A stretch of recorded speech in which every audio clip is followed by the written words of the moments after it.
Hello there. I am Sir Ytimit, and I welcome you to the adventures in Dundras. On the last exciting episode of The Adventures in Dundras, our intrepid band of heroes, Talos, the Dragonborn Paladin, Dain, the Dwarven Paladin, Milo, the Halfling Rogue, and Greyhound, the roguish, barbaric kobold ally, were on their way to Anar Dracul from Port La Montagne.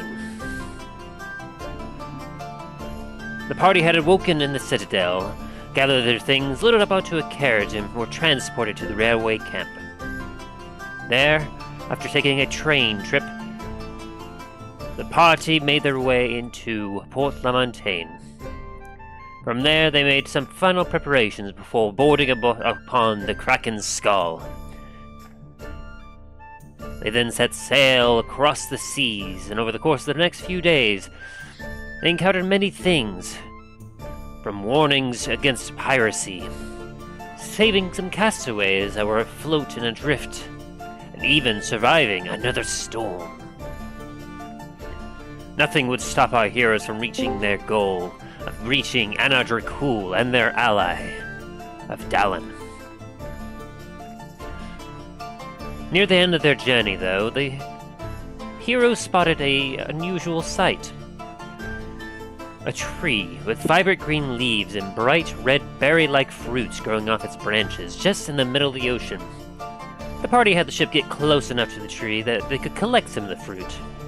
Milo and Greyhound immediately partaking of some of it, realizing that it had a nice sweet taste to it. It filled them up quite well, but, strangely enough, they felt a little off afterwards. Talos wasn't able to get any berries, and Dain decided to hold off as he wasn't terribly interested in getting any food that particular day.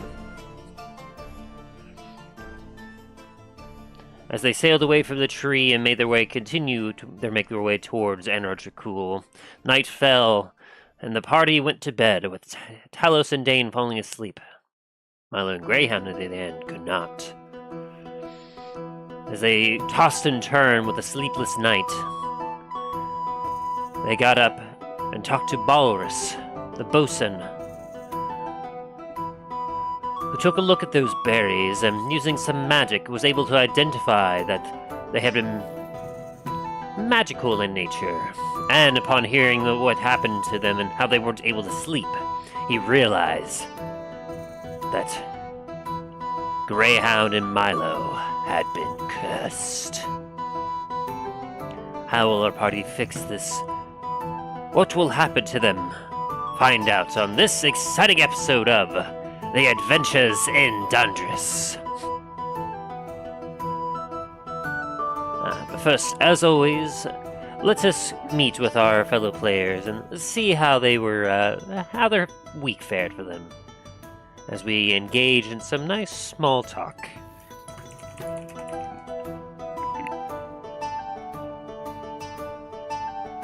Basically allowed to be drowned had to be put on her. Okay, so Hello there. Karma, I guess. Not Yep, it instant was the karma. one time they had someone smart sent from the church. Sounds like I just missed something quite riveting. That depends on who you ask. Fair enough, fair enough. Hello. I hope this day finds you all well. Yeah, we'll see. My life's been living hell. How dare you even grace me with that kind of question? Oh, well, I'm sorry. Excuse me, princess. Alright, Link.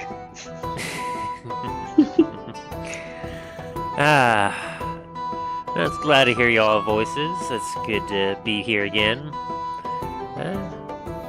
Of course, as always, I'd like to see how each of you fared this week. Dain, you want to start us off? It's been a slightly annoying week, but got through it. We had a whole bunch of events this week, and had Orlando Informer in the parks all night, complaining about everything.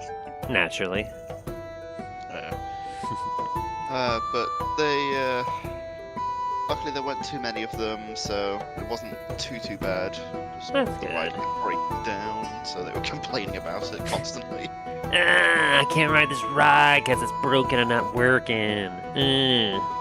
Pretty much. If it's broke, it's broke. I can't help that. Prefer to be broke and shut down than broken having people try to run it. Yeah. I want to ride it. That's how accidents occur. We are not natural selection simulator. But then I'll just come sue. on. If I get hurt, then I'll just sue. This isn't Roller Coaster That's the Tycoon. funnest tech simulator. I've literally had someone tell me, an Orlando Informer tell me that. Lord. Well, at least it wasn't that terrible week. How about you, Ryan? How was your week? Dumb customers as always. Mhm. OSHA paid us a visit. Oh, wow. Apparently it was for one of my coworkers calling them like a while back, and they just showed up like half a year after. Jeez. It's like, oh Better yeah, that's late than never. fixed. Late response much. Yeah. Did you get dinged or hit by anything because of that visit?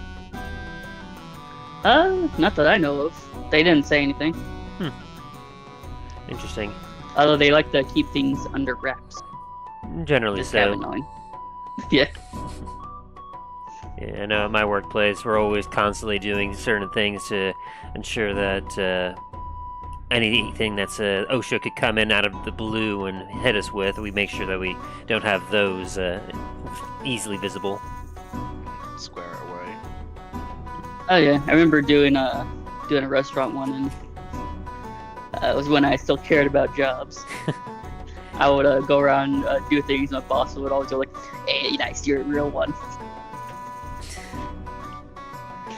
Well, you can still care about jobs. You're at a point where you just can't care about your job. Yeah. I feel that. You just got to get to a point where you get another job that you feel good about. Yeah, still trying to find one. I really hope I find one soon. I do. So I really want to stop hopping jobs. I hate doing that. Yeah, it's not the most ideal, especially with like a lot of the details and everything else. You want some nice stability for a bit. Oh yeah, that's a nice feeling to have. It sucks to have been going up against a whole bunch of shitty jobs. Yeah. So hopefully the opportunity will come up and you'll be able to grab it easy enough. Yeah. How about you, Aaron? How was your week? It was alright until tomorrow, or not tomorrow, yesterday. Which is it? Is it tomorrow or yesterday? Yesterday. What is not today? tomorrow. Stop doing this to me, Tim. It's just No. I mean, no, I got a call at like 5:30 in the morning from my boss, being like, "Hey, can you come in?" Oof. Are you fucking kidding me? It's, you know what time it is, right? Yeah, it's time for I you to come in. know. And like, I know it's early. However, if you come in, I'll give you like 3 days worth of pay for today. I was like, God damn it, fine. I Dang. guess. I guess I'll fucking come in. 3 days. That's well over. Like that's a lot of like. I don't even think Yes. overtime pays that well. No, overtime is like time and a half, so 2 times worth overtime, Jeez. but still. I mean, it sucks, but man, you're gonna have a nice cushion there for that paycheck. Yes.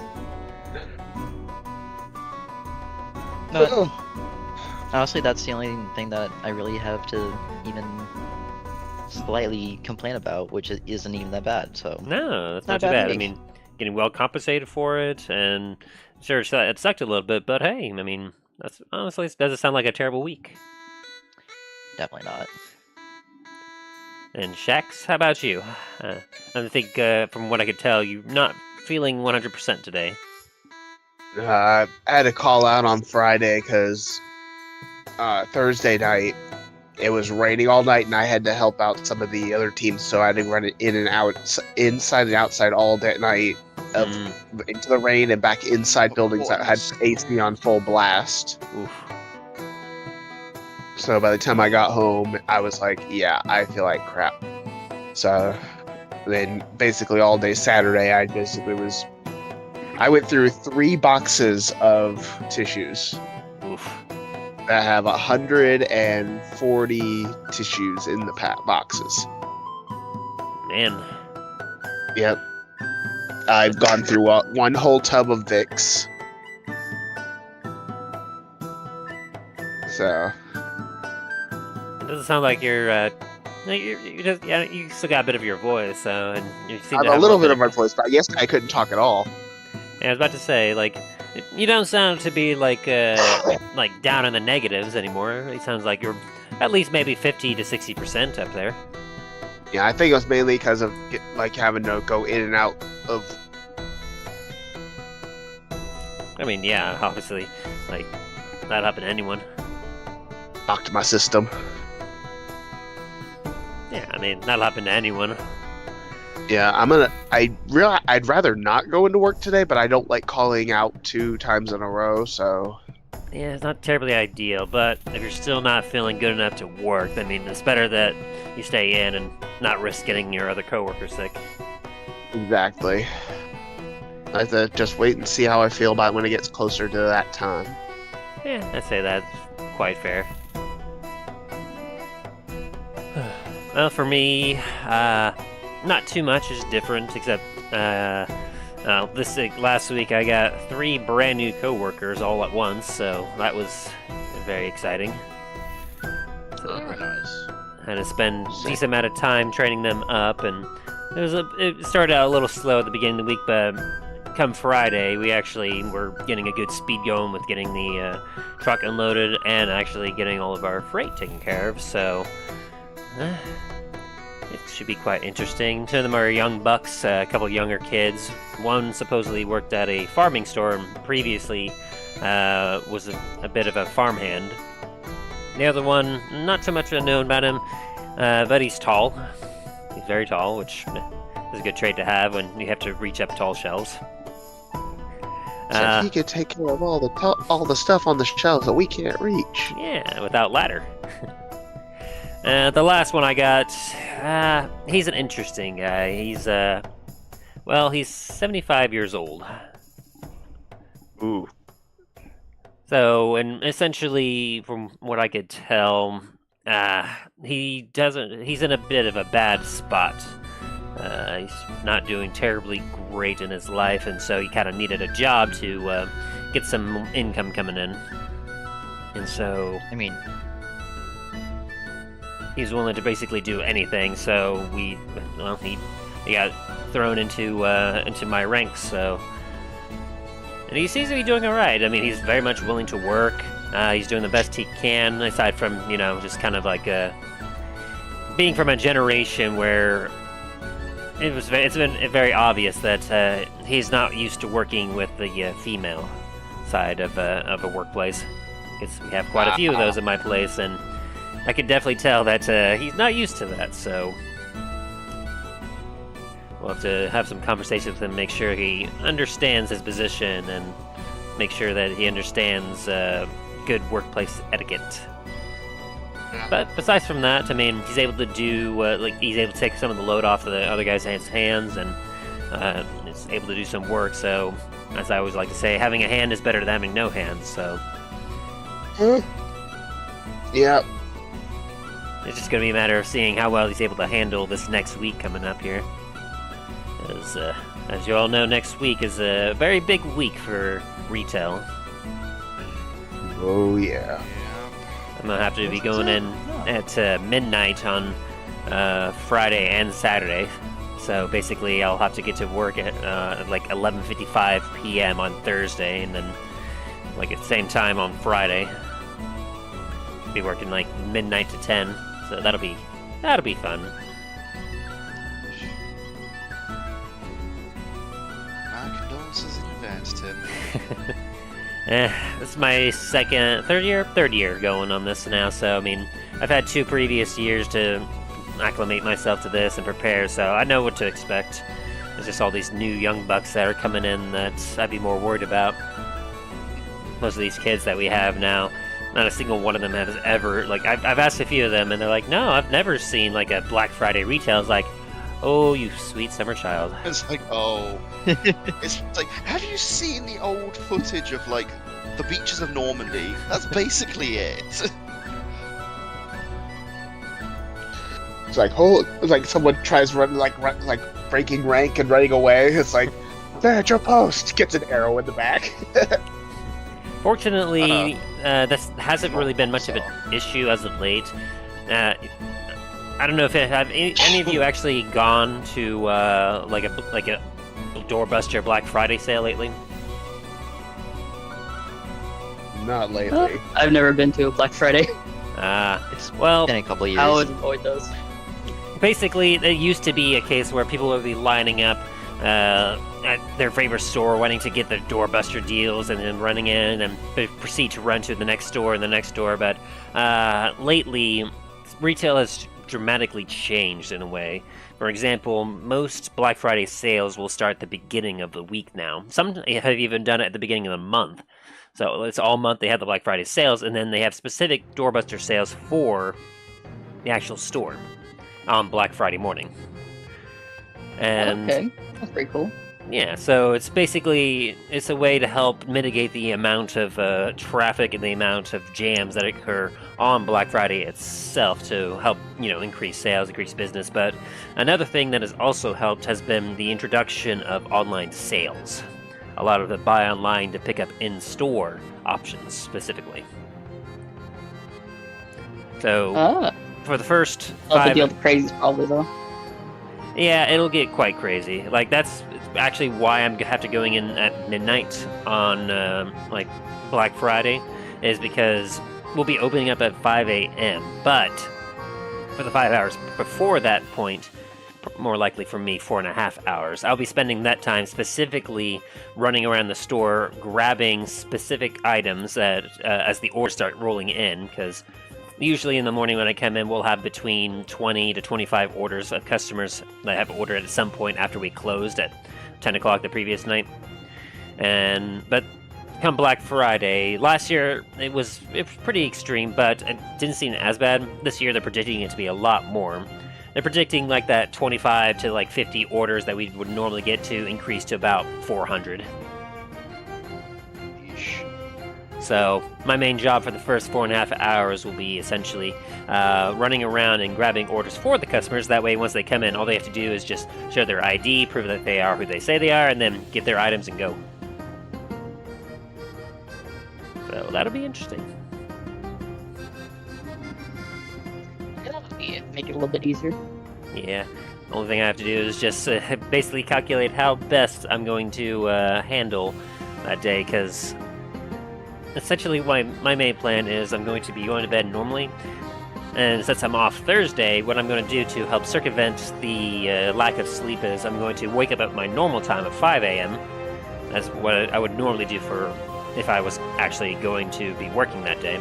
I'm going to just kind of clean around the house, do a few things, and then midday, perhaps after lunch, I'll take a nap for a couple hours just to try and recover. And then I'll go into another family member's, one of my other family's places to have dinner with them before I then eventually go to sleep until about 11:30ish, and then make my way to work.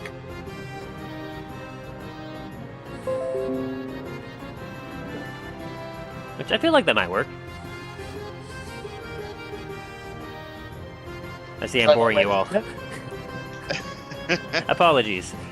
Y'all came here for D&D, not my lamentations and plans for how to handle Black Friday hell. You're good. I think just doesn't really know how to, like... Respond. Yeah. Oh yeah. Apologies. It's like, yes, that's a great idea. I guess? Yeah, I'm probably amongst all of you just have one of the weirder schedules, the fact that I get up so early in the morning, and yeah. It works out right for me, though. I mean, I'm able to get off at like noontime, so I have basically the rest of the afternoon to evening to relax. Can't beat Just that. parts about morning shifts. As long as you get into a routine, it really isn't that bad. Because if you're not in a good routine, like you go to sleep at a rough like 7 to 8 o'clock time, and then you get up at the same time every day. I mean, it really isn't too bad. It's like organized, I guess. I don't know. Any case, that's kind Organization can't be important. That's kind of how my week went. Got a new team, got them up and running, so next week is not looking hopeless anymore. Just kind of semi-hope. And yeah, It's better than none. indeed. But, unless anyone has anything else, I suppose we probably should be getting back into the game, shouldn't we? Years ago. Then nothing else. We shall return to Dundras. Whew. Last time, on the adventures in Dundras. Our intrepid band of heroes, Talos, the Dragonborn Paladin, Dain, the Dwarven Paladin, Milo, the Halfling Rogue, and Greyhound, the barbaric roguish kobold, were on their way to Anar Dracul. Having awoken at the Citadel, the party had gathered their things, loaded up into a carriage, and were transported to the nearby railway camp. There, the party boarded the train while Milo began making plans to make some additions to the train to help increase potential profits. During their trip, Milo conducted some interesting things in secret and made a bold claim to Talos that he had been adopted by Talos' estranged uncle, Lorrred, before he mysteriously died and left his estate to Milo. In order to show proof, Milo presented the family sigil of the shacks to Talos, who was skeptical about this, but decided to leave it alone for the time being, saying that he would contact his sisters for further insight on the matter. After a bit of an awkward train ride, the party eventually made their way back to the port, where Milo then went to go see the head foreman for the train system, and proposed his business idea of adding rail cars that could provide not only lodging, but food as well for their passengers for longer trips. The foreman, of course, loved this idea and began making plans, saying that he would contact the creator and original designer of this train, Namfoodle, for the aid. Meanwhile, Greyhound decided to go to the Seas Respite, where he met with Bori, the tavern keeper, who helped him post an ad for his new academy that he was setting up at the Starfell Citadel. Eventually, as the party made some final preparations, they all met up at the Krakens' Skull, where they were greeted by a nice, grinning, and happy Captain Keth Barbosa, who inquired upon the fees that he would have to present to them, since this was more of a personal trip and not business. He had, of course, keep his crew well fed. And so, after settling the fees and getting all prepared, the crew and the party took off onto the seas aboard the Kraken's Skull towards Anar Dracul. While sailing, the party encountered quite a few things, from seeing a warning against piracy. They saved some castaways who were adrift on the sea. And, as they exited the channel out to the main water, they survived yet another storm, which interestingly enough occurred almost the same exact time when they were heading to Antiva. Then, as the party continued to sail across the seas, in the middle of the ocean, they spotted a rather strange and unusual sight. There, sticking straight out of the water in the middle of the ocean, was a tree, with vibrant green leaves and bright red berry-like fruits growing off its branches. The party had the ship draw close to it in order so they could collect some of the fruit, and were very intrigued by them. Milo and Greyhound, who were very curious, immediately partook of one, finding out that they had a nice sweet consistency to them, but they did have a weird aftertaste that made them feel a little odd.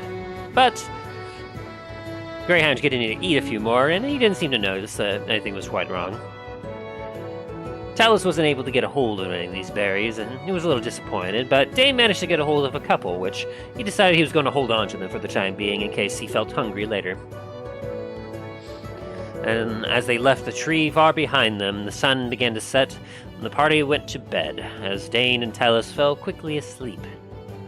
But Milo and Greyhound, on the other hand, could not.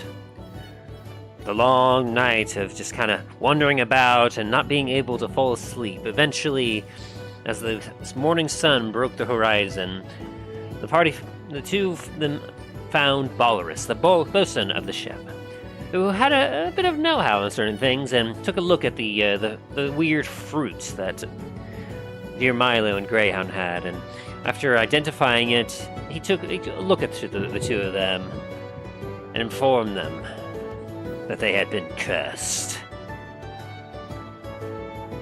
How will our party fix this strange predicament that they have found themselves in as they quickly approach the shores of Anar Dracul? Find out on this exciting episode of The Adventures in Dundras.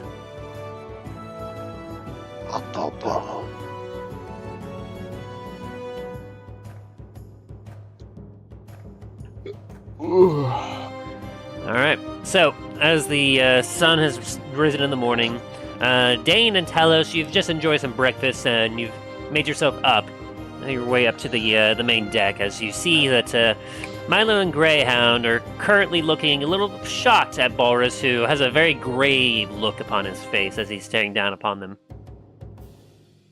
Morning, lot. Greyhound would like to enter stealth. You two don't look well.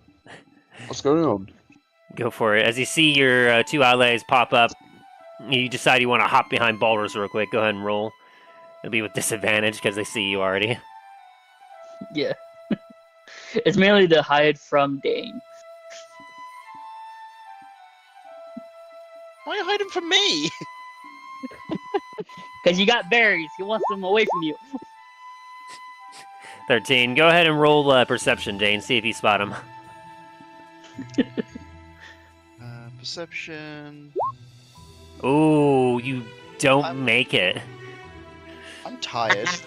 You see Greyhound for a moment, you rub your eyes, and as you blink your eyes open again, Greyhound's gone. Alright, Greyhound would like to go behind Dain and try and take all the berries out of his person. Off of his person. Alright, you start making your way behind him as Talos and Dain, you see Milo there standing with Balrus. Your friends are in a predicament. What's going on? I'm fucking tired, that's what's going on. Go ahead and roll sleight of hand, Greyhound. And Alright. Dain, roll a perception check to see if you do notice. Talos is looking very confused at that statement. Okay. Dain, you don't notice shit. A double Yikes. net 0. It's like I idly just sort of reach into my bag to try and find some just something. Come out with the berry. Look to my left. Look to my right, and the berry's just gone. Must have been the wind. Greyhound eats all the berries. Yeah, So how many berries of these fruits did you have on you, Dain? I had. I'm trying to look for them now. Was it 5? I think you had maybe. I think it was 5. I'm pretty sure it was 5. So you may remove those fruit from your inventory. In Greyhound, you may add 5 to yours. He eats all the 5. Oh, never mind. Eat all 5. Christ. You feel insanely stuffed, insanely full after eating that.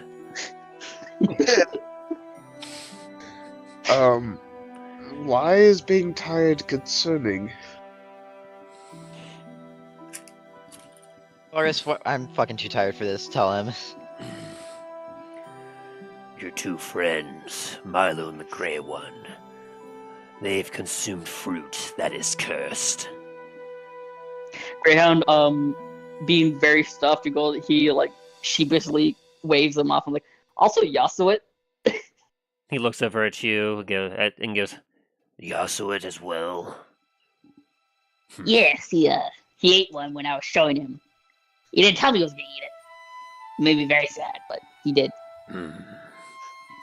We'll have to check on him I'm later. still I'm like looking both confused and now concerned. Like, where did cursed fruit? What?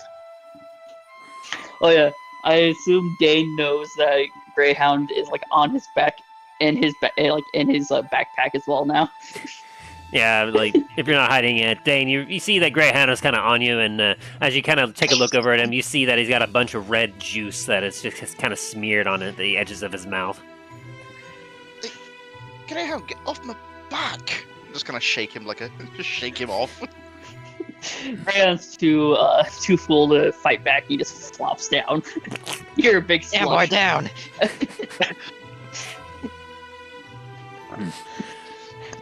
I was able to identify the properties of those fruit. They seem to This is not the be tree.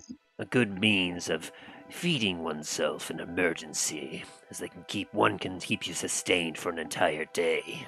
But the drawback, as he takes a look at Milo and Graham, they will not allow you to sleep ever again, slowly killing you as you become so exhausted from lack of sleep that you'll just drop dead from exhaustion. And then he looks at the rest of you. Hey, so paladins, you got anything that can fucking cure us?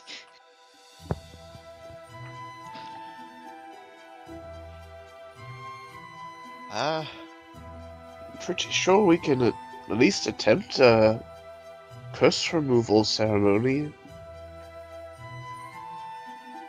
Brown just points at you. That one. That sounds great. Yasmin, get down here. Yeah, so it is currently below deck. As you look up and Yes, you see get up here. a wood elf. Or Greyhound, hear me out. Suicide Pact, get this over with. Tempting. Tempting. But I still have some coins of Gordon I have to kill. Can't allow myself to die until I do so. They all What? must die. I told you about this. Come on, give me. I once knew some sailors that couldn't fall asleep while at sea. We managed to find them, but they perished on the ship. They managed to tell us that they hadn't slept in 6 days. Oh, that is... Wow. They were so exhausted by the end of that they were unable to survive. Histories of 7 for what specifically, Milo? Went to fucking whatever Greyhound just said. What did you say, Gran? Around when they first met, he told him about the coins of Gordon. The coins of Gordon. Yeah. Milo doesn't remember shit.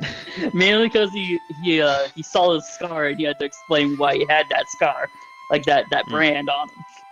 You can vaguely recall Graham talking about it, but you also remember that he was very vague and didn't give a whole lot of details about it. And That sounds about right for Greyhound. In your personal history, you've never heard of the coin, like whatever these coins of Gordon are, or you don't even know what Gordon is. It's just kind of like, huh? Gordon Ramsay? Gordon. You donkey. The scientist, science they're gonna team summon- voice. He's gonna summon Mr. Gamzee from the woodwork. Like No, we're from gonna the start looking different around, mist. fucking try to find where bread's gonna fly at him. I recommend that if you do not have the means, unfortunately, no one aboard our ship has the capabilities of removing a curse. Believe me, I would know, as he kind of looks over towards the captain who's at the wheel. I'd say your friends have 5 days to get themselves cured of this. Alright, guys, you fucking know anything? Fucking speed this up. Fucking wanna go back to bed. Fucking How long exhausted. until we get to our destination?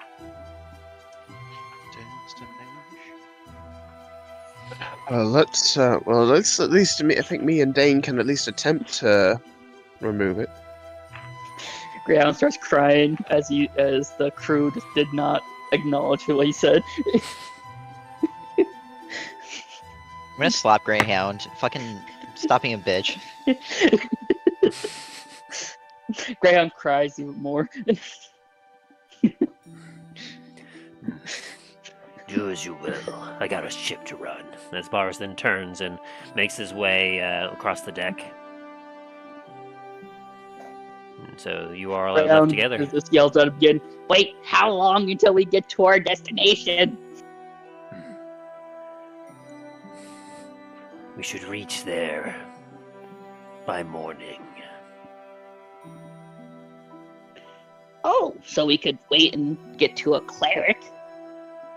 You Couldn't could. be more exalted than you Filthy are. clerics. As he spits onto the ground. Alright. What the fuck is your could. deal, my guy? But I must remind you, the captain said that they're looking for you.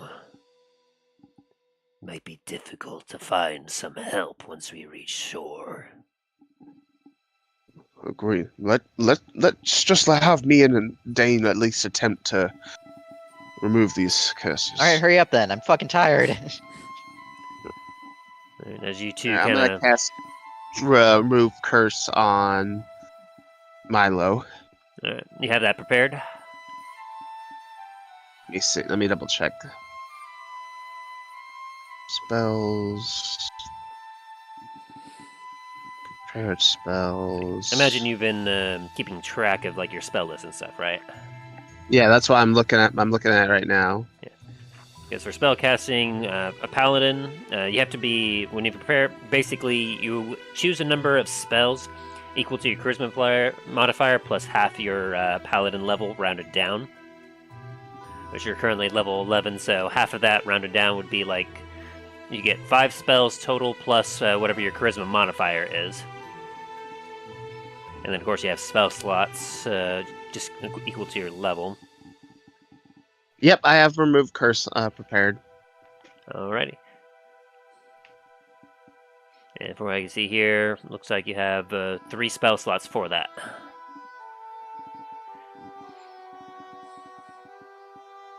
And then, why don't you see? While I'm thinking about it, as you kind of sit down, Greyhound and Milo from in front of you, you start getting out. Wait, before he does that, Greyhound's gonna go over and drag Yaswit over. As you bring up Yasuit from, he's like kind of and he sees everyone else. I guess it is quite bright out here. What is the matter, Greyhound? Quick talk. We're both cursed. Barry's bad, and we're getting cured. What kind of curse? Bad curse, Sleep. no sleep curse. Apparently, if you eat the berries, you won't be able to ever sleep again. Oh. He kind of scratches the back of his head and he looks at you all a little sheepishly. Truth be told, I haven't slept in years. Wait, what? And he kind of points to his ears. I have elven blood within me. As you know, I'm a drow. We don't require sleep. We simply have to meditate for a few hours each night, and we're generally good. Okay, great, bye. As I kind of Well, shove him away, go back to you bed. able? No, I mean, As Greyhound smacks his hands away. I don't have you appreciate. been able to meditate? Yes, that's what I was doing before you brought me up. Oh well, sorry then. It's Go not. back. And he kicks him down the stairs. Whoa! He pokes his head up again. I mean, if it is a curse, and if you all are able to get rid of it, I definitely would prefer to not be cursed than cursed. Oh, all right. As he runs back down and pulls him back up. Dane's just gonna start shaking his head. As Greyhound kind of just pats his head like, it's okay. We're gonna get you fine.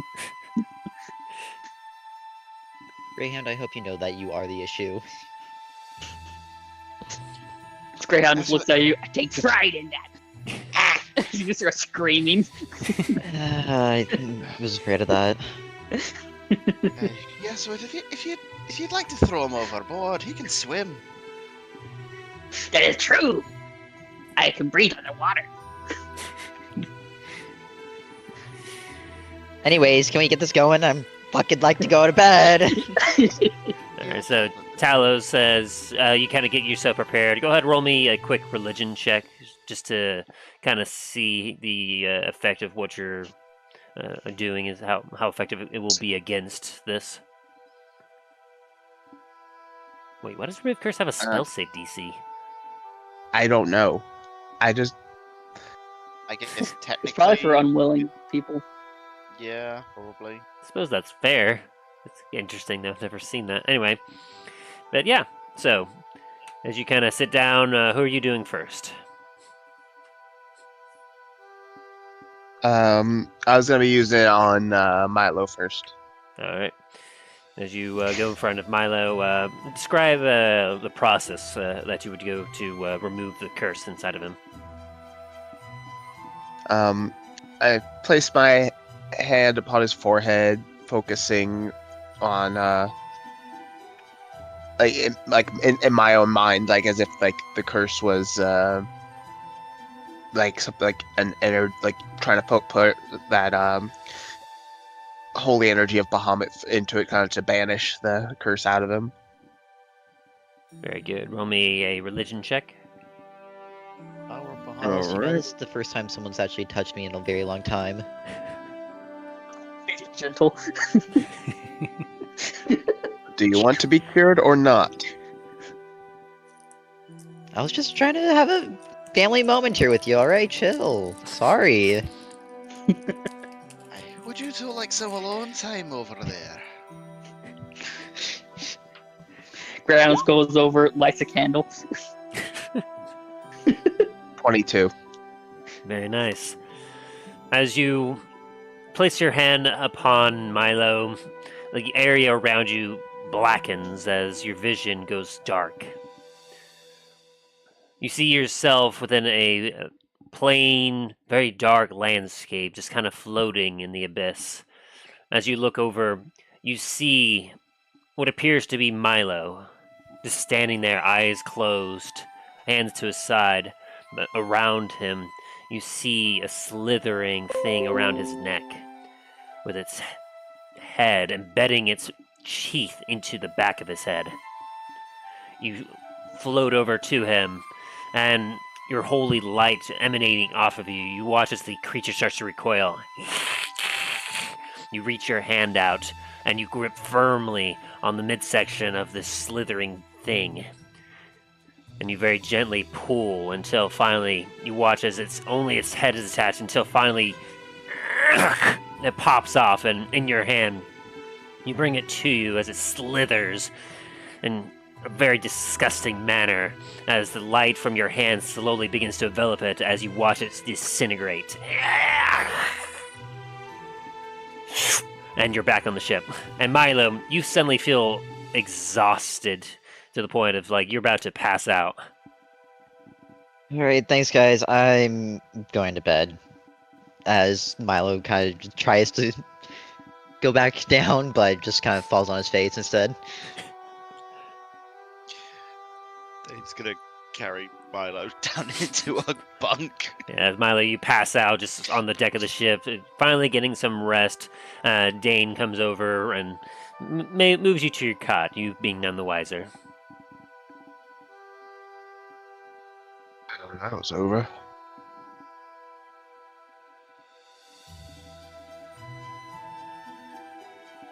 Hey, but now there's two more.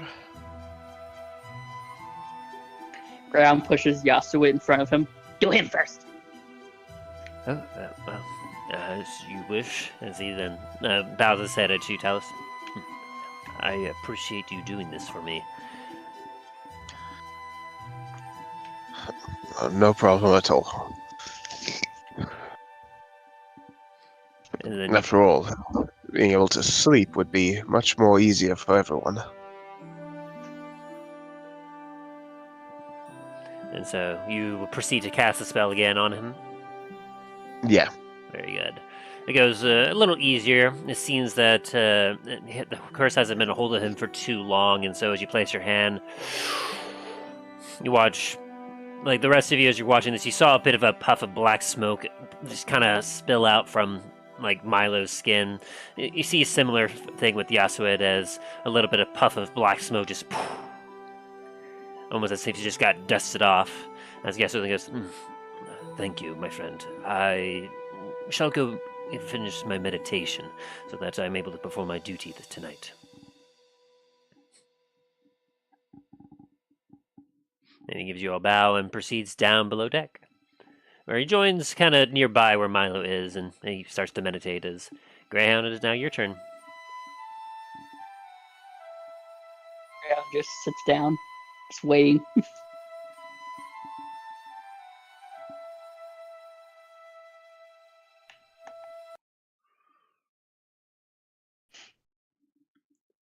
And so do you do it, Talos? Talos just decides not to, walks off. You still there, Talos? Talos. Oh yes, the snake creature thing fucking took him. Greyhound is doomed to die from exhaustion.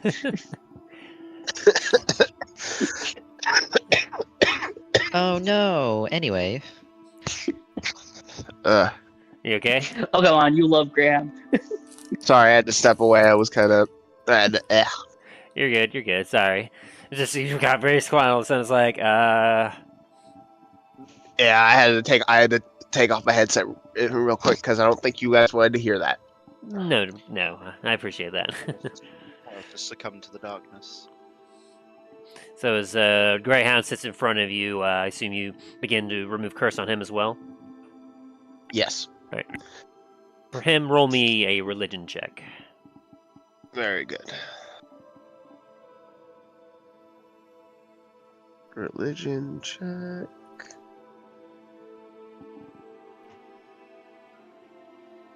Interesting. Are you kidding me? Interesting. I'm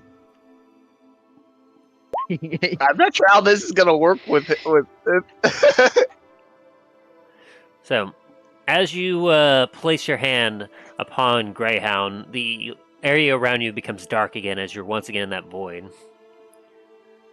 But this time, as you take a look, you see Greyhound just kind of curled up in a fetal position, floating in this nothingness, as you do once again see a slithering, like shadow creature lashed upon him. You proceed to go up and you do grip it, and with your holy light, you watch as it disintegrates upon him, and he remains in that fetal position. But as you prepare yourself to go back to reality, you feel yourself lingering for a while longer as you feel an overwhelming darkness around you. As you look around, you see in the darkness around you what looks almost to be like the reflection of eyes, reflected off the small, faint glow of your holiness.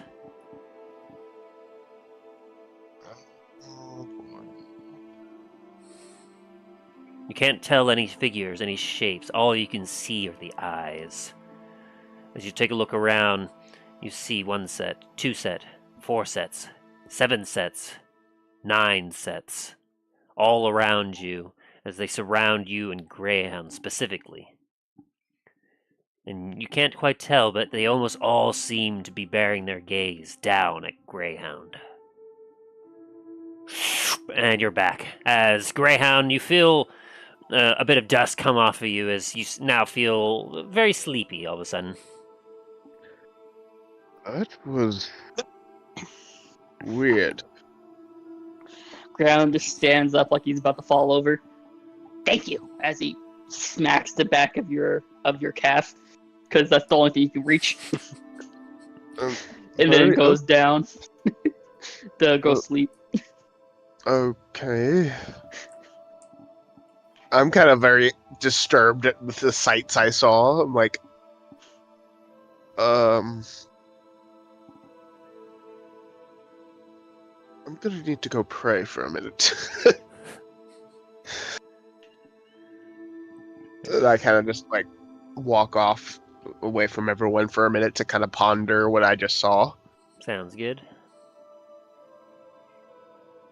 And so, Dain, you're just kind of, as you come back up, you watch as the puff of smoke comes off Greyhound, and Talos, she kind of shakes his head and informs you that he's going to go meditate for a bit.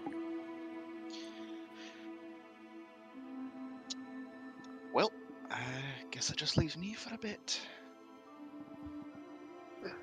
And Dain is just going to kind of wander around and try and help with the crew.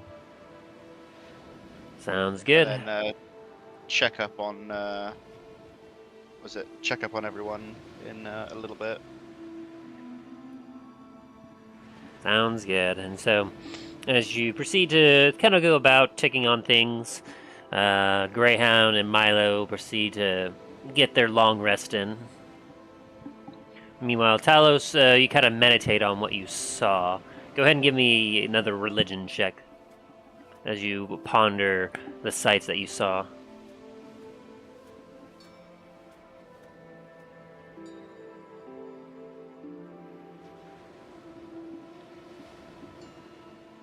Oh, we might have lost him again. He's hacking up another lung. While he's doing that, while we're waiting for him to return, I'll move you guys up on here. 1, 2. And Dain, why don't you give me a D100 check? Sure. 29. 29. Very interesting. Let's see what we got there.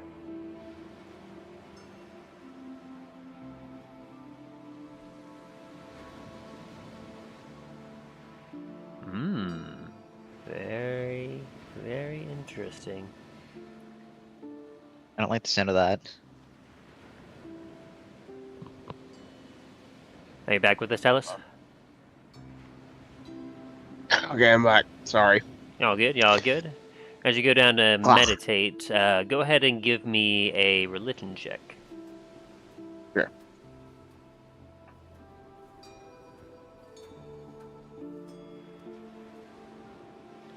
As you ponder exactly what you saw. 14. 14. As you sit there and meditate, when Talos meditates, does his mind take him anywhere in particular? Kind of to him, it's like more of like a mindscape of like kind of like the one time that he was brought to the main temple of Bahamut. That when he was a child, it's like that grand platinum cathedral with surrounded by rolling hills and everything like that. Kind of, it's like. As you take yourself back into that place, as you meditate and you gaze upon the glory of the works of Bahamut, you see the sun shining above you as you begin to ponder. You look to the very few shadows that are in this place, and as you look, you can remember your mind's eye, the eyes that lay there. As you start to see a few of them within the shadows, but they disappear quickly as you ponder exactly what it was that you saw.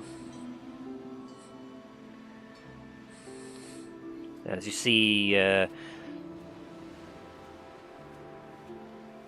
few individuals kind of talking nearby one of the fountains. You slowly make your way over as you kind of catch a little bit what they said. We are all cursed in some way, though not all curses are magical. And why do you say that, Father? There are some, those of us, that bear memories or burdens that curse us far deeper than anyone could magically. As they say, some wounds run deeper than the skin. Skin, skin, skin. As they fade away into mist. I gotta turn my head toward the where Greyhound then went back down, bounced downstairs to rest, and just look in that direction. So I kind of slowly shake my head in puzzlement and worry.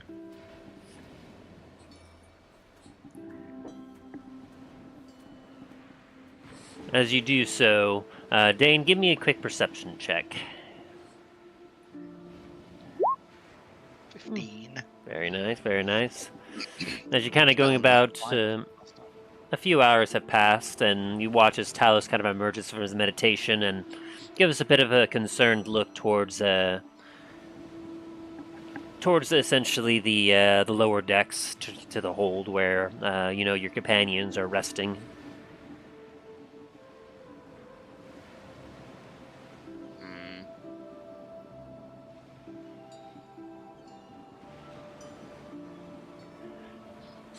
And as you prepare to make your way towards Talos, you notice just in the corner of your eye what appears to be something bobbing upon the waves.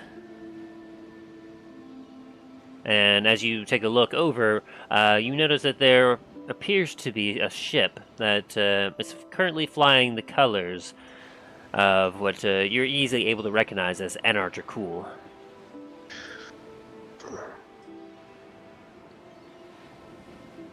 Is it, do I have to roll a perception check to see how big of a ship it is? Yeah, you can roll a quick perception check for that. Alright.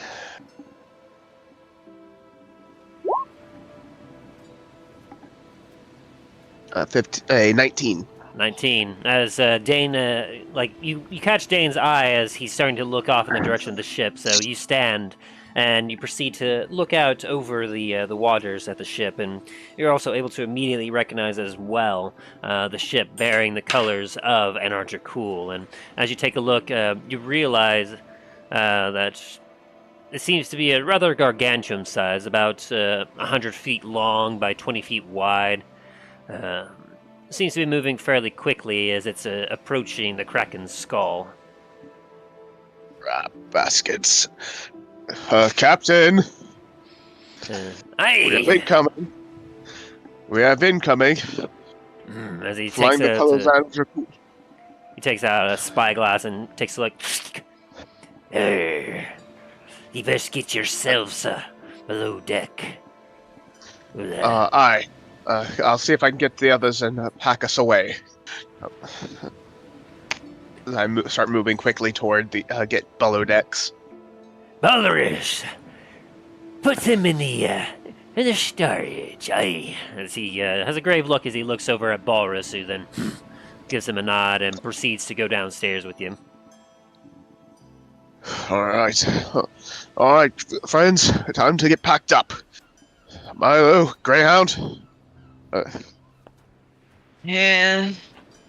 So come on now, time to. We got unwelcome company. We need to get below decks.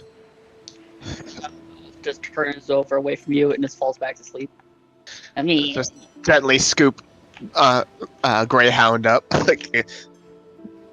Hey, Tim. Mm-hmm.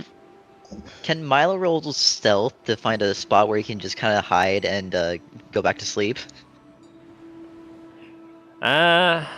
Well, you can, but all your checks are with disadvantage as you're still suffering from exhaustion.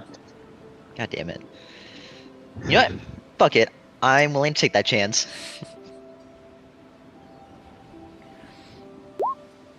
$21. 21. Alright. Talos and Dain, you can roll perception to see if you notice him. Right. You don't see Milo, Dain. Nah. I'm just like making sure that all of our stuff isn't there. I don't see him. As you all, as everyone kind of goes down. Anar Dracul doesn't know about Greyhound, so I don't know why they're hiding him.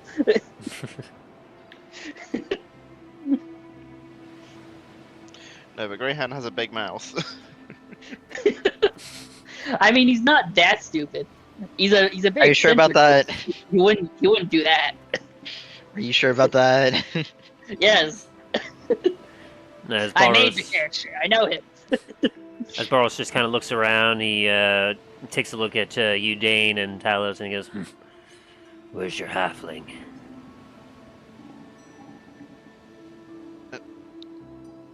Gonna kind of just look around. It's like, not again. No time. As he then goes over and grabs Greyhound.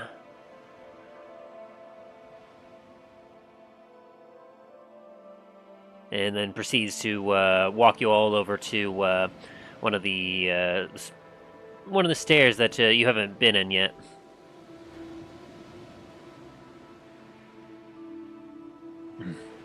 He then takes a key out of his pocket and unlocks one of the padlocks that are on it and proceeds to open it.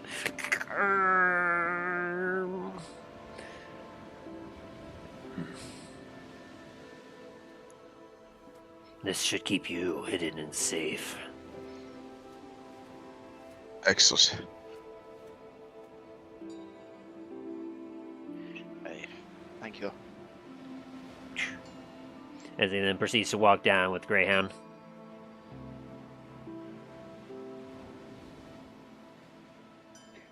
Greyhound's dead asleep. He is slinking around as whoever's carrying him's moving. This one sleeps well. As he then walks over to a crate and opens it up, and then sets Greyhound in. Just shoves him in. Yep.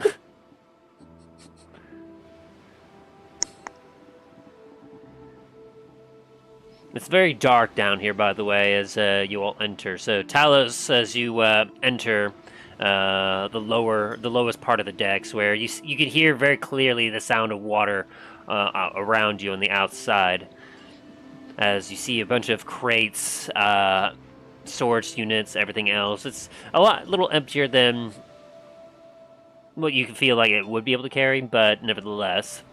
Dain, you can go ahead and give me a quick perception check as you're down here, as you do have dark vision, you're able to see easily enough. Ooh, Hey! natural 20. Should my dwarven eyes reveal? As you take a look around you, you can see that a lot of these crates definitely are very, very much like have the appearance of being a crate, but as you're taking a couple steps around, as you're starting to try to find a place to kind of hide for the time being, you're noticing that, quite curiously, there's a lot of these crates that are only, they look larger than what they look like when you open them up. As you take a look at one, it looks very deep. It's like 5 foot tall, but as you look inside, you're noticing that it seems to only be about 2 feet deep. And as you kind of take a look at the bottom of it, you feel what appears to be some leftover grain, or perhaps some what appears to be some dust from some sort of food or something that is in the top of the board. But as you kind of give it a slight knock, you hear a hollowness below it. And as you continue to look around the bottom here, you notice that you're able to see scuff marks on the bottom of the floor, as if a lot of either heavy things have been moved around, things have been rearranged. And over here, you do notice that there is, in particular, a locked gateway.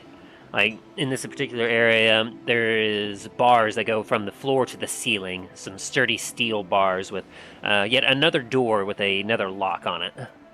And behind it appears to be what you can see is some what you could best describe as possible a holding cell, perhaps even a brig.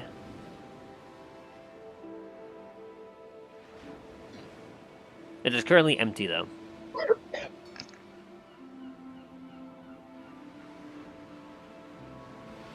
With a natural 20, you're able to tell that quite curiously, not everything is what they appear to be down here in the storage deck.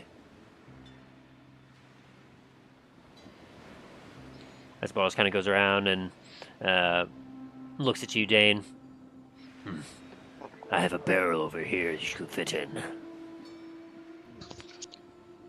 Hey, thank you. I gotta ask though. Some of these crates don't. They appear to be a little bit larger on the outside than their contents suggest. As he kind of takes a look at the crate you were just at and looks back at you. Got sharp eyes. I kinda have to when you're working in the forges. And underneath my father as well. Oh.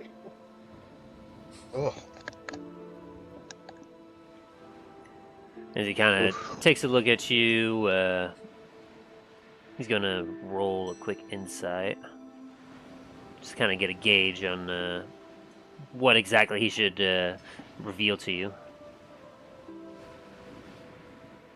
Give just a sec.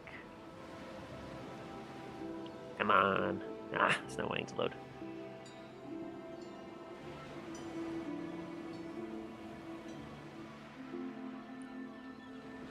There we go.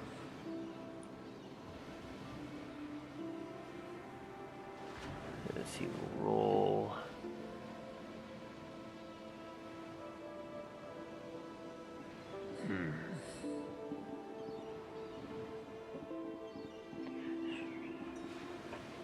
There are times where we have to do some jobs.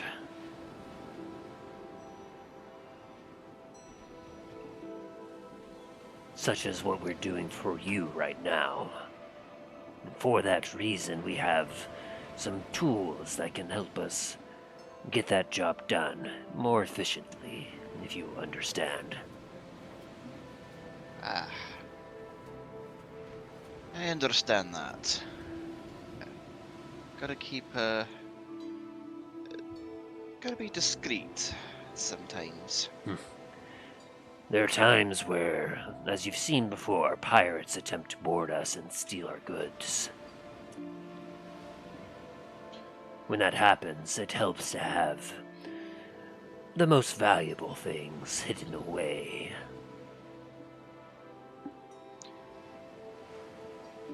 I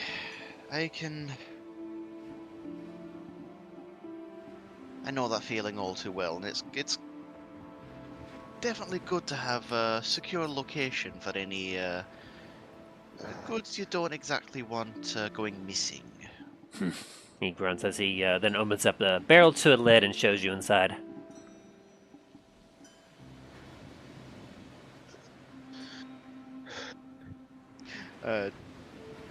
Dane's gonna climb inside. He then closes up on you, and you're in pitch blackness now. Not even your dark vision will aid you. And then to Talos, he takes you and brings you down to the other end of the storage area and finds a crate for you and helps you in it. Think it'll be big enough for me. It should, as he opens up the crate lid, and it's a bit of a tight squeeze, but you're not terribly uncomfortable. Shouldn't have to be for too long, hopefully. Captain will deal with them as he looks up to the sky. It's very, very much dark for you, Talos, so it's kind of hard to see. You can there's only a very dim amount of light coming from the stairwell that leads down, as the light from the main the main cabin above you is illuminating downwards with a few holes here and there.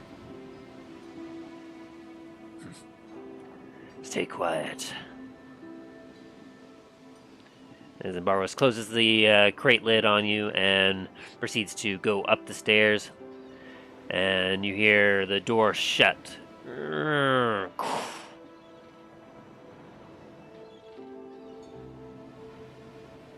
This is now very much... You hear nothing but the sea around you and waves around, and you hear some footsteps above.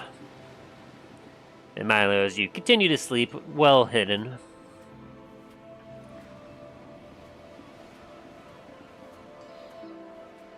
Some time passes by, and you feel a bit of a shudder from the ship as you hear what sounds almost like a gangplank getting placed on the side of the Kraken skull. It's a big boom.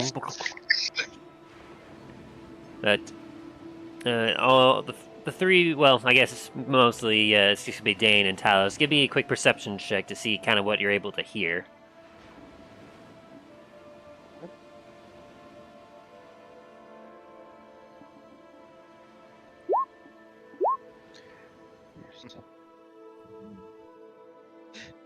Five. Still 14.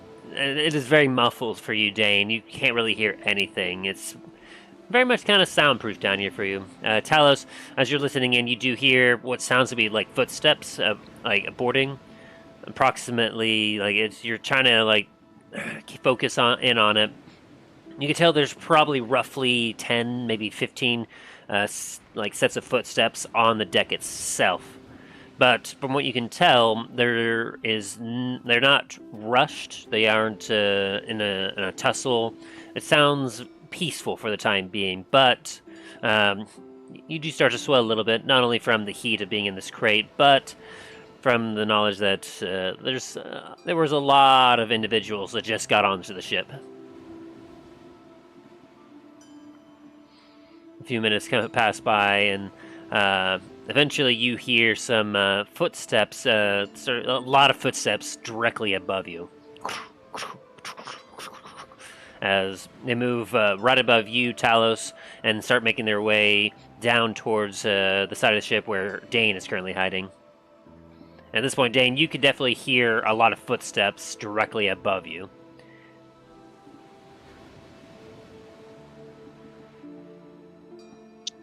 That's not good. Stay as quiet as possible. Don't be suspicious. Meanwhile, Milo, you're just sleeping. You just kind of you tucked yourself hidden away as you did not want to be disturbed at all, so you can get your full sleep. So hopefully that stealth check you made holds out. I believe. As I have a few checks I got to make now.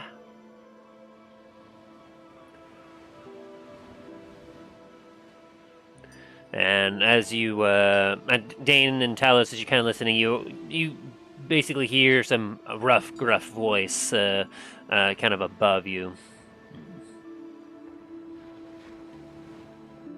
You swear that this is all that is on your ship, that is not above. You can have a look for yourself if you want. We will. As you hear more footsteps around.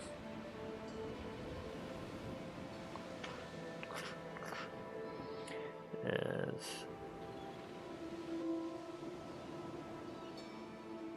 see, they will be making... okay, with +1, and he will have a +4. As you start to hear some rummaging around up above you. Give me a Constitution saving throw real quick, Milo, to not be woken up by all this.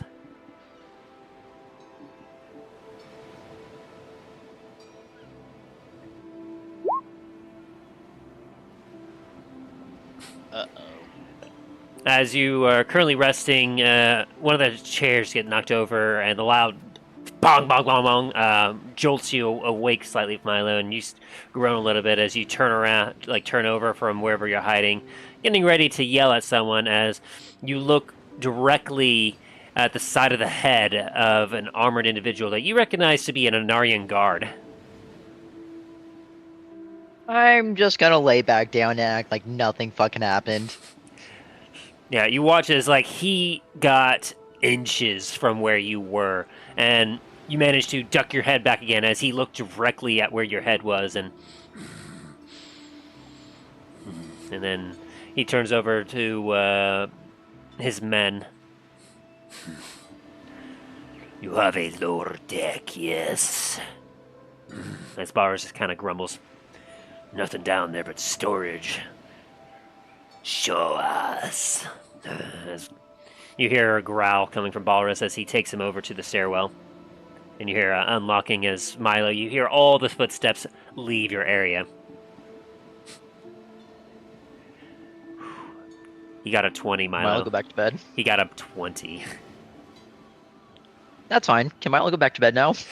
Yeah, you start to slowly go back to sleep. Whereas the Talos and Dain, you hear a lock, and then as through some of the cracks of the crates and barrel that you're hiding in, you see a little bit of light enter again as a bunch of footsteps come down below. Dain and Talos, I need you to make stealth checks with advantage. Stealth checks with advantage. Alright. Stealth. 19 and an 8. Oh no. As you hear them start to go down, it's like, it's dark in here.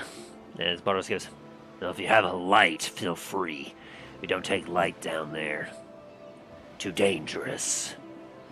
Finally, you hear a growl as they start to fumble about. You hear some of them knock into some crates.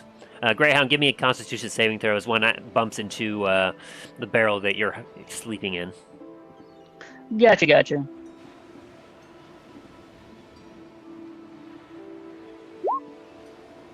15, you stay 15. asleep. Woo!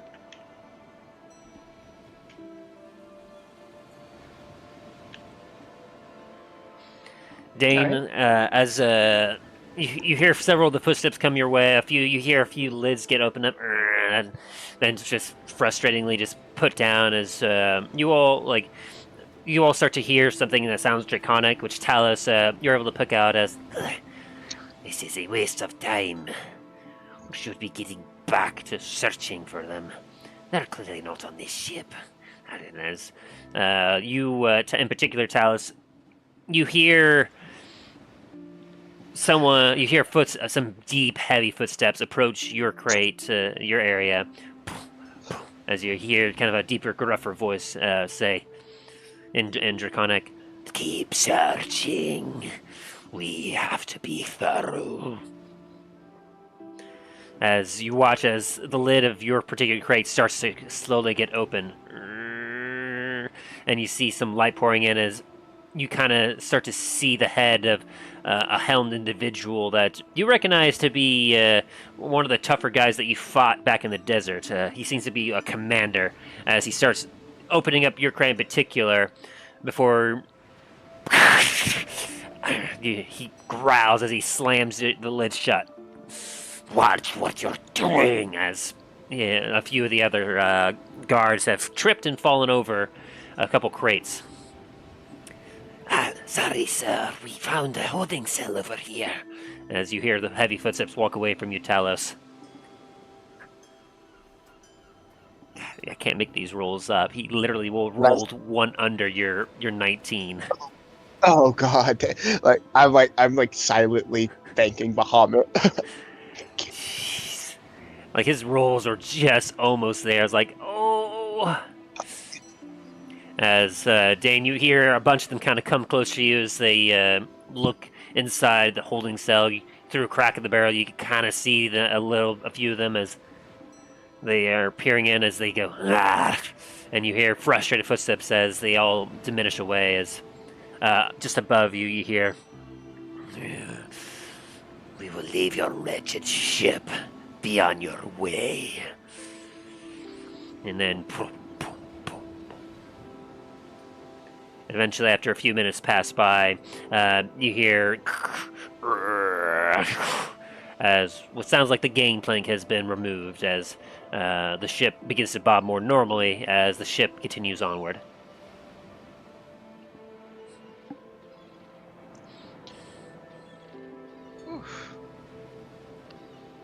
After some time, Balrus comes back down and proceeds to open up your crate, Talos. As he looks down at you, goes, "Coast is clear. Seems they didn't find anything they were looking for." We came close.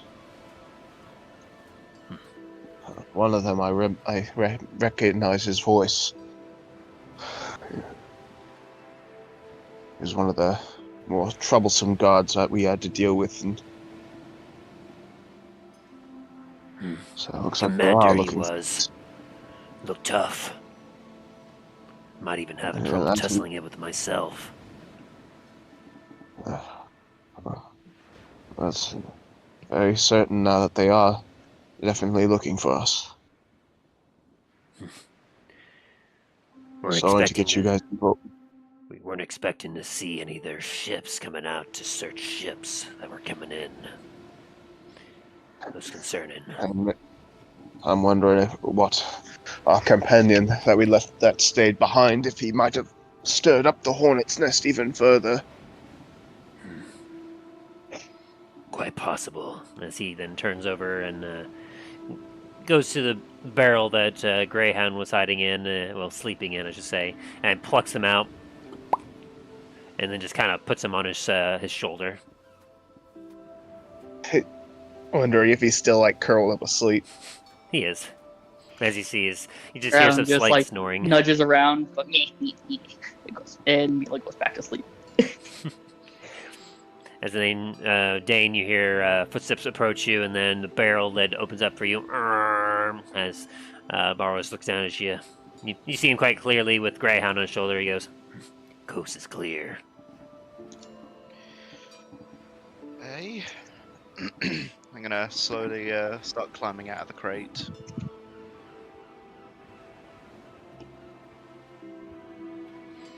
Yeah, and as you do, he leads you all back up.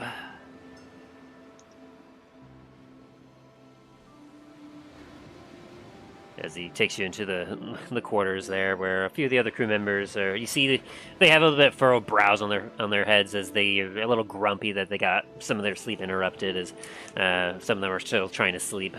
As he kind of Balrus looks at you all. Your friend hid well. They weren't able to find him, which very good. Honestly, not sure what would have happened if they'd spotted any of you.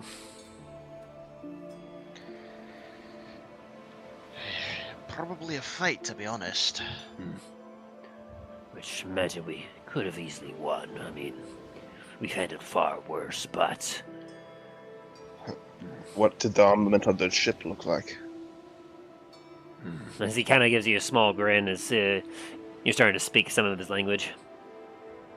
Had some interesting things on them. Front of the ship had what looked to be a ram. They had gone out to sea and came back at us. They could have rammed our ship, caused serious damage. So more of a breaching vessel than one meant for a prolonged battle. No, they did have 2 ballista on them. Would have caused some punctures and some damage, but nothing terrible. Honestly, No carriage? they had 2 mangonels that I could tell. Those would have been something to deal with.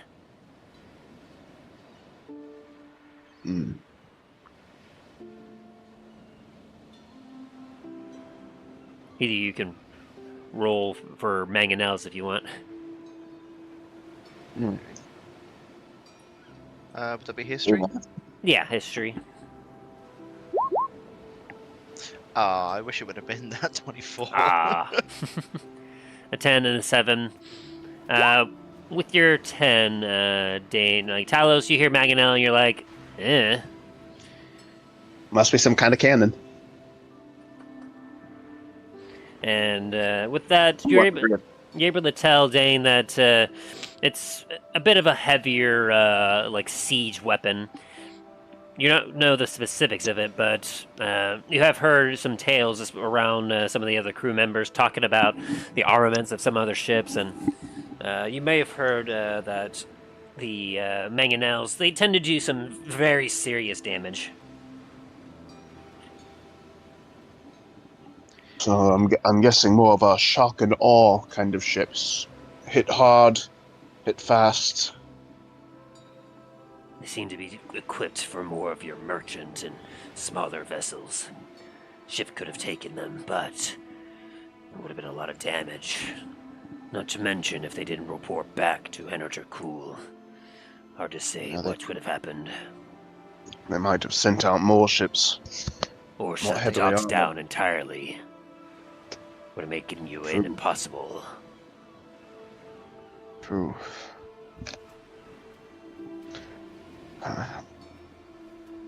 Let me speak with the captain real quick.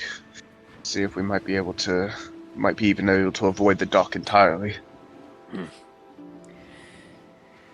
As he kind of gives you all a nod. Pull out my map.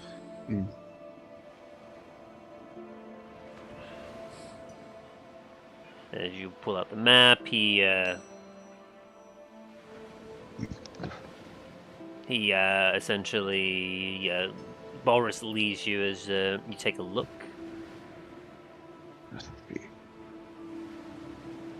See if there's any larger waterways that lead in to Anar Dracul, or at least the areas.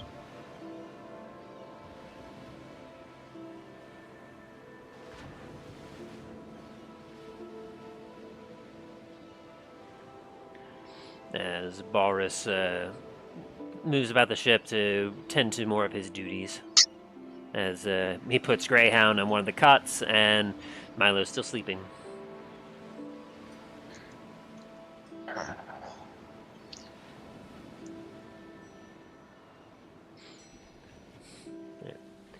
And as you take a look at the map, Talos, you can kind of see, like, after conversing with the crew, a couple of them, you are able to see approximately where you and the ship are at the current time.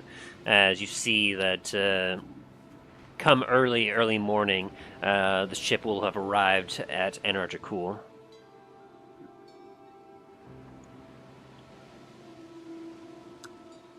And from best that you can tell from the map, you can see that aside from the port, on the opposite side of Anar Dracul, you can see that there is some sort of large lake.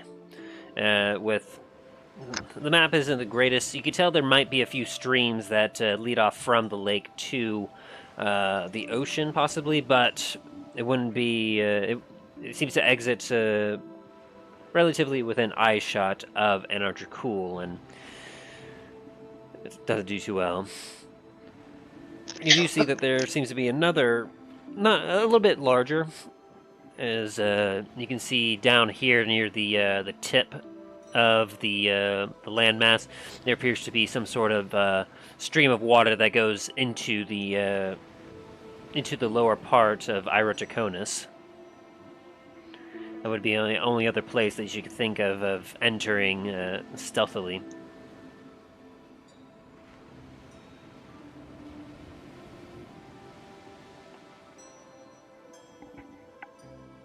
Going straight into the docks would mean having to deal with sneaking about.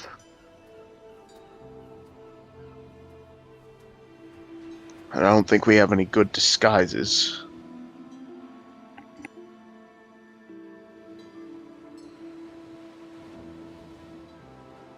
Alright, I'm assuming you're showing this to Dain as well. Yeah. As he kind of shows you the map as well, Dain. I'm assuming Milo doesn't hear what Talos just said. You're asleep. Then, okay. Yeah, you and Greyhound are asleep, unfortunately. Well, not unfortunately. You'll need your rest, but just saying. I got you. I got what you're putting down.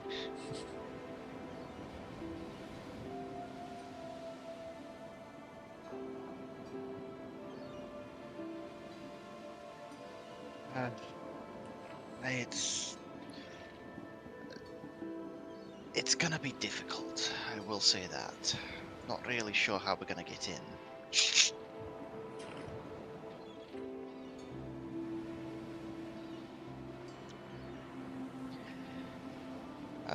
maybe we can ask Milo when he's awake. He seems to be good at changing appearances on the fly.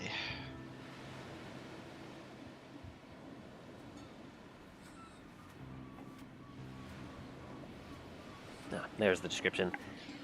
Just to finish up my earlier thought, Dain, you know that you recognize mangonels as being a type of catapult. Okay. So they have ballista and basically catapults on their ship. And you know that mangonels are dangerous, but you don't know exactly how dangerous.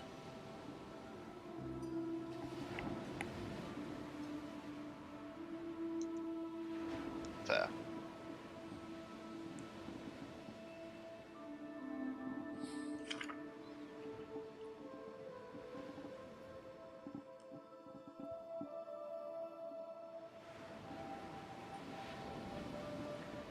Alright.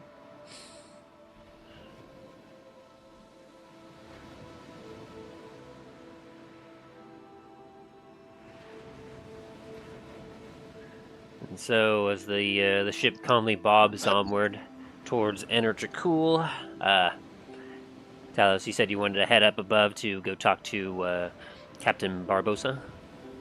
Yeah. Easy enough.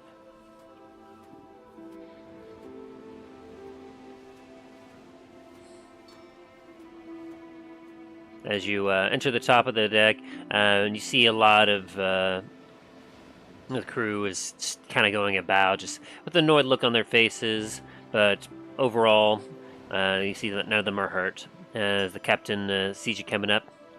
Ahoy! Ahoy there, Talos. We see that our friends didn't quite catch wind of ye. Suited for us. Yes, and now we have another problem. If we go straight to the docks, we'll be having to deal with dock inspections and many more guards. And I'm not sure how we can sneak past them. Well, we do have a few of my own personal methods.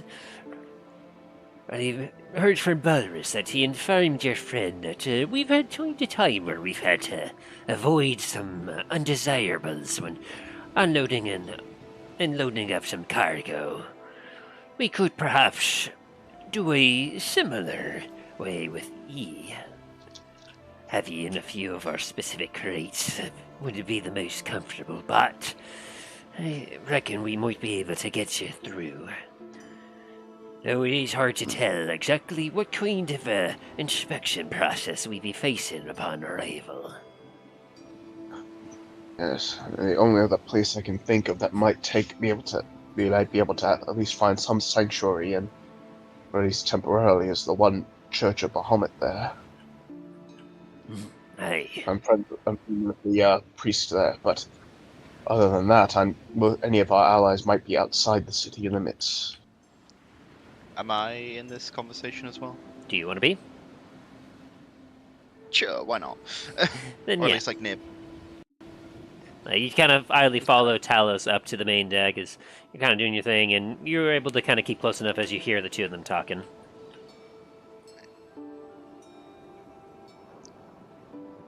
Hey, Talos, we might have some other allies in the city as well. Really?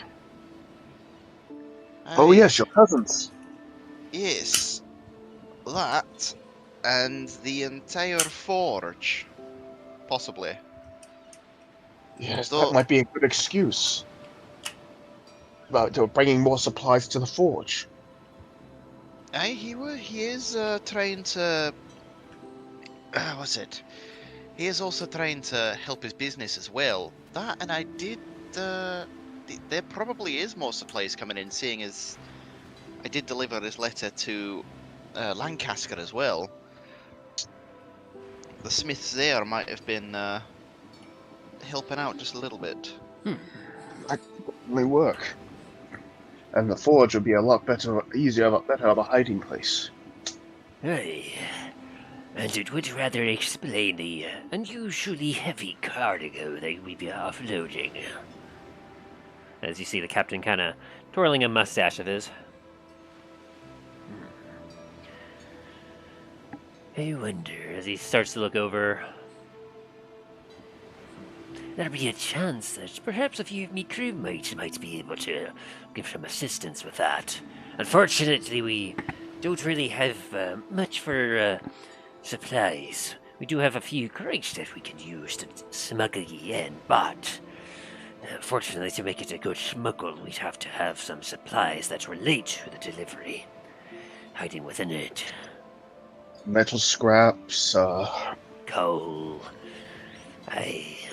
As he kind of twirls his mustache a little bit.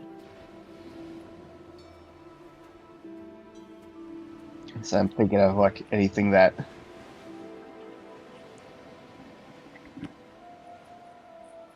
Hey, it's probably not much, but I do have some of these. And I'm gonna pull out some of the metal scrap pieces from my bag. Aye, that'd be a start.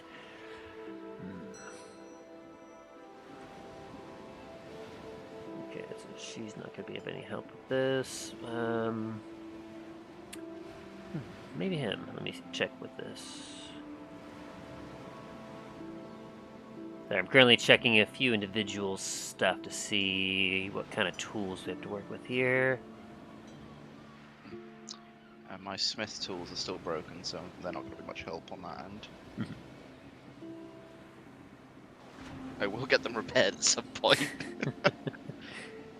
Eventually, I mean, you might have the opportunity coming up soon. Hard to say. Yeah.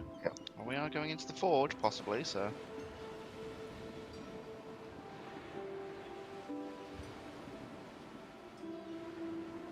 There we go. Alright. Who's that?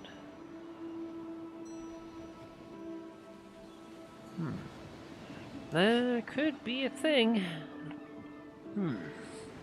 There'd be a chance that perhaps Margaret might be able to help here.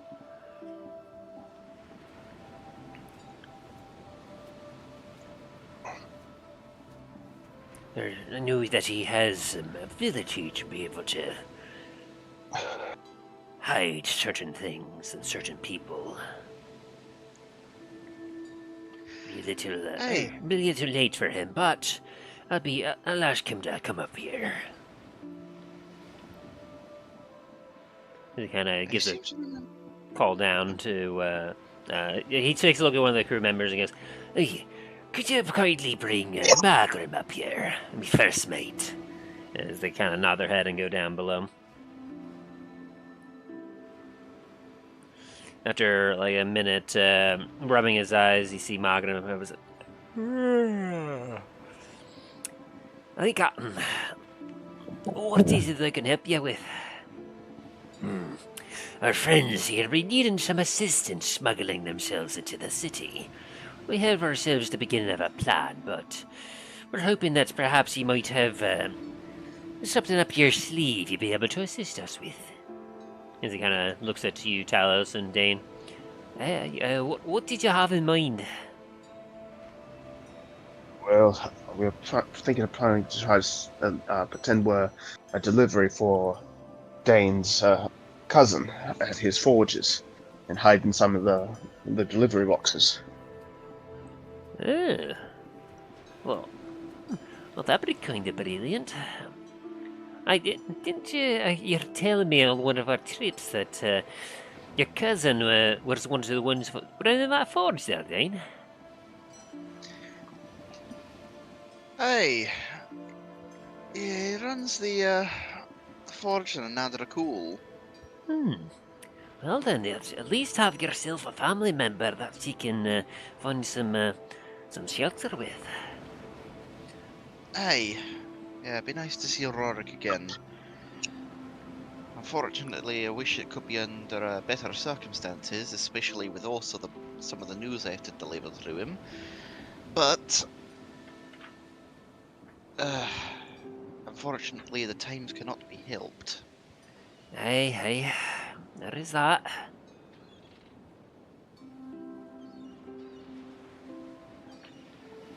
Let me see here, as he kind of strokes his beard a little bit as he starts thinking about what tools he has available to him. So So essentially, we're gonna have to smuggle you in, aye? In some of our crates. Agreed. That's probably going to be the best course of action.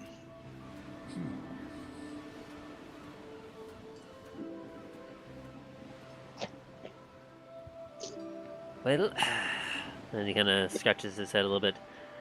I haven't done this one in quite a while, but I wonder if it might work. As he just kind of starts to focus a little bit and think about the specifics of this particular spell.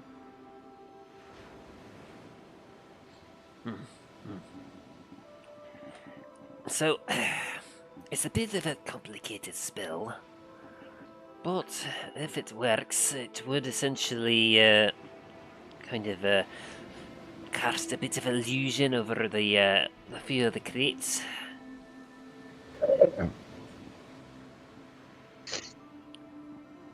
Now, we'd have to be rather quick about it, though. You see, okay, it's like this. So, I am able to take a specific amount of space, up to about 150 foot cube-ish range, at, well, I can make it look like a natural terrain of sorts. So if I were to focus specifically on your crates, I could, say, make the inside of the crates look like some natural materials.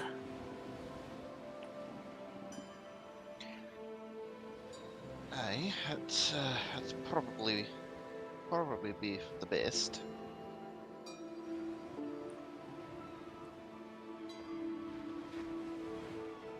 I'm sensing a boat though. Well,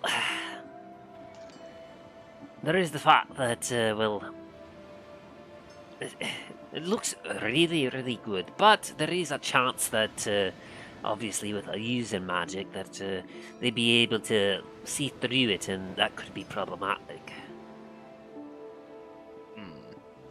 Anyone that has a fair amount of intelligence would be able to see right through it.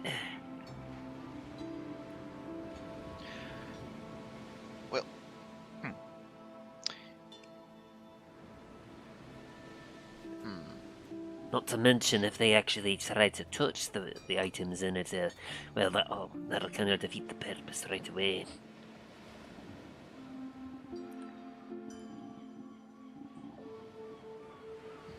But there's a chance that they might just open up the crates and just look inside. May not actually touch anything from within. That certainly would save you. Hey. I've been thinking as well. Do you think there's possibly enough material on the ship to just have like a thin layer of items on top of like canvas or something? So that way we don't have to use the magic.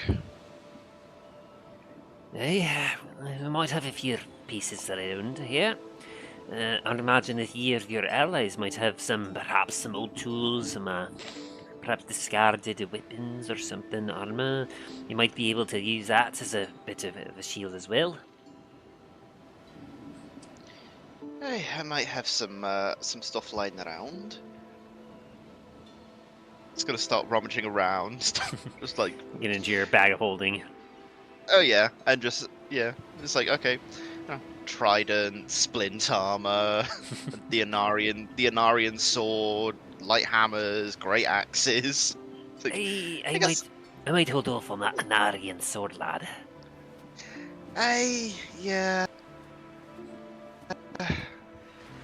yeah, probably a good idea. That might cause them to investigate. Hey. As you kind of take off on yourself, he goes, this certainly would be probably enough to at least cover perhaps half of you. At the very least, you can use this to cover up a crate that stores your Greyhound and, of course, your Milo. Two of them are small enough we'd be able to fit them both in a specific crate.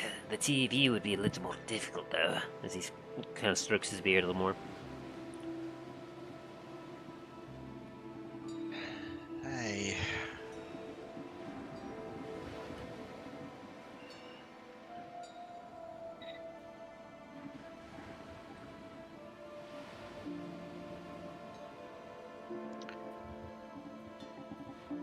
For us two adult, might have to use some of the magic for that. We can would be able to cast a few things just to supplement a little bit. If we at least have a few real ones in there, I imagine that it should be more than good enough to fill a lot of them. Sure. Hey Talos, Yes? do you still have that ridiculous amount of rope? I believe I do. Give me one moment.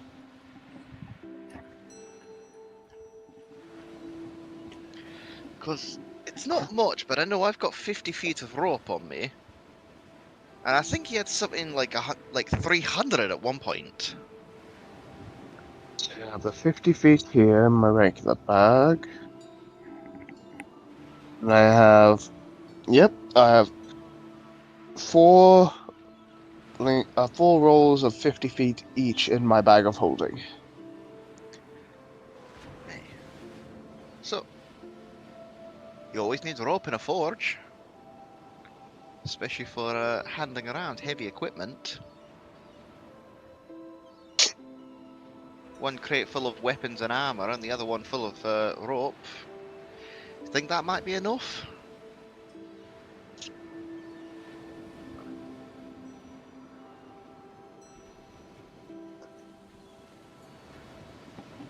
As Martin just kind of takes a look at it and goes, Aye, that might be just enough there. With the sheer amount of rope you got there, I mean, certainly could look like a crate of just nothing but rope. I could throw in a couple of things for the weapons crate to do like a trident. I'll see a crossbow.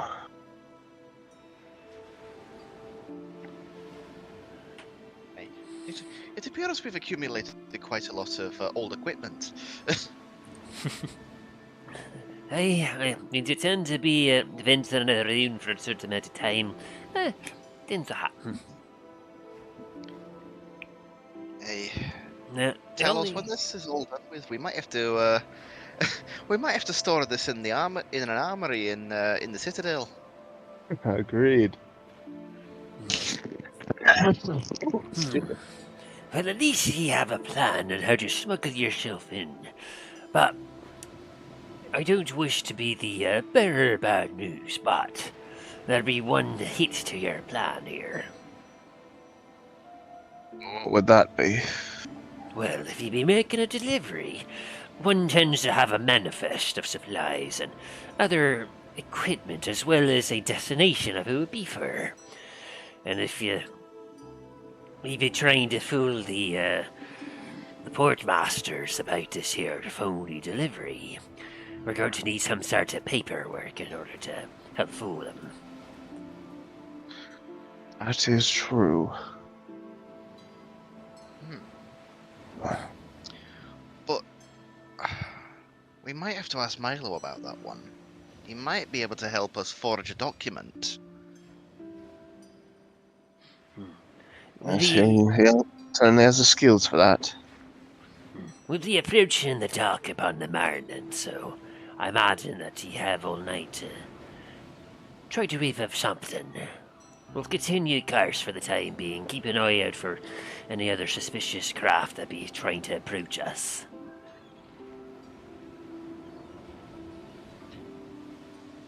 Aye, thank you, Captain. Thank you, Captain.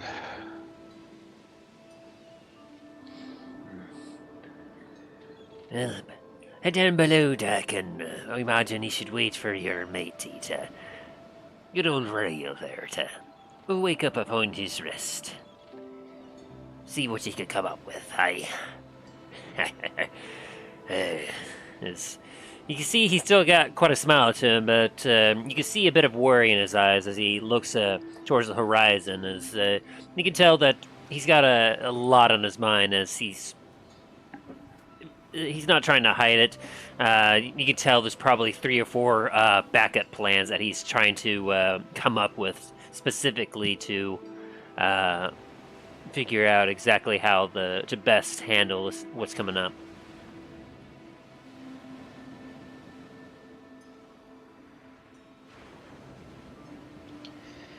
Yeah, this is definitely going to be a lot. It's going to be a very touch and go.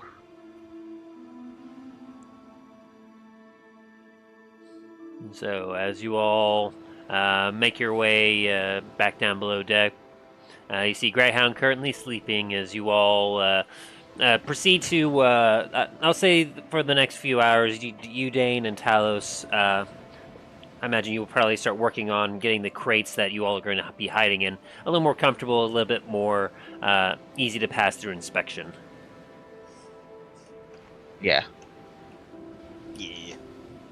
I won't make you roll for it, as basically you're just taking the time, you're just focusing all your efforts on it, so you're able to just take the time to just slowly work on it until eventually night falls, and Greyhound and Milo, you both benefit from a long rest, and you lose your points of exhaustion. Woo! Greyhound is fully awake now. Now he can commit mass chaos. He's just vibrating from the amount of energy that he has. Who has awoken the chaotic one? It's the Energizer Bunny on steroids. I was imagining like a chihuahua that's just scared shitless, but it's not scared, it's fucking just energy. So it's a Chihuahua wide on caffeine. Yes.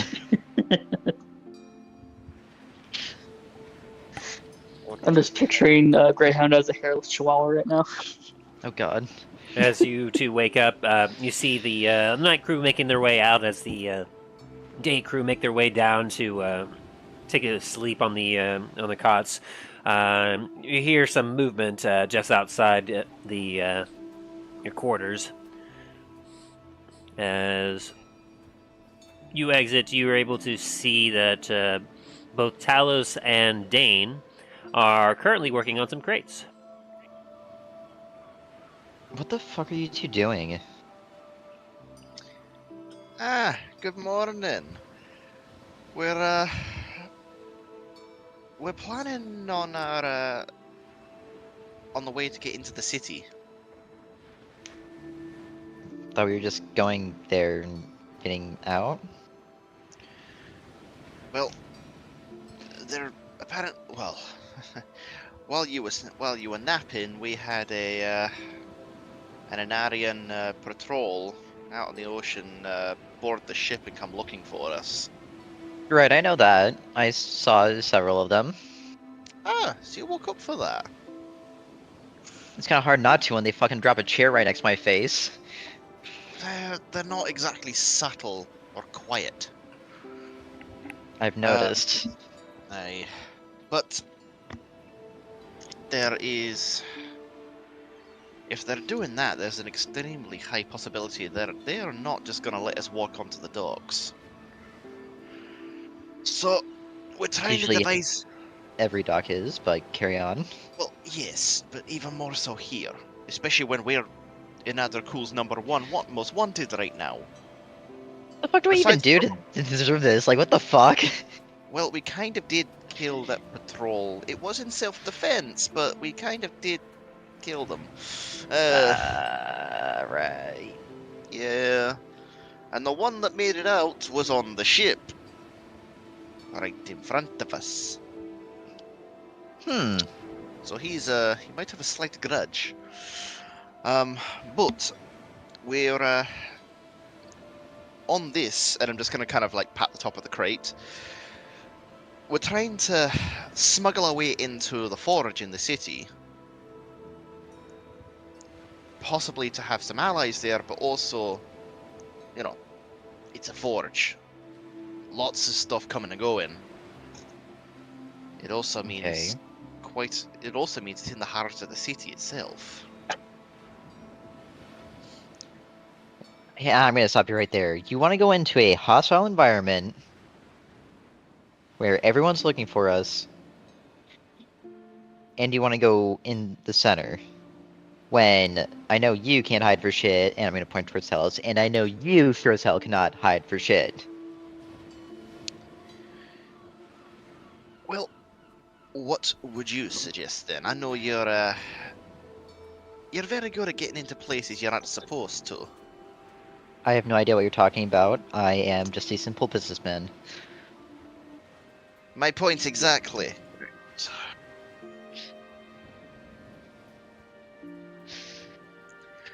But then, Mr. Rail, how would you go about this then?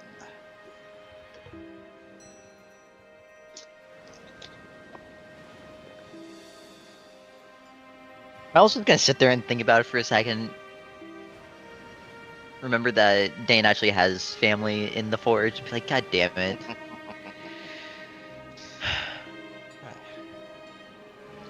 It clicked, did it? Yeah, I guess. Alright. As Greyhound, you're just kind of looking upon this and just being confused. Yeah, Greyhound is completely out of touch right now. Hey, Yeah, okay. the only one that might have a chance of just walking off the ship and into the city is going to be Greyhound here. But Yes, me. Miles just gonna cross his arms after hearing that, be like, watch me.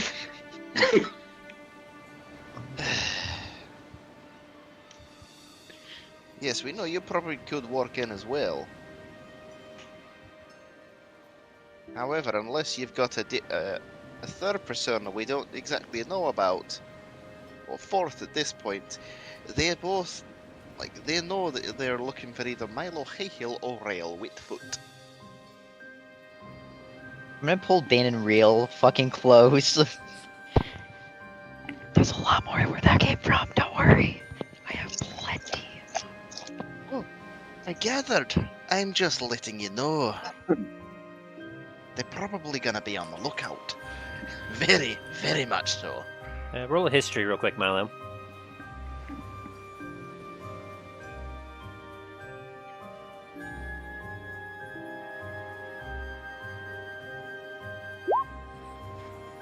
But then, to the best of your knowledge, you haven't really done any misdeeds in your rail outfit, and only a few very specific people that know that Rail and Milo are one and the same.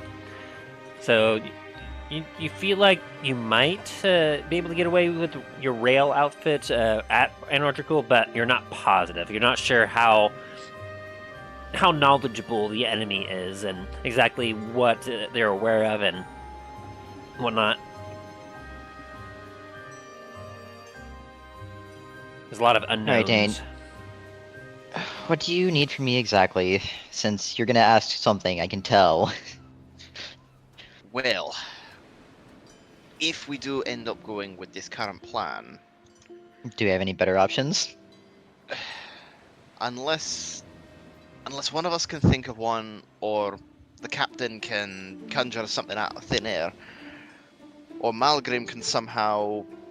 I'm just gonna stop you right there. It's a no. Got it. Pretty much, unfortunately. This is the best we've got right at this current moment. But for a shipment to be going from into the city and especially into the forge, they're gonna need a work order and basically a shipment manifest. But you need a piece of paper that has false information on it, is what you're telling me. Yes.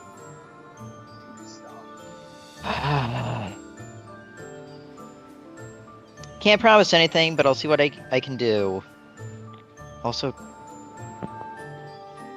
I never did this. Hmm? Never did what? Exactly. Never did anything. He enters stealth and disappears. You I'm gonna didn't. go ahead and go up to Captain Barbossa's cabin.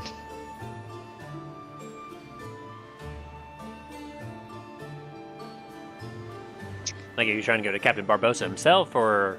Yes. All right. I will say that, yeah, I mean, with all things considered, Balrus is currently at the wheel as you kind of enter.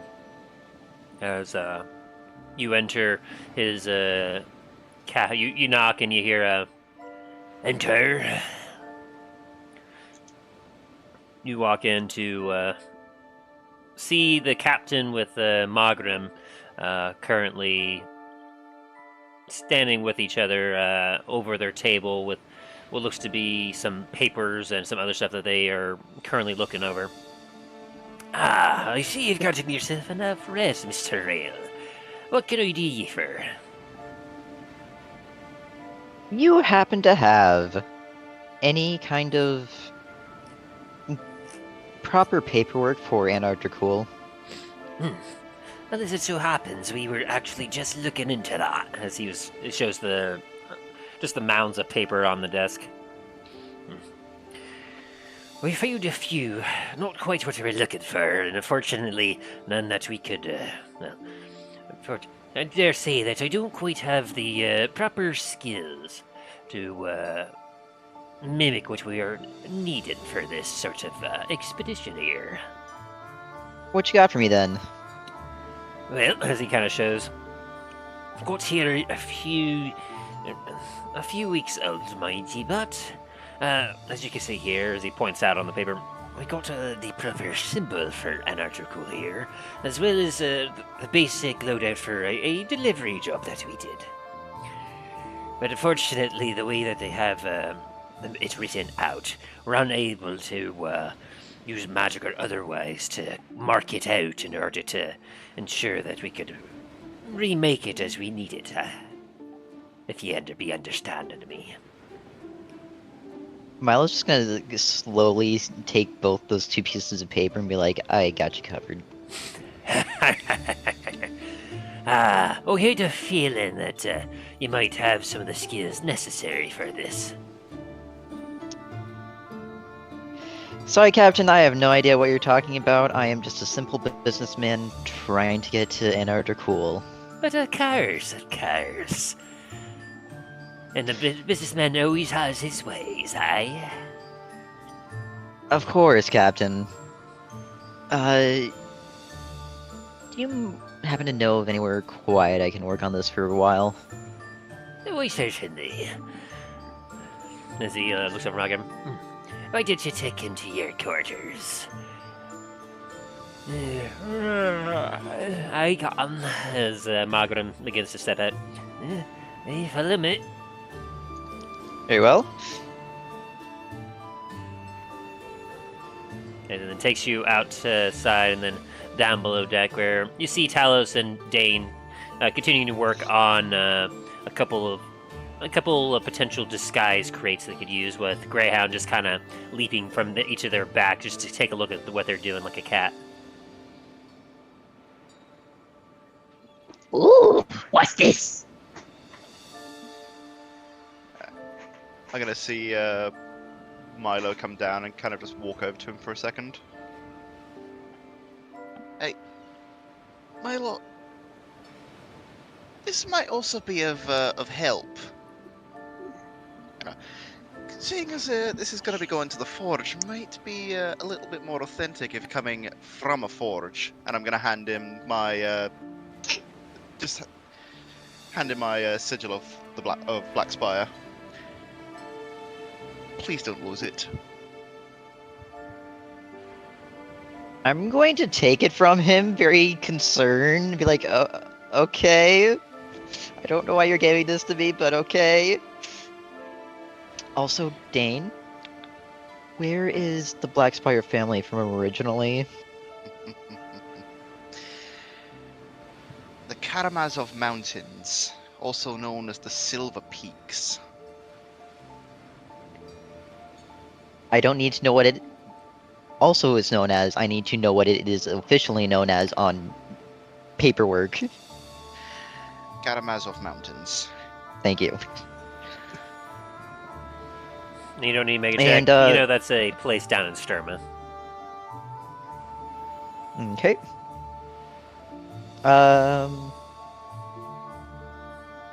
Dane, do you have any, let's say,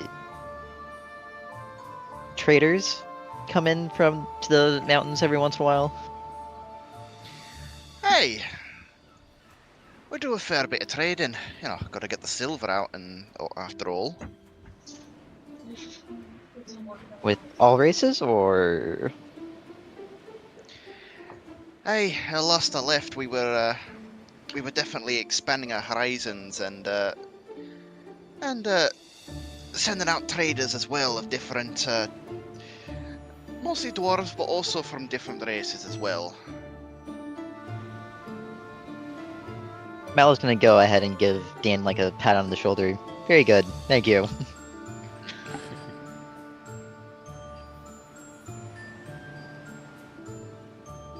And then return to following Margrim. Just in here. As he kind of opens up the door. Inside, you see a bed, a few chests that have locks on them, and a desk with a what looks to be a kind of a nice, comfortable sitting chair. You're shortly disturbed in here. I've got to converse more with the captain, so I'll be above deck here. Margrim, if there's anything you or the captain need from me, let me know. I will be, obviously in here working on paperwork. Aye. You know how businessmen are. Aye, but the cars. As he closes the door behind you, makes his way back upstairs. Very well. I start doing shit. Greyhound's snout just appears in the side of her eye, just watching what you're doing. You asking you doing this to Milo, or? Yeah, and Milo sees this. Greyhound, I haven't even started fucking doing anything yet. What the hell do you want? Oh, I just wanted to see. Maybe I could learn something for my academy. Help with finances. Greyhound? No. Oh, Grounds looks down sad and leaves. Milo's gonna go ahead and lock the door now too. As you hear a lock behind you, Graham. Grounds very sad and walks off. Respecting your privacy by knocking, but breaking the door down and coming in anyway.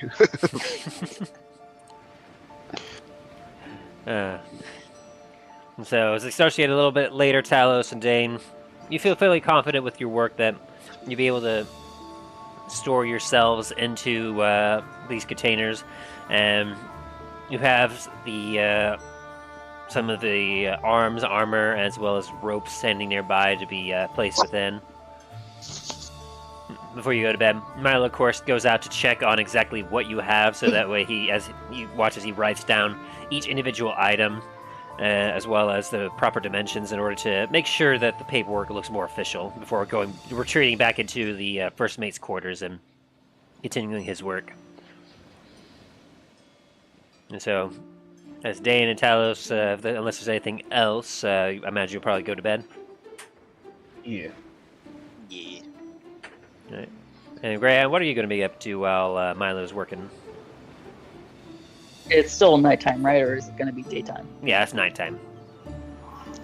Greyhound's going to go up to the I forgot the name. God dang it. The crow's nest? Yes, the crow's nest. Thank you. And he's just going to fall asleep next to Yasuo. As Joshua sees you kind of like and jolts of it at first, he goes, oh, crikey, mate. You ain't gonna throttle me again, are you? Was that a problem? Well, it was a little alarming at first. Ground just feels a little hurt and actually like offended. This is, I was just trying to help. I Like he do completely appreciate that, shocked what he mate. just said. It just, you manhandled me a bit there.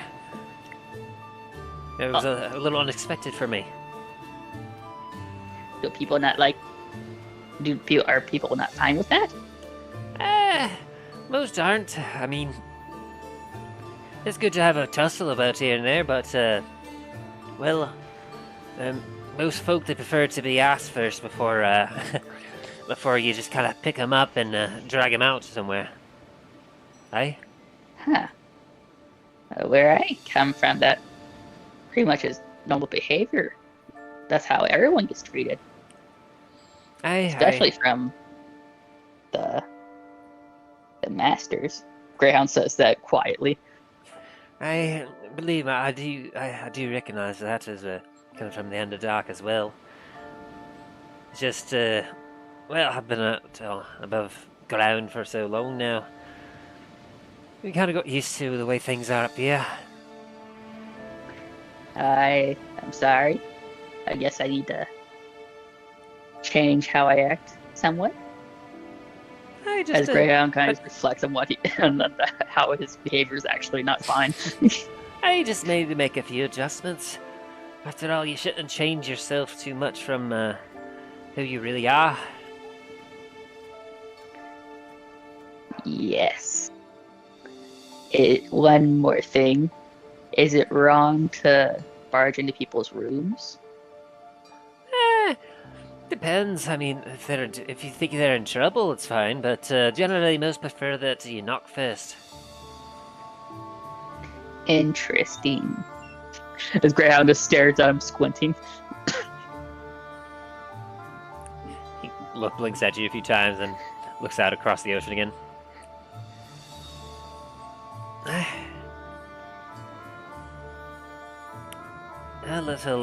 Little man.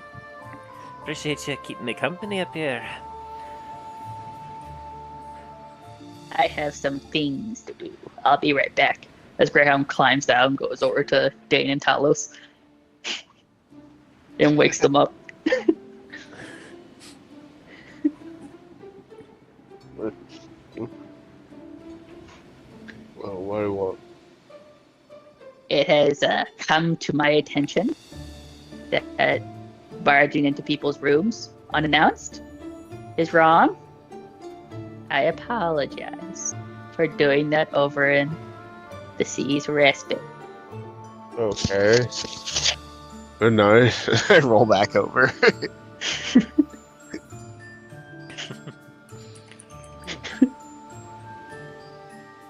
Then Greyhound, did Dain hear him or did Dain not wake up? Roll Constitution saving throw to Dain.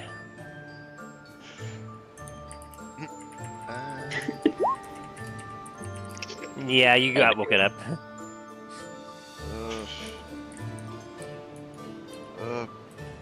Thank you for the apology, Graham, but ideally that could have waited till the morning. I'm going back to sleep. Dane's also just gonna flop back on the bed. Good night. And Greyhound goes over to Milo's room and just knocks on it. Milo, as you are continuing, as you have a bunch of notes in front of you and a blank sheet of forgery paper, as I imagine you're using your forgery kit. Yes. You have everything set up, and you feel the process coming to you as you're getting into the zone. Like, all right, let's go. And then suddenly you hear a knock, knock, knock, knock that makes your head jolt every time. Like, duh.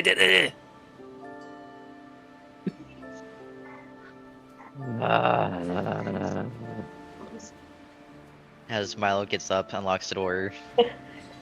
It's already locked. Is it extra locked? I said unlock, not lock. Oh, gotcha. He built a whole new lock just to lock it again. Greyhound. What? It has come to my attention that some of my behavior is not acceptable, and I apologize for showing up unannounced in this room without you knowing I was here. I apologize. I'm sorry. Okay, thanks. As Milo just slams the door in his face and locks it again. You feel that went well, Greyhound. Alright, time to go to bed. As he goes back to the crow's nest and just curls into a ball to fall asleep. And you do that. As Milo, you proceed to get back into the zone as you focus in on your work. As you kind of crack your knuckles a little bit.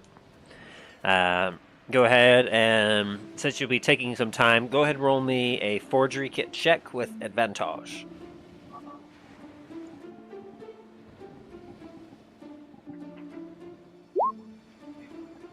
$19. As you meticulously go through every detail, writing in the inventory, making the proper marks and signage of Anar Dracul at the very top, and you proceed to take a look at Dain's symbol and go, all right, I'll incorporate a little bit of this into there. You put a little bit of the black spire symbol at the very bottom, and make it seem as if Black Spire itself had sent the shipment, and it was being delivered via this cargo ship. And you see as the sun's starting to rise up through the window, as your eyes kind of you kind of rub your eyes a little bit as you realize the morning has come, and you see a number of other ships starting to surround you. Some going in the opposite direction, some coming up right next to you.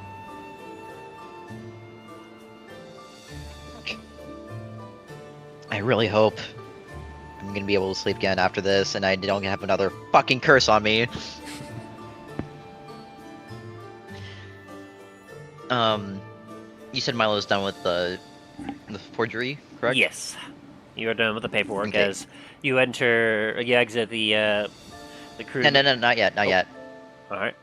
Milo is going to do a quick change of clothes. Alrighty. Out of your real outfit? No, something else. Okay. So you're able to go look at mirrors, and you ask him for that specific outfit, and he goes, bleh, and he pops it out to you. It's nice and well folded, neat, and looks like it's ready to go. Perfect. Milo will go ahead, put that on, and then proceed to leave. As Talos and Dain, you get up and you double check the crates as Greyhound. You wake up and make your way down with Yasuit as Yasuit goes to sleep, as you see your allies currently at the crates. As the three of you are kind of converge amongst one another, as the captain also goes down there and takes a look at you. Ahoy there. We stayed up quite late making sure that everything that we could prepare was right, but we'd be approaching the port now of Anar Dracul. As the three of you hear behind you a door opening, and a halfling stepping out of the first mate's quarters. Who are you? Good morning there, laddies. I suggest you get back in your crates. As everyone takes a look at you and describe what we're seeing right now. You are currently seeing a businessman halfling in a green suit. That's about as much as I got. Wizard of Oz. Roll me a quick deception check, and anyone that wants to, insight.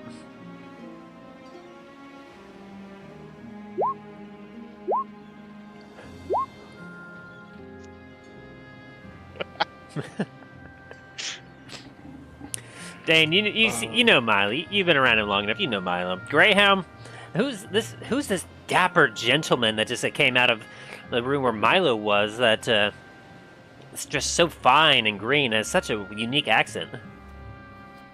Greyhound immediately forms a knife and sticks it at Milo's throat. Says, "Who are you? Where's it?" That is definitely not needed. My name is Rios Strongwood. At your service. Now, as I suggested, get in your crate, you little rat. I don't need a crate. Where is he? As you see a little twitch in his eye. Dane, can you do me a favor and get this creature off of me? I would rather not soil my outfit already. I can do that. I'm just gonna kind of pick Greyhound up like an angry cat. Starts flailing around. Insight, Talos, not perception.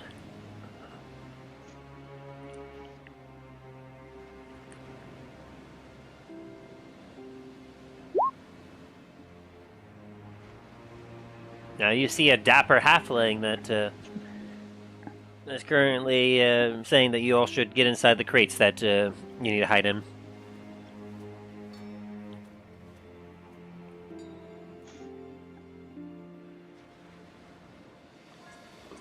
On me.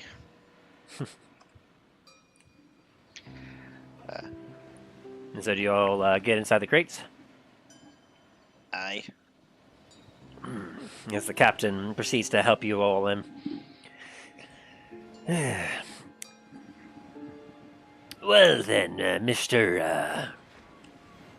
As he squints his eyes at you a bit, Strongwood, we have the proper documentation for your order. We'll be approaching the docks and we'll be needing to make sure that your shipment be all above board. Of course, Captain. What kind of businessman would I be if I forgot the paperwork? And I assume you present it to him. I do. And as he takes it and looks it over, not bad, not bad. As he then gives you a grin. I'm gonna lean in real close, and then these can be like, "Of course, it's fucking me. What do you expect?" As he responds in kind. I figured as much. It's still quite impressive work with the time frame you had. Greyhound hears us, right? Yes, you do catch a hold of this as... Can I make another insight check? Yes, with advantage.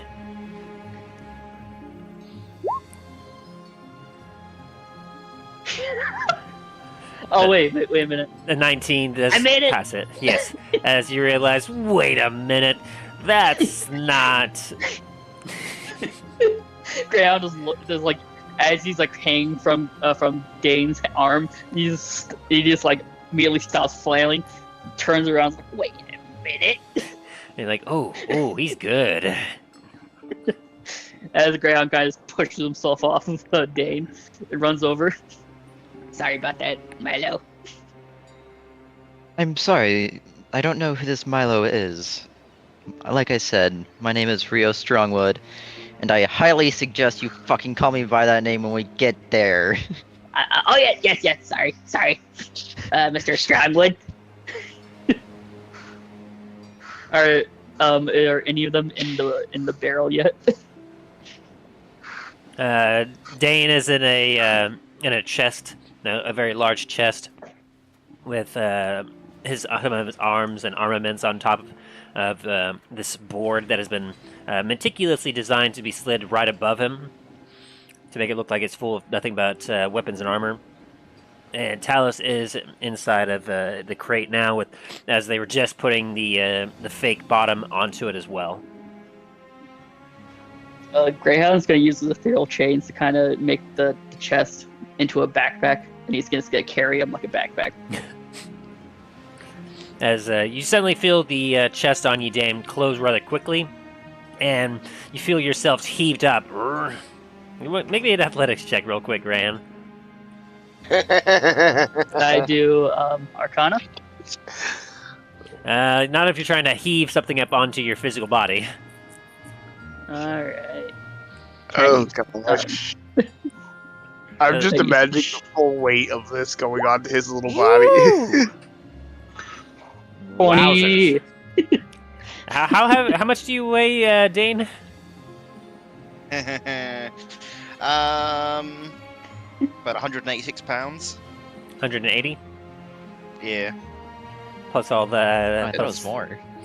So roughly, it's give or take roughly about 250 to 260 pounds with the extra equipment and everything else on there. And with the 20, you are able to actually heave that up onto yourself. As even like Milo, you kind of look with some amazement as you watch Greyhound almost effortlessly heave up this giant chest, and with the ethereal chains, just kind of strap it to his back like a backpack. As you realize that he just heaved up Dain onto his back, and this is a 2-foot tall like kobold.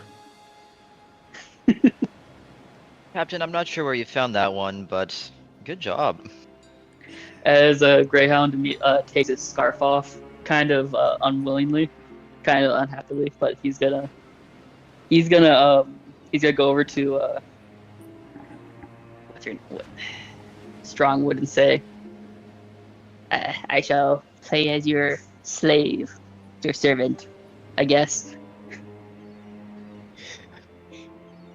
I'm just gonna take the scarf and throw it back at him. Just like, what the fuck are you talking about? Knock it off. But I need a secret identity too, right?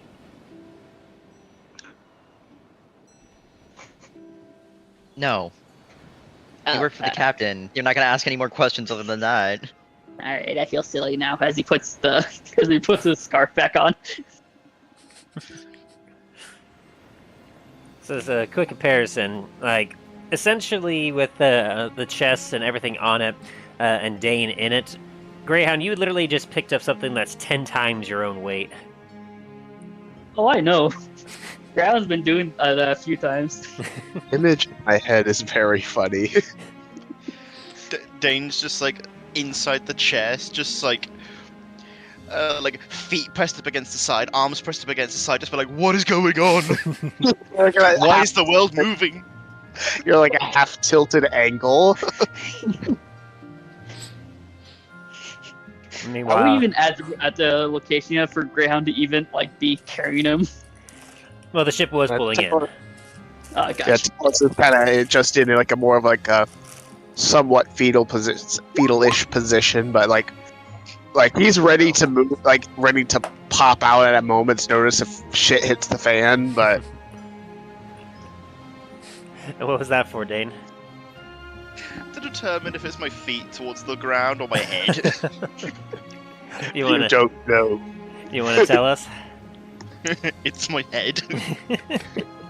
I'm just upside down looking, going, The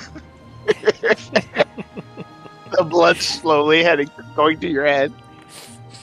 As Talos, you are put the flake floor of the crate is put above your head, and you feel a hefty amount of rope get placed above you. As then you feel yourself slowly rise up as a couple of hands come over and pick you up, and everyone goes onto the deck.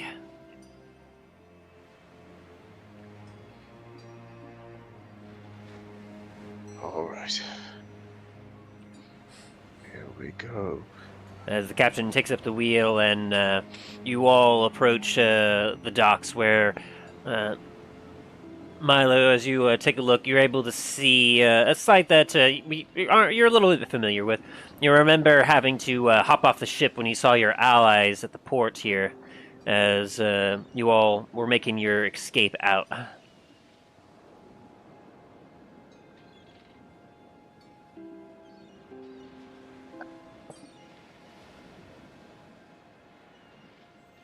You look about and you see a few other ships nearby as You see the docks ahead of you. To the right, you see a more populated area where you can see lots of different workshops and buildings. In front of you, just past the docks, you can see what looks to be the bazaar, as you remember it. A bunch of tents and other stuff set up in a way to greet incoming travelers coming from the sea, as well as help quicken the exchange of goods and retail. And of course, further on, you see just to the far left a pathway leading up deeper into the city, where above everything you do see the walls, the arena, where so you get some flashbacks of the blue dragon that you fought in that arena for your own survival. With just beyond that, just peeking above the arena, above everything else on its own plateau, you see the top parts of the palace of Lord Thanatos. I can do it again. Don't wake me. As the captain takes a look at you, looks at you and goes, Well, time to find out if all this preparation will pay off. Of course, Captain. We just arrived. What is there more to worry about? But of course. as he twists the wheel a little bit and goes, All hands, raise the sails, prepare to land. As the crew members rush around and proceed to get the sails taken care of.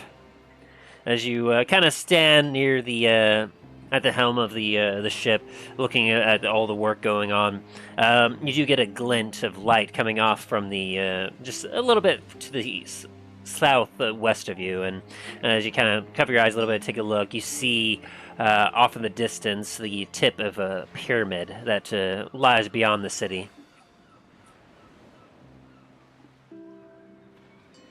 As the ship slowly makes its way into the dock. Hey, Captain, if you ever want to come back here and do a little sightseeing, let me know. Hey, you of course, you have a way of reaching me in case you ever need to, As he taps his ear.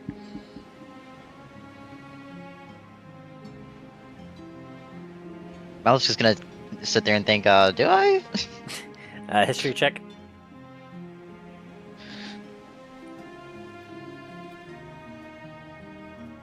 14. You remember that Dain had given Captain a sending stone, and he has one, and you all have the other one.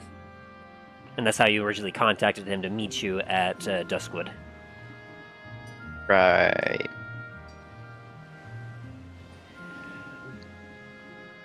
Now, of course, my good passenger, Rios, we'll be sure to drop you your cargo off here before making ourselves scarce. I'm sorry, but in the agreement, it was to deliver the goods to the forge, not just Anar Dracul. Of course. I'm just saying that after our business be concluded, we'll be heading on our way. After all, there's lots of other work to be done, and we want to make sure that if things get volatile, that if a storm be approaching these here docks, we don't want to be around for it, aye? As it gives you a wink. Of course, Captain. I completely understand. However, one more thing. If you do happen to go to Antiva anytime soon, stop by Comet's Landing. I'm sure he'll give you a really good deal. Aye. I'll be certainly sure to do that. I'd be curious to see if it remained untouched from that explosion and fire that occurred some days ago. Yes, it would be good to hear from Lure about that. As you hear as the anchor drops into the water below. Hey, men! Remove those there crates. Grey one, you got that there chest, I see. You already got that. And you two, bring the other crate with you to the carriage. As a couple of the other crew members say, go, "Aye, Captain." As a gangplank gets lowered from the ship down onto the docks, and you watch as Greyhound and the 2 crew members take the crates down and are stopped immediately by a couple guards that approach the ship. Rios is gonna hop on over and just see what's going on.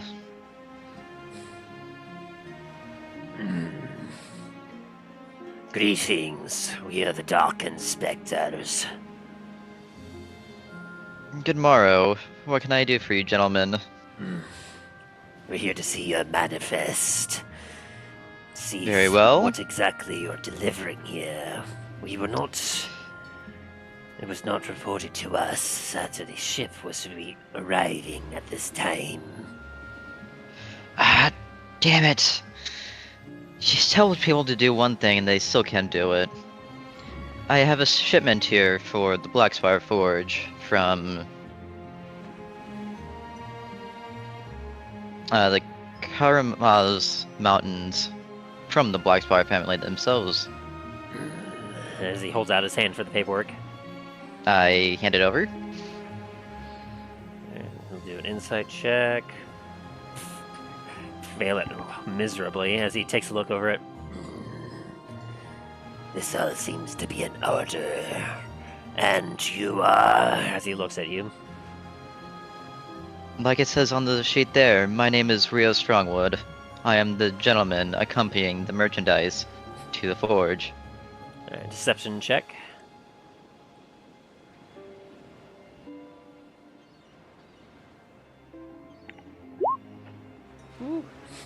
As you look up with your usual pomp and confidence, you almost feel as if you're bigger than these lesser men in front of you, and you almost see them kind of shrink back a little bit from you at just the grandeur of your presence. Very well. Is there any further questions, gentlemen? I do have a tight schedule I need to keep. If dangerous walk to the city at times, we'll have some guards accompany you. Very well, if you wish. And he waves over to a couple guards that are hanging out, and they proceed to line up one on each side of you as Greyhound. You kind of look up at them, and the other 2 crew members, they look over as the dock master then proceeds to open up some of the crates and see some of the arms and armaments.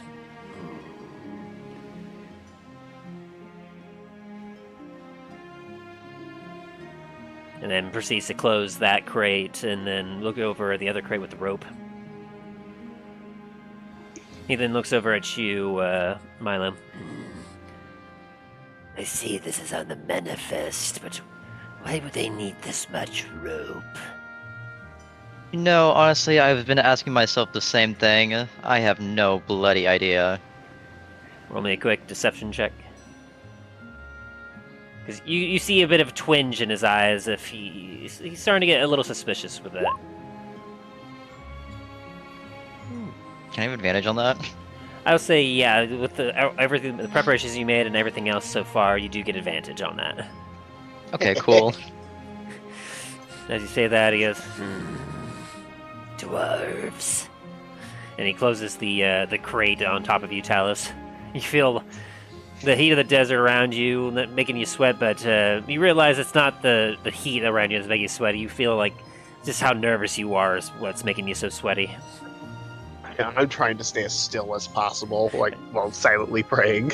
As you have your sun sword in your hand, hilts pointed up towards them, ready to have it extend at a moment's notice to make your initial attack if necessary. Yep, it's like ready for a little Jack-in-the-Box surprise. Go on. As then the dockmaster waves the 2 guards away as they start to lead you through past the docks out towards the city.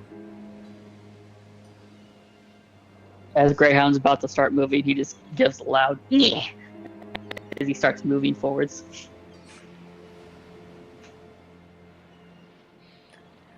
Is there an issue, little one? Nope, nope, I got this. Very well. Yeah, and you don't even need a perception check as you give up. You hear the dogmaster just take a look at that and go, Strong little thing. before he moves on down the dock.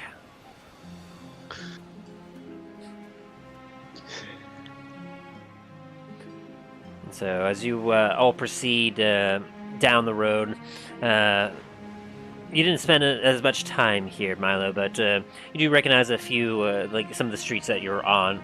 As you walk past the bazaar, you can smell the spices and hear the activity in the air as the bazaar passes by. You hear lots of voices shouting, like, big deals here! Come, bring yourselves to my shop here. I have finest robes! And you just kind of nod your head as you continue onward.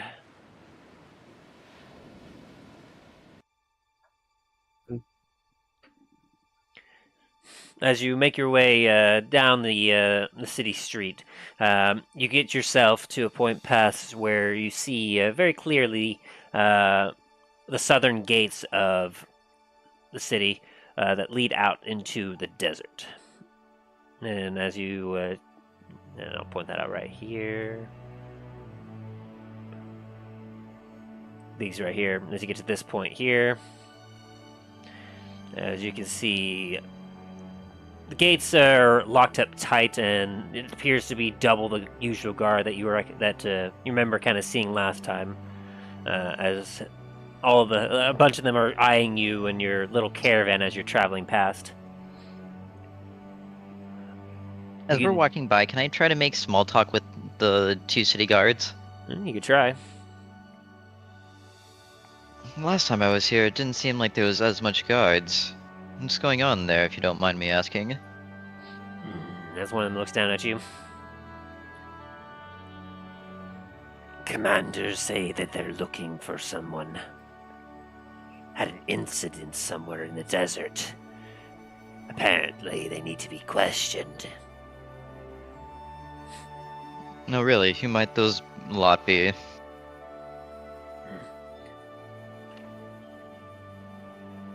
We're told that they go by the moniker of Comet's Company.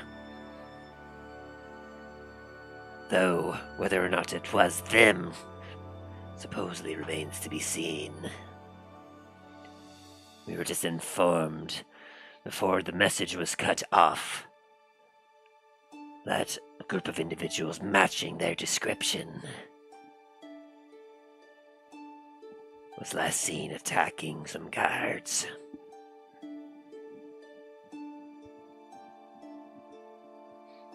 Huh, that's quite interesting. I've always heard that the Comet's Company were heroes, not some mere villains. Well, all can have a face that they show to the public, but when in private, they can show their true colors.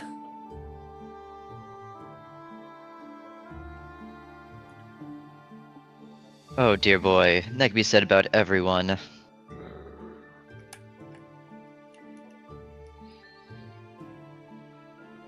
As you all continue to make your way, you find yourself up towards climbing uphill, and things start to get real heavy for you. Greyhound is like you're carrying this big chest with Dain in it up this long hill.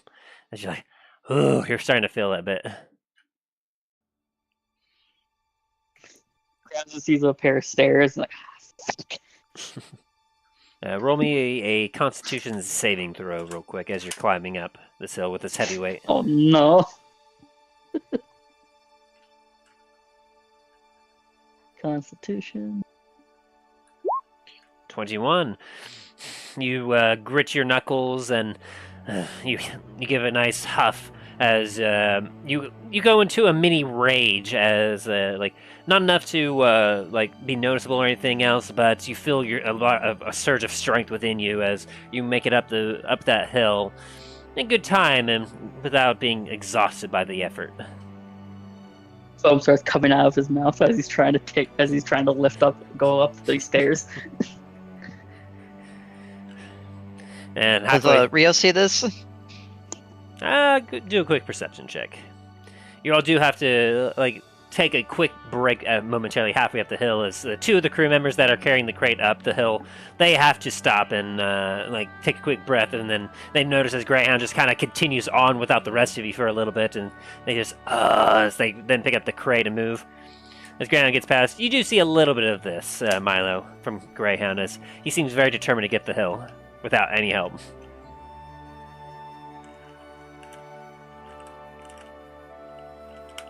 Very well.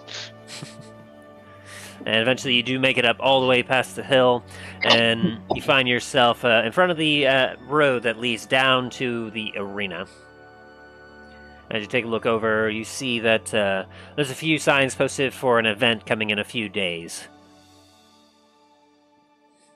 Once again, I'm going to ask the city guard, what event is going on there? In a few days, they'll be having one of their usual bouts. Some gladiators against other gladiators, and then maybe some creatures. Always a surprise at the events. Will you be staying to see it yourself? That has yet to be seen. Like I told your dockmaster, I am one with a busy schedule. As they proceed to continue guiding you onwards, as you all pass by the Temple to Bahamut. And you see, you're able to see Milo standing at the entrance, just kind of looking out. I don't remember if you saw him previously. I know he was helping you all out, but you do see the an older man just kind of standing there, just looking out, and just his eyes trail at you all as you are all passing by. Greyhound just looks at the temple and just has a deep look of disgust as he sees it. Church. Greyhound, stay focused. Yeah, did you ever meet It's a shame Albert? that those things be around. What's that, Tim? Did you ever meet Albert Borland? Milo did not know. Okay.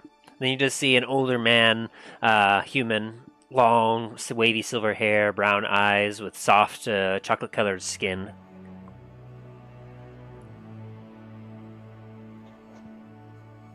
As he just kind of gives you all a nod as you pass by before looking down the road again.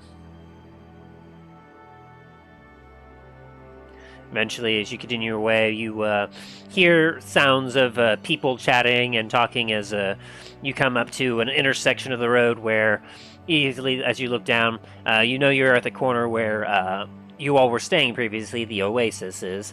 And you see further down the road, you see the gatehouse that leads into the palace of Lord Thanatos. Where, give me a quick perception check, Greyhound and Milo.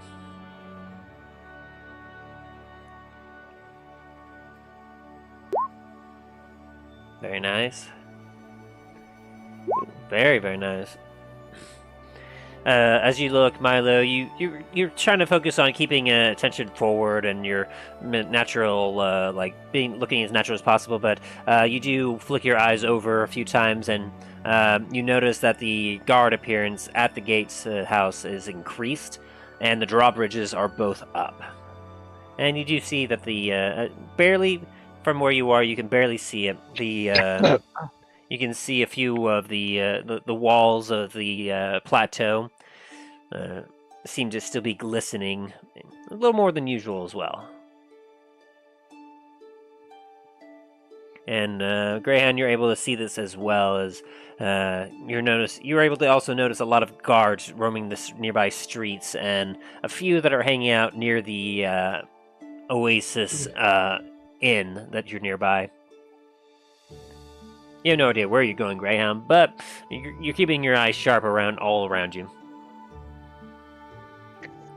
Just eyeballing everyone as he's carrying this giant ass chest. And a lot of eyes are on you. This just tiny, like 2-foot thing, like with something that is like about 3 times your size and about 10 times your weight. Some of them. Graham is like snarling at them as he's gradually getting more and more into a rage as he's trying to carry this thing.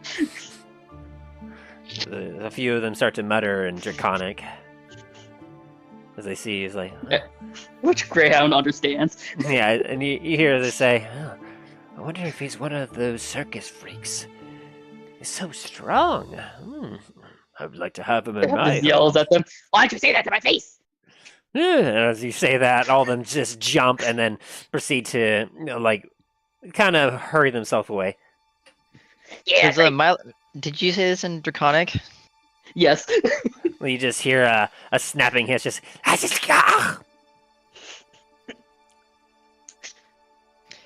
I'm no Greyhound well enough, though I can make an assumption that he said something nasty towards them. Especially with how quickly and scared they moved themselves away. Greyhound, another outburst like that, and your pay will be deducted. Wait, I'm getting paid? Milo is going to then give you a look, and you should realize, oh, I should not have said that. As the 2 guards then take a look at you, and one of them just kind of says, "Is he a worker or a slave?" He is a worker. He is just a little slow sometimes. He forgets he gets paid, and not just with food. That's why I've been getting paid usually. Roll me a deception check real quick. Me or Greyhound? You. God damn it.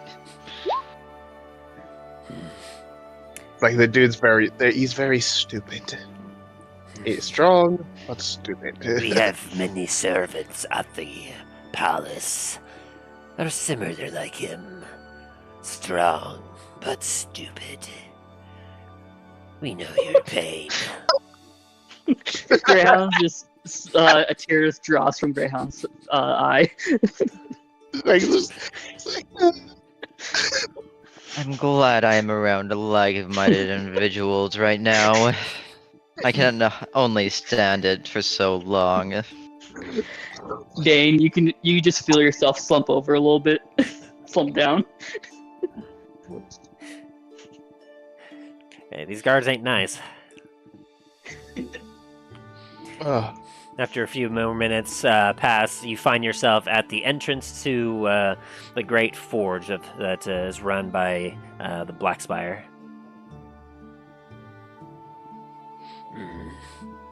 Here you are. You have been Thank you safely kindly. transported. Indeed we have. Call the guards anytime if you see suspicious activity. Could you give me a description for this Comet company? I don't believe I've ever ran into them myself. They're easy to spot. 2 of them are dragonborn, not dragonkin like some of us. As he kind of nods over to a guard that's nearby that is Dragonkin. But they are dragonborn. Very rare sight these days. Yeah. And one is a dwarf. Supposedly a cousin of the one that runs this forge. And the other was a halfling. Much like yourself, but dressed a little differently. They say his eyes and hair are different colors as well. As he kind of narrows his eyes down a little bit. If you see anyone that matches their description, you are required to inform the guards immediately. Of course. However, I believe that one over there, I mean, just point to a random guard, is a dragonborn. You might want to go check up on him. Quick deception check. Milo's not trying to be deceptive here, he's trying to be fucking stupid since he can't tell the difference between a dragonborn and a dragonkin. Okay, persuasion check real quick. As Greyhound just sets the chest down, he just looks at Milo and was like, Do you just see all of us? Do you just think all of us look the same? As the guard takes a look at the other guard, and then he jolts his head up and they're like, what? And then looks down at you, looks back at him, and then looks back at you. He goes, Stay out of trouble. as he then stomps away. Rios is gonna go ahead and go over to Greyhound and say, of course not. You're a short one. So obviously you're not one of them. Greyhound just walks into the forge. And Dain, you immediately are able to hear the hammering of hammers on anvils, and you start to hear the whooshing of the bellows as you immediately start to feel more comfortable as the other two sailors bring in the other crate. As Milo, you see a burly dwarf with black hair and a booming voice start to approach you. Hey! What's all this then? Excuse me, are you the Blackspire around here? Aye, I'm Lorrred Blackspire. As you see a extremely long black mohawk with golden eyes on top of this burly dwarf. He's got rough, dirty skin and a great black beard that's braided in several places to help keep it from getting caught in any of the forges, as it's a bit on the squarish side. And you see he's got a piercing on his nose. I do apologize for our intrusion, but this requires your attention. Do you have anywhere a bit more private we can chat? As he takes a look at the two crates and you and goes, Aye. Oh, I got my office in the back here. What's it aware that I was having any shipments coming in today? You got paper for this? I do have paperwork for this, but you don't need to see it. Once we get to your office, it will make sense.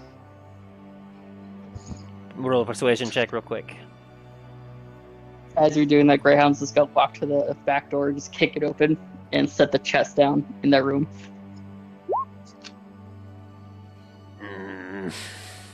This is highly irregular, but very well. As he then kind of waves you over to his office, and you bring the crate in as well. Yes, I bring both crates in, and as I'm having the crew of the Kraken Skull bring in the boxes, I'm going to say to him, yes, it is highly irregular. However, you would never say no to a Blackspire, now would you? Does that kind of kind of twerks a little bit as he side eyes you? No, I suppose not a family, although I suppose that's because of who sent it and not you, because you're clearly not a Blackspire. Yes, that would be correct. As he then has you all enter the room, and then he goes, Could you, if it's a private matter, I assume you'll want your help to leave. I'm sorry, what? The ones that brought in your cargo, I'm assuming you don't want them around if this be private. No, those two can leave. The short one can stay. Greyhound looks at you all happy. I can? yeah, the two sailors just kind of go and give you a wave and go, Hey, Rios. We'll be heading back to the Captain's Skull. We'll let the Captain know that we've made this delivery. Is there anything you wish to relay to him? Just tell the captain that I give him my deepest gratitude, and you will be hearing from us again. Arr, we appreciate that. And they give you all a wave as they leave the forge. Good day, gentlemen. Now, Blackspire. Hey, you said you had some paperwork for me. I do, but however, why would you want me to tell you about it when you can have your own family tell you about it? As I kind of just start banging on the chest. Bang, bang, bang, bang. Hey. We're here. Yes, get out of Greyhound the is- fucking crate now. Greyhound opens the crate. Boy, the ancestors. Is that you, Dain?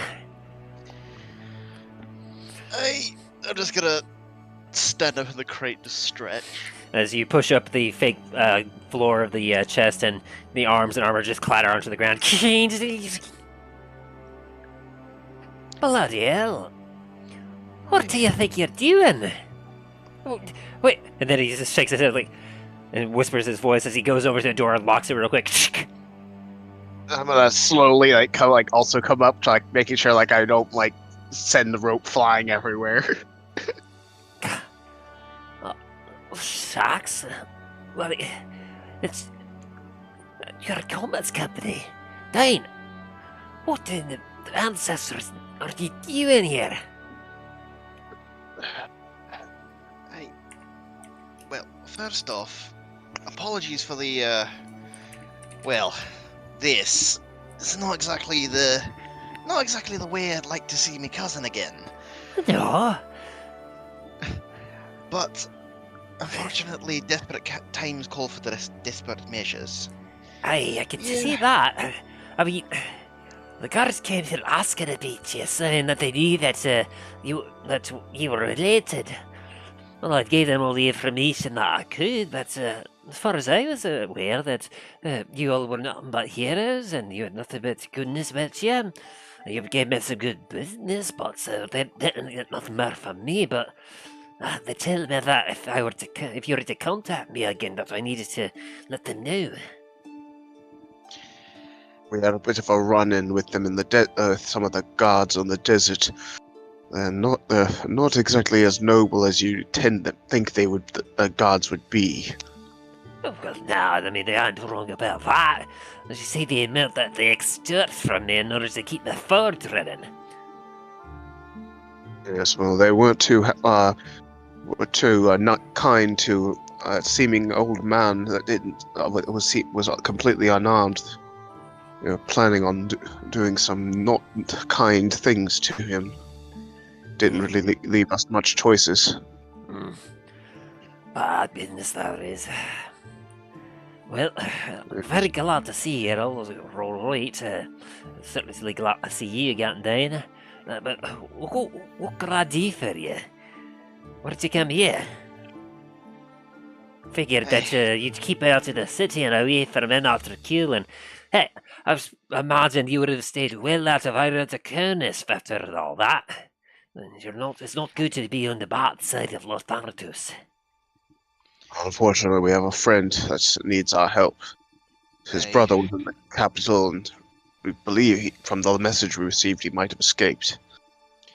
Hey, do you remember one of our other companions, Dallin, the other Dragonborn with the big rifles? Aye, I remember him. Well, he's a nice little chap. Aye, he's a good one. Unfortunately, his brother was invited into Lord Thanatos' palace up there, and Are you talking about Fradnir? aye, Fradnir. Aye, I've had to make some specific armor and a few other pieces for him from time to time.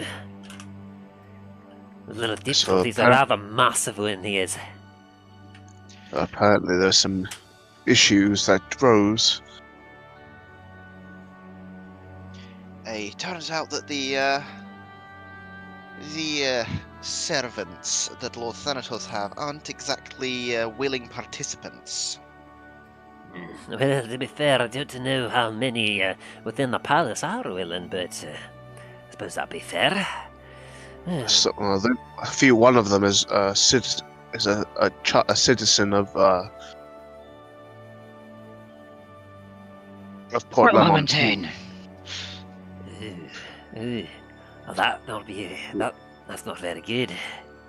She was apparently captured and sold up into slavery. Wait, Sorry to break immersion for a second. I gotta disappear for about half hour. I gotta take a slight emergency phone call. I gotcha. Oh no. But yeah. Okay, we could take a quick bathroom break after a little bit more dialogue. Okay. As he kind of takes a look at you. Yeah, slavery, you said. Wait, are you implying that the servants at the palace are slaves? Well, the one that we were able to interview with had a slave collar on her. As you're saying this, Greyhound's eyes immediately glint up. She could only answer certain direct questions, and certain questions she couldn't answer at all. And some of them she was able to break a bit of the control to answer slightly, but if you've ever seen someone under a slave enchantment... That's... You see graveness in his eyes as he kind of looks down a little bit. I had no idea. What a slim a few things, but I just assumed that they're really good servants. Yes, probably I should explain a little of the history of these lands. You knew that these lands were once Fey Forest, correct? I have been hearing some of the rumours from time to time, though landscape around here wouldn't really give you much to say that it was. We found when the elderly man that the gods attacked in the desert was originally one of the original denizens of these lands. And we were able to learn some truths. And I go ahead and explain to him like the war of the dragon war that happened, and the coming of Thanatos according to the people, and all the stuff that they were able to tell us. Well, that'd be a lot to take in, laddie. Although, it does make sense as to why they're at constant war with this circle of the sands. The guards have always informed us that if we were to see anyone that just matched that description that she gave, that we had to inform the guards immediately. Yes. One of the things is you'd think that Thanatos, with all his strength and wisdom, would try to help any refugees instead of displacing them as they have. I'm just gonna look at Talos after he says that, like, really? You expect someone like that to do that? One can hope. Well, there have been rumours that that circle has been seeing getting closer and closer to the city and the palace. One of the reasons they said is why the guard presence has been increased, trying to prevent any sort of incursion from the circle, as well as make sure that any other security breaches can be prevented. Mentioned about something about how some sort of lad was able to climb and scale the walls of the palace at one point and managed to get in and cause a bit of a ruckus. Made them quite upset. I'm gonna just put my hand out and be like, "Hi, Milo Highhill, how are you doing?" Wait, I thought your name was Rios. Ground just yells, I know, right? Master of the Scots. Do you really think that I was just gonna walk in here and be like, "Oh yeah, my name's Milo," with the fucking guard? No, come on. And he looks at you, Talos. I thought you'd tell me that Milo was dead. But We thought he was dead as well. It's been a long story. I'll tell you after like a beer or something. Interesting adventure, but we've also given the information of what's going on to back to the capital as well. And apparently, the Paladin orders didn't even know about this whole section of the world being turned into a desert, so they're quite worried about that.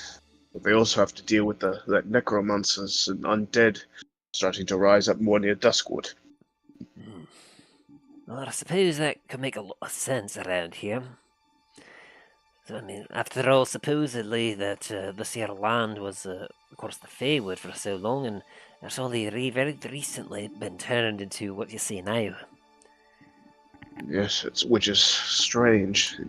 I know that time is a little different with the Feywoods, but maybe with the power, with the woods being turned into a desert there, time dilation, whatever you want to call it, through the magic might have dispelled. A fun fact for you.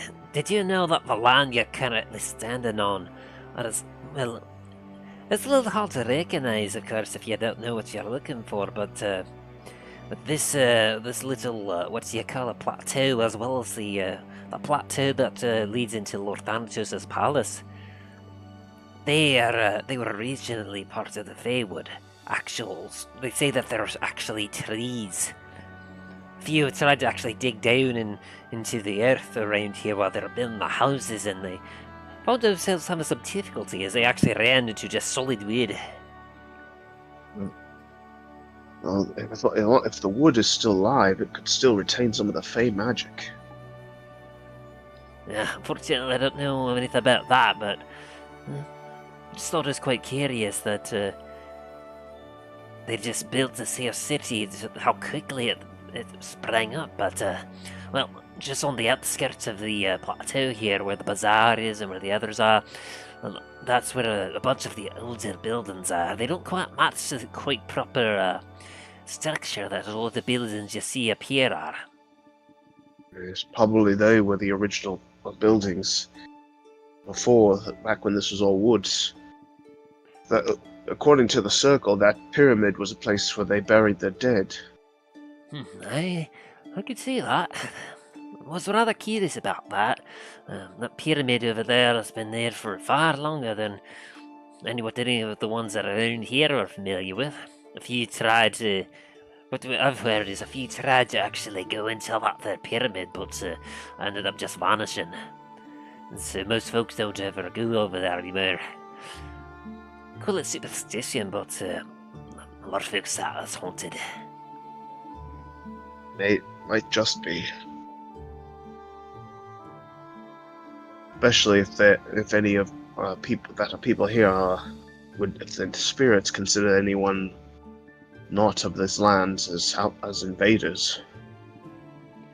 But still, I would have thought that if there's something that dangerous so close to the city, I would have figured that Lord Thanatos would have had some of his guards coming round and perhaps try to knock the whole thing down. That or he sees some use in it. Aye, could be that as well. Honestly, be hard to tell what the machinations of Lord Thanatos is. One thing's for certain, though, he definitely seems to be prepared for something. Yes, he's very powerful, physically as well as magically, from the few interactions I've had with him. More than someone of a mortal race should have, my personal opinion. I'm surprised you actually caught sight of him. But I heard most folk had never ever seen Lord Thanatos, or a few select. Mostly... We were invited to a feast while we were first here. We got to see him in person. He's quite the impressive specimen. Curious, I would have thought that it was just his son that was around that. His wolves are sure as hell not. Well, aye. Look, I figured you might have known. Mostly, of course, Lord Thanatos is the one that is running things around here. A lot of the nitty-gritty, like, day-to-day rulings of things falls to his son.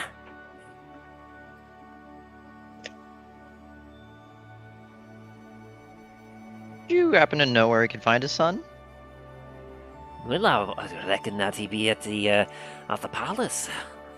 He and his father hardly, of course his father never leaves, but every once in a while, Thanatos' son tends to leave.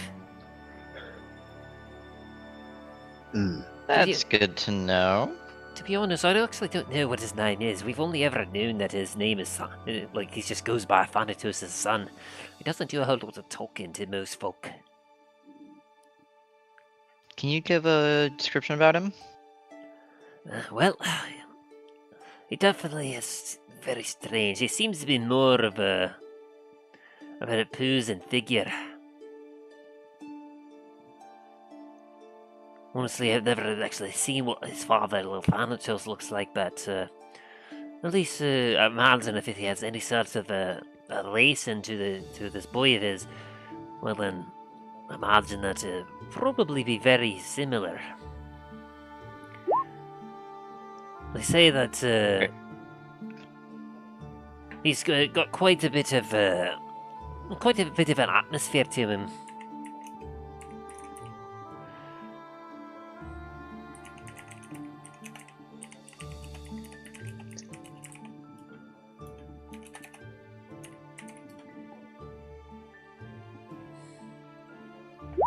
Let me look at my descriptions here. Well, from what I've seen, Lord Thanatos' son, he's of quite tall, a bit twice the height that I am. If I had to wager a guess, I'd have to say that he's at least 8 feet tall. And with that muscular build of him, with his broad shoulders, I imagine he's quite a strong specimen. Yes, and that's only for his son. Hey, now, he's got quite a bit of a interesting skin here, because he's got like a brownish skin, but it's got some red tint to it. Strangely enough, he's got this styled, long, flowing dreadlocks that just seem to go down to all the way down to his waist. Usually pokes out of that helmet of his. I gotta say, if there'd be one thing that'd be offensive about him, it'd be that armor that he wears. It's got some sort of dark-looking metal to it, with an intricate gold and silver filigree. Any sigils? Well, of course, it has his father on him, but other than that, it seems to be mostly decorative, but, well, I got to say, the armor itself seems rather solid. Fortunately, most of us haven't able to really see what he really looks like. The armor covers almost his entire body, from his chest to his arms, his legs, even his head. That's where his crest is on his head there, with the helmet. Similar to how my crest is, and I tap my helmet. Aye. Although, unlike yours there, his has got himself a visor that he never raises. All that most of us have ever seen, aside from just some hints of some of his skin and his hair from the in between his armor. Although we can never see his glowing bright blue eyes. I've had to make a few pieces for him specifically, of just some of his armor. Interesting. Since you've worked on his armor, would you also be able to tell me any weak points in his armor by chance? In case we have a unpleasant run-in. Yeah, that's the reason why. Well, he's got himself half-plate armor, essentially. So naturally, you could probably make a few guesses as to where some of the weaker spots of that is.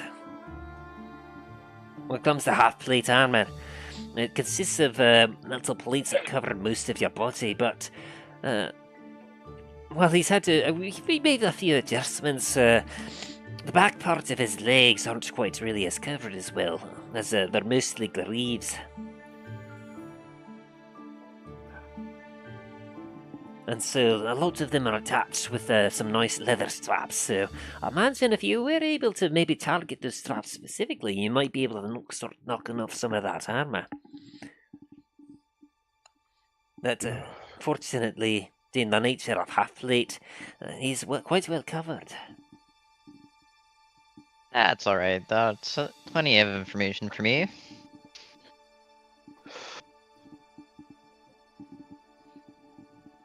Well, I'd better you be going back out to the shop to make sure that everything is right and covered. Feel free to make yourself at home for a time being. I'll make sure that the guards don't have any clue that you'll be in here. And then we'll see about perhaps getting you out here in the dark to perhaps getting you smuggled out of the city, if that be your wish. Why don't you just go back out there and we'll figure out where we need to go, since I don't think we actually know. Well, I'll come back to check on you from time to time, though I'll make sure it don't look so suspicious.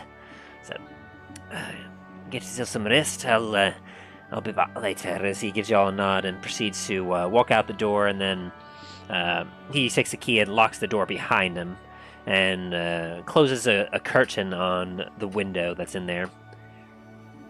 Greyhound just looks at the doors like, did he just lock us in here? It's for our own safety. Calm down. You also know that you can unlock it from the inside if you wanted to. Greyhound just stares at the lock. Okay.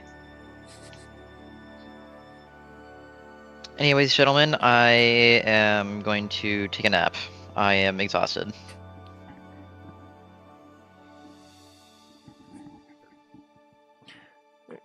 So as you all kind of get settled, and I imagine Talos, you collect your rope again, and Dain, you collect your arms and armor. Dain had to step away for half Oh, right, hour. right. Yeah, Dain collects his arms and armor as you all kind of settle in as it gets around to be about noontime, as we will take a bathroom break here. Woo! Very good. We'll be right back.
Da-dum-dum.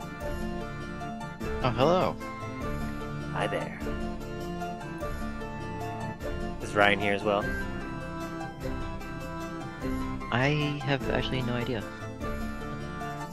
Not responding, so I assume just not yet. Just been me here by myself.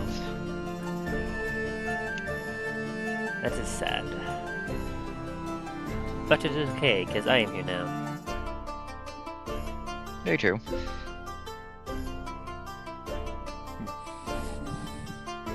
Quite a position you all are in now.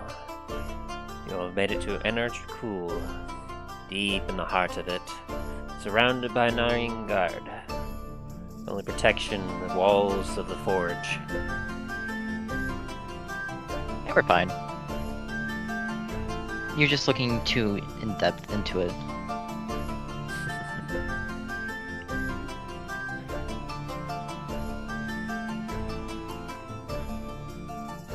Considering how long it might take Talos and Dain to get back, I was going to inquire with Ryan here if perhaps he'd like to maybe do a cut from the current action to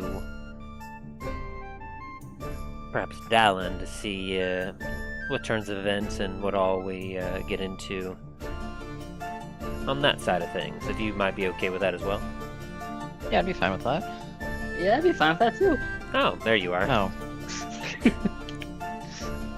Well, we don't want your opinion now. Sorry. Go away. Oh, okay. Sorry. Alright, see ya. Well then, as we await for Dain and Shax to get back, shall we have a look at what Dallin's been up to? Sure, yeah. Gotta bring up Dallin's character sheet now.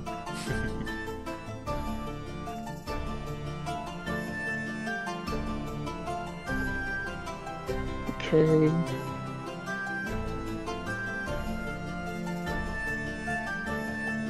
I'm sad no one responded to my the meme fest post I put down. What? Which one? The little No. dude carrying the big guy. Oh yeah, that's just pretty much what was happening there. Good Lord, that guy's strong. His legs are a little shaky though. Yeah, don't worry about that part. Just be impressed that he did it. Yeah, he's pulled off a crazy feat. Just be proud of that. Let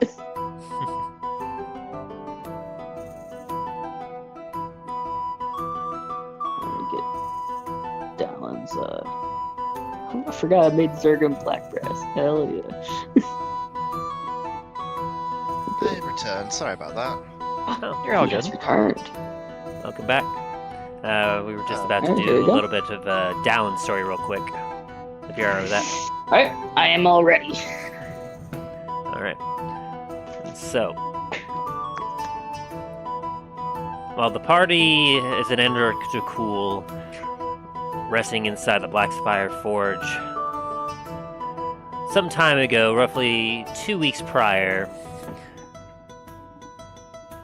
our hero Dallin had separated from the party and made his way across the desert, eventually finding himself back to Anar Dracul on the outskirts, where using a sending stone on the daily basis to communicate with his brother Frodnir, Dallin made his way through the desert with the vague instructions that he could only receive 25 words at a time, until eventually he found his brother Frodnir and the woman that he had made escape along with him, Sophia.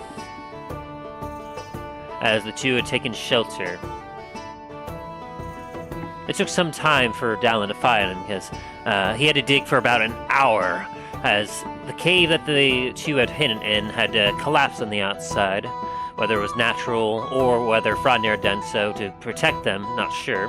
But Dallin was able to find them there, low on food, and so surviving only because of a little bit of an oasis water, as they were near an oasis. The water happened to be seeping a little bit into their little cave, allowing them to stay hydrated, but Dallin had to spend the next week tending to Frodnir, his brother, getting his strength back up and helping to heal his wounds.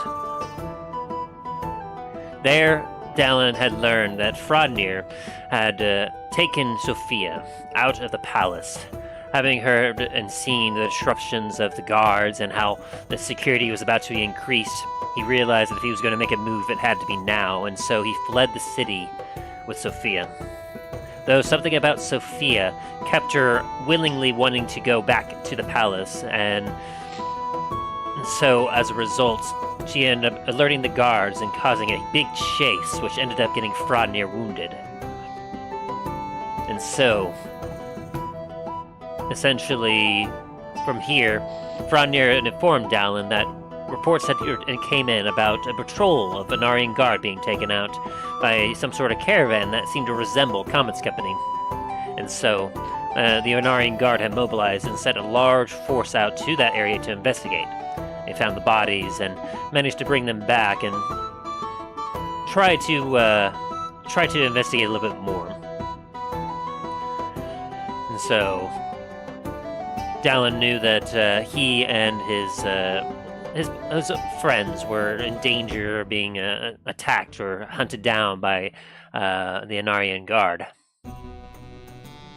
During his week of trying to help Frodnir heal and keeping Sophia calm, Sophia was constantly trying to leave the cave to return back to the palace, as it seemed as if something deep within her was forcing her to just have to go back. And so they had to, unfortunately, tie her down and keep her like a captive, as she was not herself. Only through Dallin carving the wood was he able to help keep her calm, as she seemed to recognize it and understand a little bit of what was happening and gain some comfort from it. Eventually, after a week had gone by, Dallin received a message from his old friend, Varys, who sent some correspondence back and forth, informing Dallin about what the party was up to, about how they were in Duskwood and planning on making their way to Anar Dracul. And so Dallin realized he had roughly a week's time to prepare himself and get whatever information he could before the party would arrive. As you hang out near an oasis, Dallin, Frodnir is currently out there with you, as it is dark out. It is a cool night, but both of you seem quite fine, as Frodnir takes a look at you. I know I've said it before, but I do appreciate how you've cared for me. It's been years. And I know we didn't leave on the best of terms, but you have my gratitude, brother. We're family. That's what we're supposed to do. Right? Of course. I just wish that this particular circumstance hadn't come up. What will you do now?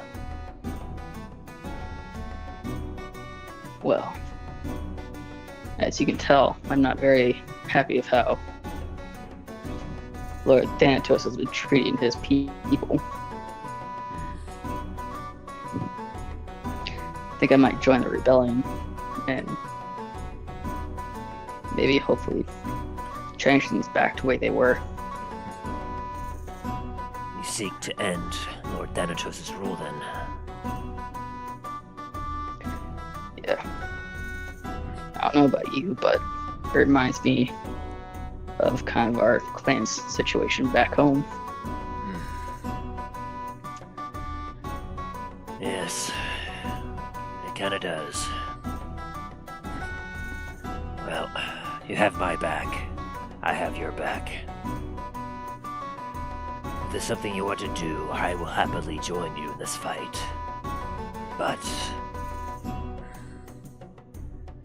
there must be something we could do about Sophia. She still intends to try to return to the palace, as all those slaves within there are bound within those walls. By what, I am not sure still, but...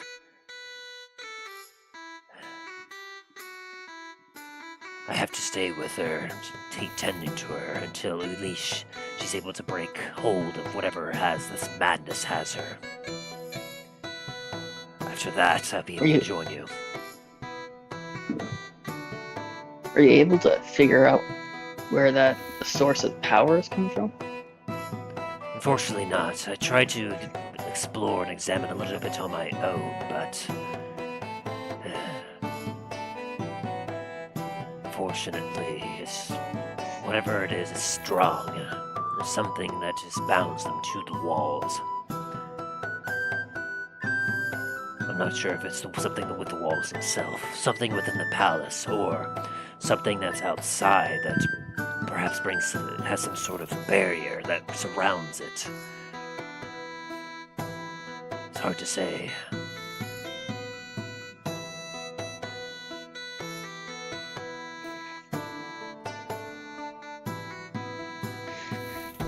But you said that your allies will be coming here within a week. Yeah, that's what they told me, but they might counter some trouble. Indeed.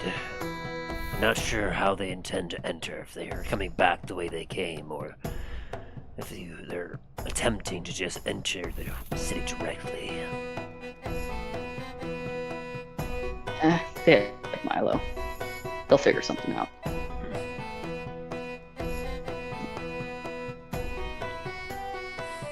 We're quite far from the city. So... I suppose you intend to go back to find them. Well, I told them a little bit of where we are. They should show up here. Are they able to contact you as they did before? Unfortunately, no. I doubt Varys is gonna be with them. That will make things difficult. As he suddenly bolts his head upright. They have trouble in coming. Oh, as Dallin immediately pulls out his infernal rifle. Over there, as he kind of points, and you see off in the distance where he's pointing some lights, and you catch sight of it. Okay. Oh shit. Must be another Oh patrol. no, he has good perception. Never mind. Try to see if I can get some more information on them. They're past the dune, you're not able to see them. But your previous perception check that you made in the last session allowed you to not be surprised by them. Okay. I must go to protect Sophia. Shall you hide in the cave with me? I don't like how close they are. Think I'm gonna try and lead them somewhere else. That's rather dangerous. Are you certain? It's your guys' best chance. You have my sending stone still. I will keep an eye on Sophia. If you need aid, you have but to call. I would say it would be wise to try and return to the city, at least the outskirts, and await them there. After all, it would be difficult in the desert to find our location without you. Got it. Yeah. I think that's a good idea. Start heading that way. He puts his good hand on your shoulder. Be safe, my brother. We will see each other again. Dallin puts his hand on Fradenir's shoulder. You two. Don't you draw their attention. As Dallin immediately gets up and starts running off and points his hand out to the direction he's running and casts a fireball into the sky. As you... your persuasion check was a rounding success as you hear a couple shouts of Draconic like, Over there. As you see the lights starting to move in your direction very quickly. You then proceed to make your way north across the desert as you see as the lights keep on you.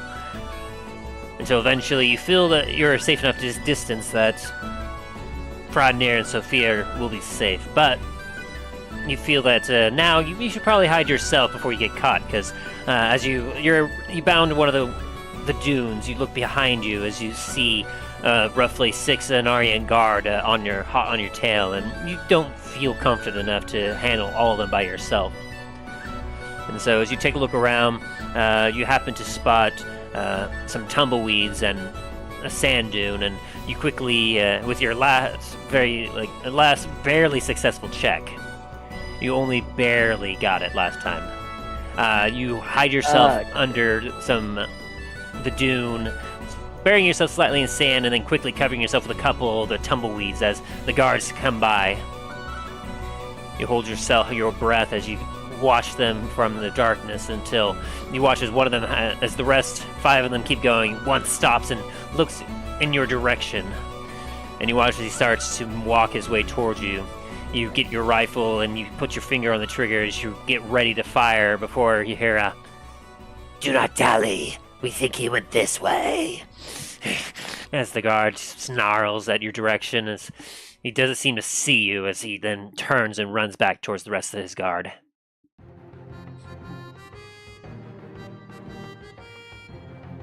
And I'll start making my way towards the outskirts, not in the direction they're running, but kind of in a more roundabout way. And so, as you take the time to make your way, avoiding them, you spend the next day traveling quietly and swiftly until you get to some of the outskirts of Anar Dracul. Oh, I think I should say I left Bagel with Fradnir. As you made sure to give a nice, fun farewell to Bagel as he continues to enjoy grazing on the few desert plants that are around and drinking from the oasis. And so essentially, you have managed to find yourself south of the city as you are hanging out at the bluffs down here in the far southwest corner. You found yourself a nice place there to kind of scout out and use your scope to look at the city and the surrounding areas as you study a little bit of it. And so, having a few days go by, you have a few days left until the estimated time of arrival for your allies are to come. What would you have been doing during this time? You'd probably have been sometimes hunting or fishing, and every so often he'll cut down a tree and use the wood to carve. But he's mainly just passing time, watching the city too. Every so often to see if he can get a look at, see if there's anyone that looks similar to his friends, see if they might be them. Sounds good. Roll me some survival checks to see how comfortable you've been surviving.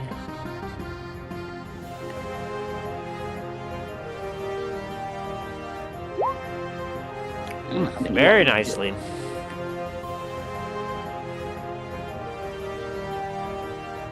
You managed to find a very nice nook, and you are able to easily make your way to, as you look around the bluff, you see that there's what appears to be some remaining puddles of water. You're not sure exactly from what, but there is water in a couple of the caves that you found yourself in at on the bluffs here. And so you're able to find ample food and water to help sustain yourself as you keep an eye out.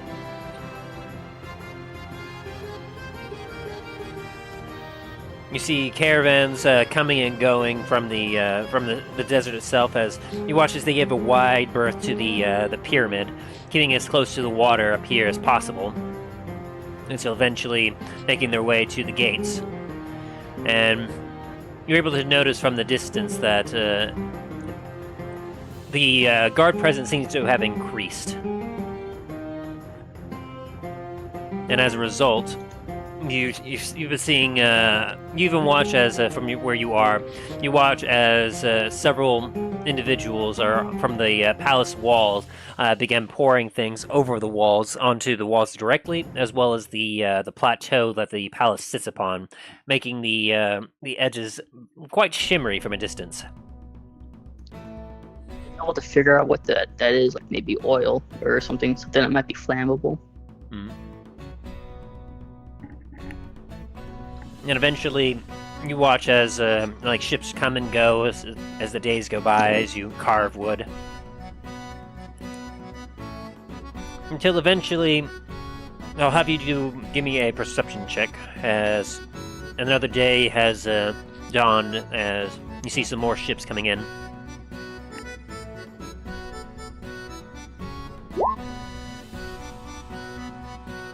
And since you've been focusing out specifically for it, I'll give you that 17 as an advantage for you.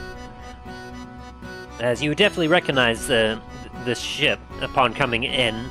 You take your scope out and you look, and you can't hardly believe your eyes as you recognize the hull and that you spent so much time working on, as you see the Kraken skull.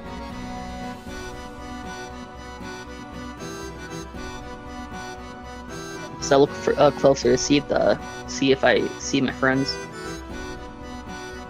As you take your scope and you kind of dial in a little bit more, you take a look onto the deck and you see a few of the crew members that you remember. They're all moving things around. You see a queer-looking individual with a green, fancy suit on. Seems to be a bit on the short side, as next to him he's got two sailors with a crate, and what at first you thought that there was just a chest floating there, but as you kind of look a little, you squint your eyes a little bit, you see what appears to be a tiny grayish lizard carrying this big old chest on his back. What in the fuck is that thing? Give me an insight on the individual in the green coat. Yeah, I was about to see if I could. An 18. Do you remember what your initial deception check was, Milo? Was it a 19? I think it was. Okay, that's what I thought. So, as you look at it, you're like, "There's something strangely familiar about that guy," but at the distance you're currently at, it's hard to tell. And Wait. eventually, His deception was 17. I'm pretty sure. was it? To something else. That 17 was something else. Yeah. Fuck. Okay, I'm disappointed then. Dang it. Sorry, but That's right. as you feel like you almost have it, you're like, could that be another ship gets in the way, and you lose sight of him as the Kraken skull comes into dock. And what do you do from there?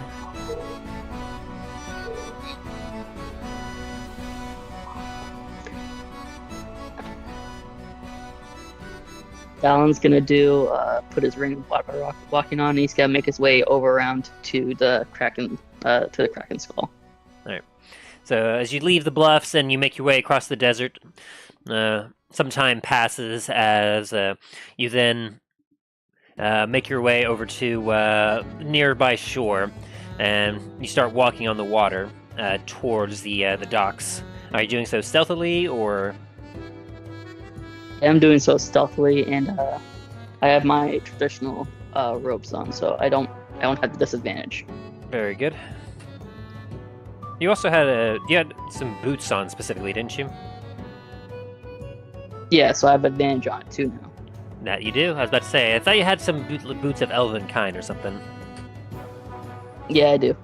So you gonna roll stealth with advantage? Whoop. What I get? Looks like you still have your armor equipped there in the character Alright, sheet. give me a sec. Where's my armor? Yeah, let's fix that real quick. There it is. Yeah, just Pick it click up. the plus on the side of it, and that should fix that. Or like just Yeah, check there we go. Now go ahead and roll. And stealth. 22. Let's go. with a 22, as you kind of take your robes and you kind of tuck them in nicely. That way, you kind of blend as much as possible. You slink your way across the water's edge as you slowly make your way to the ports. Eventually, you see some guards as they are coming, as they're patrolling nearby, and they look over towards your direction, but then move their head quickly to the other side as they are looking, but you can tell that they don't spot you just yet, as there are no alarms or shouts coming out. Until eventually, you find your way to the Kraken's skull, where you see that it's currently docked, and you hear some movement up above, as a gangplank is currently being put is on the not only the deck of the ship, but down at the docks. And you see the two sailors that had a crate in their hands when you saw earlier, currently returning back to the Kraken's skull. I'm gonna walk up the Kraken skull and try and find Captain Barbosa or Boris or one of the higher ranking people and try to talk to them. Let's see. Yeah, that's what I thought. As you so are you going up the boardwalk, or are you climbing one of the ropes on the side, or the ladders on the side, or I have what's that? the cloak of Arachnia? Yeah, I have that, so it allows me to walk up walls. Sounds good. So, where specifically are you climbing up at? The least visible spot that the dock can see. It'd probably be the back of the ship. As you slowly make your way up, you make your way up to midway, as you see the windows of the captain's quarters are before you. And as you make your way up to there, you're about to pass them when suddenly the windows swing open and you are grabbed and immediately dragged inside. As you are then immediately placed on a chair quite comfortably, as standing before you is a beaming, grinning face of Captain Keth Barbosa. We thought I heard someone trying to board me ship. Barbosa, as he goes over and hugs him, immediately, like, damn near picks him up too. Why, Mr. Darlin, it'd be a pleasure seeing you again. Well, if your party hadn't left already, they might have caught sight of you before they decided to go into the city. They left already? Aye, had quite a plan for it too. They managed to smuggle themselves in and headed to the Great Blackspire Forge. I'm not gonna be able to smuggle myself in there. Can you bring them a message? As he then taps his ear where you see there's a sending stone in it. I suppose I could do that for you. Always can count on you, man. Let them know that I'm here over by the ship. And that if they don't want to go to the ship, they can go outside of the castle, outside of the walls, to the southwest of the castle, the outskirts of it. They'll find me. Towards that I'll leave that up to them. Towards that there pyramid. More towards the river.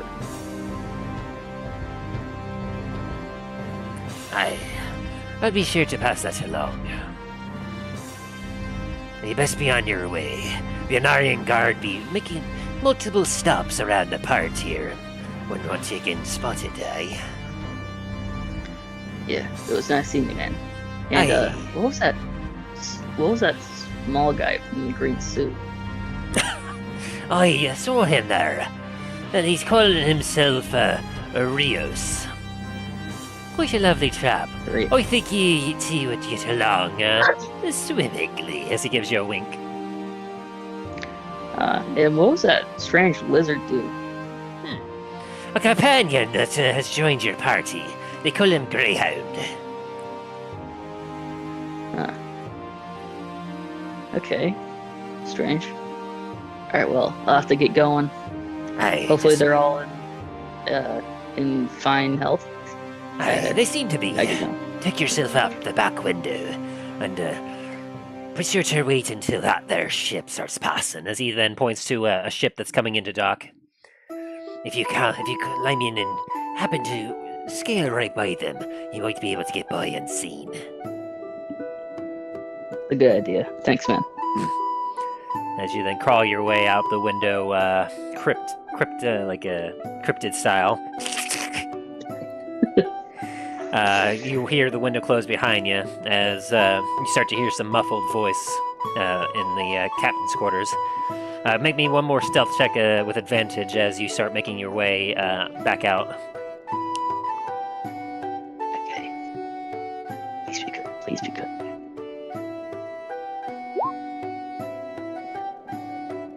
23. 23 both Let's ways. go. Very, Shit. very good.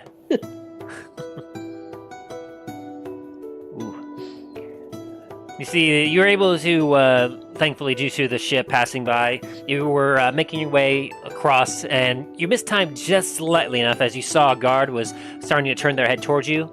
So you managed to leap just in time behind the ship, and you followed very quickly behind it as eventually you found your way back to the edge of shore, and you made your way back onto the beach, where eventually you sneakily make your way back to your camp, which is just south of the pyramid, by the way. Ah, gotcha. Okay, never mind then. Down here. I understood. I understood. Down here where I'm pinging. I see it now. Okay. Alright. So, do we have Dain, Talos, and Milo still here? I Yep. am here. Sorry. Oh, very good. Alright, so, as you all have taken to some rest here, who has the sending stone from the Kraken skull? I believe that is me. Very good. As you are all kind of resting there, you feel quite comfortable, Dain, yourself, as the rhythmic sound of the hammers beating the anvils just bring you back to a nice, comfortable place where you have very many fond memories. As you watch as Milo's currently sleeping, Greyhound is just kind of hanging out nearby with Talos, currently looking through his gear, when you suddenly get a magical sense about you as you feel a sending coming in from Captain Barbosa. As you stop and focus in on it, you hear his voice. Ahoy there! Your matey stopped by. Told me to relay to ye to head southwest. South of the pyramid. You'll find him there. As the sending, you feel the presence as if you're able to respond now, but you feel that was the end of the message. Alrighty. You could just dismiss it if you want. If you don't want to respond.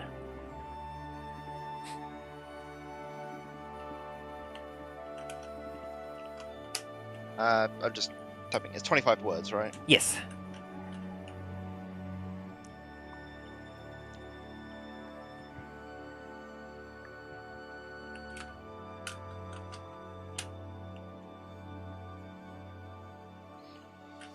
And this would have been roughly about an hour after you all made it into the forge.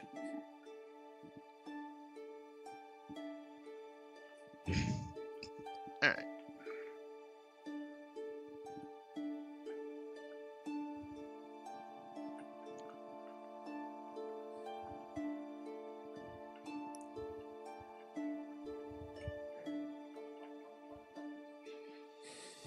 So, what would Greyhound Talos be doing now at this point while Dain is responding?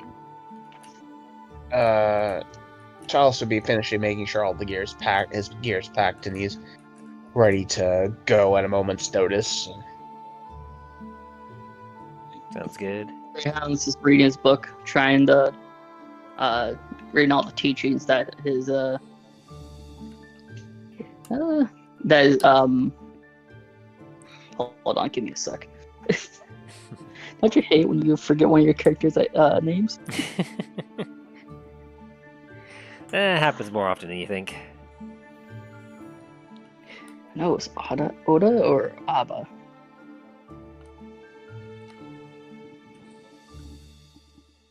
God damn, where are you? There you were. And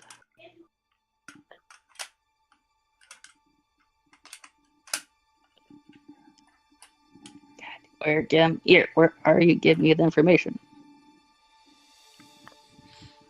Oh yeah, for each of you. So, Dain, are you wearing your normal armor? I'm going to have switched out for my. What was it? I'm going to have switched out for the. Yeah, what's it called again? My mithril breastplate. Sounds good. Your medium armor. Yeah. And Talos? Yeah, Talos was gonna switch his armor for two with his. I believe it's the. Let's see. I think it's. I'm pretty sure it's the mithril. Let's see. Mithril scale mail. Very good. Yeah, he's reading the book Abba gave him to learn more magic. Sounds good.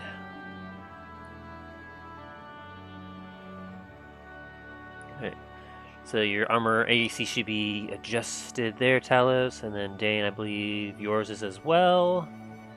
Yeah. Very good. I've adjusted it as well for my. I forget what it was, but I know there's something that adds 1 extra AC. Yeah.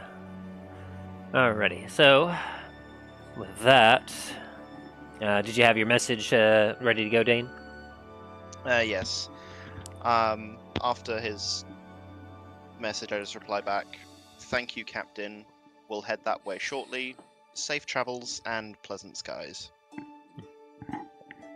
And as you finish your response, you feel the magic of the stone go dormant in your ear, and after focusing on the stone and the spell, you see your allies around you as they're making their preparations. So what you're saying is you wake up Milo? Yeah. God damn it, Dain. Can a guy fucking sleep? For once in his goddamn life. Hey, Not on this information, though. I've The just amount of been. work I put in. Just want some fucking sleep.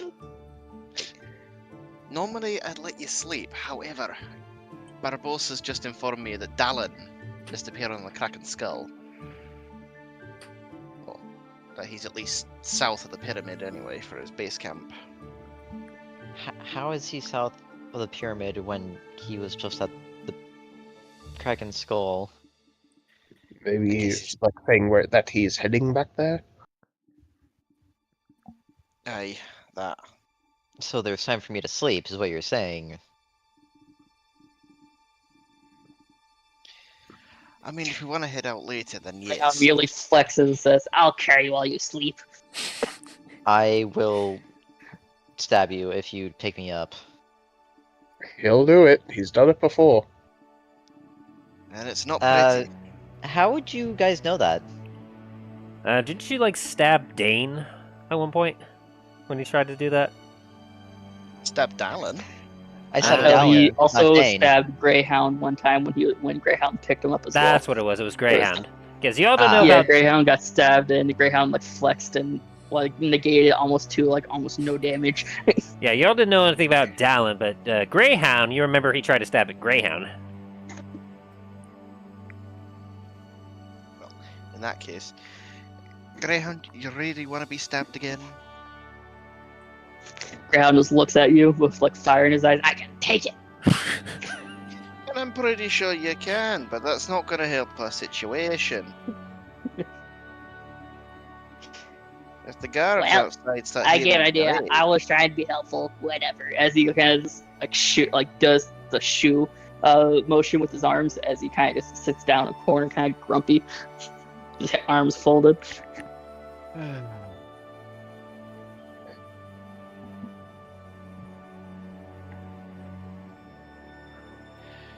Well, so what'd be the plan? You know, after letting Milo sleep. Why don't we just go over to Dallin? Well, that will be the plan, but it's more how we get there.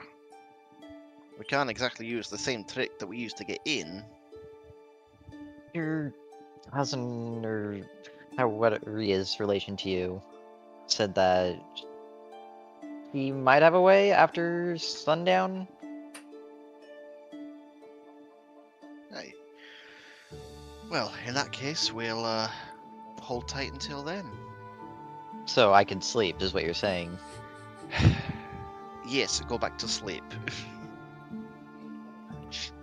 Just gonna kind of roll my eyes and wander off for a minute. Milo will go back to sleep. Alright. And you'll proceed to sleep for the next 7 hours in order to get your long rest in. And meanwhile, for the next 7 hours, what are the rest of y'all doing? I think Talos will also rest as well to conserve his energy. Alrighty. And then Dain? Pretty much the same after making sure that everything is, like, all gear-wise is in order. Yeah, I'll also head to sleep for a little bit. And then Greyhound? The same thing, but he's before he goes to sleep, he's gonna work out a little bit, do some push-ups, do some pull-ups. Acrobatics check. Or athletics. Can I do acrobatics? Either or. All right. There's not nearly enough room here, and the area is not really one that you would call suited for these sort of exercise. So you do the best that you can, and you do so as quietly as you can because you realize that you don't want to disturb your friends. So you're not able to get the best workout that you would prefer, but you get a bit of a sweat. All right, and Greyhound immediately curls into a ball and falls asleep after he eats a pomegranate. Pomegranate, not one of those cursed fruit, right? Oh no, he has plans for those. Mm-hmm. Is he able to tell the difference between the two? Yes. Oh, okay. Shame. He knows his pomegranates. That's kind of He his may thing. act like an idiot, but he's really not stupid, to be honest. He has a very high intelligence score. Alright, and so as you all go to rest, every once in a while, Dain, you're kind of woken up by your cousin as he kind of opens up the door to check in on all you a bit. And seeing as how you all are still there, everything still seems square, he then closes the door behind him and locks it again as he, as the rest of the day goes by until eventually, you're kind of woken up, Dain, by the sound of silence as you realize the ringing of the hammers have stopped. And eventually the door opens again, and your cousin comes in. Oi! And he sees you all just kind of starting to stir a bit as you all gain the benefit of a long rest. Very good.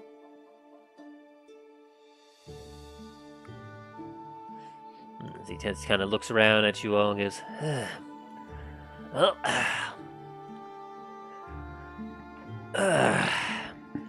the rest of the workers have gone home for the night, and so the forages have gone quiet. Rather talk out there. What to be your plan of action, cousin?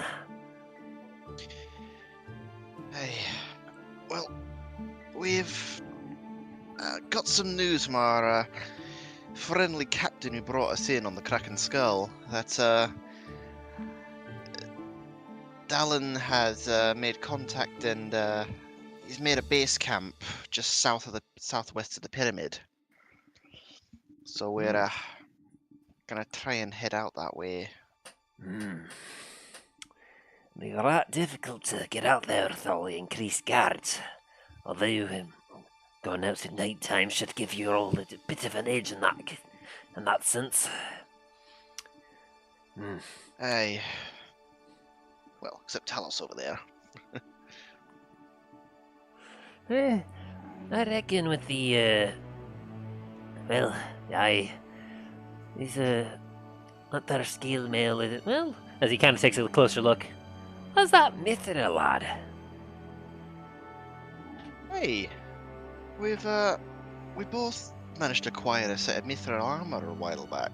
I'm gonna pull down the collar of my shirt and show the mithril breastplate. Not bad, not bad.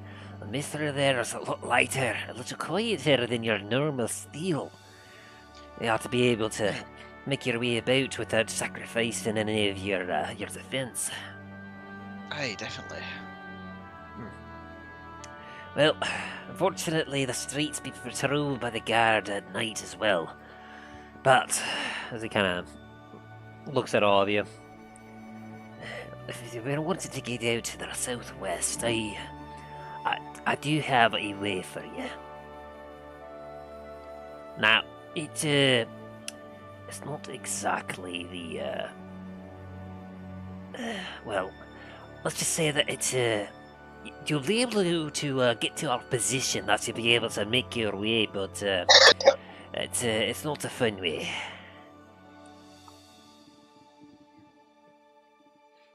Might as well tell us what it is. Come on, as he then starts walking out the door. You all follow him? Yeah. As you all follow him, he takes you back to the back of the forge, where you see the forges have a very low glow to them, as you can tell that they still have a little bit of embers in them, but for the most part they're just dying out. As he then takes you to the very, very back to what appears to be a couple of chutes. Now, every night I have to dispose of a bunch of, well, metal shards, waste from the forge, and well, it does make quite a racket, as it then goes down to a bit of a trash chute down the cliffside here. Eventually, some of the guard or some of the city workers eventually come to retrieve the trash to take care of it later. A bit of agreement that we made with the palace, but well, like I said, it's not going to be the most fun, but it'd be your best bet is to go out with the trash. They'll get you down to the lowest levels here, and then you could follow the waterway as you make your way under the palace past the drawbridge, and then eventually make your way out to well, way out to the gate.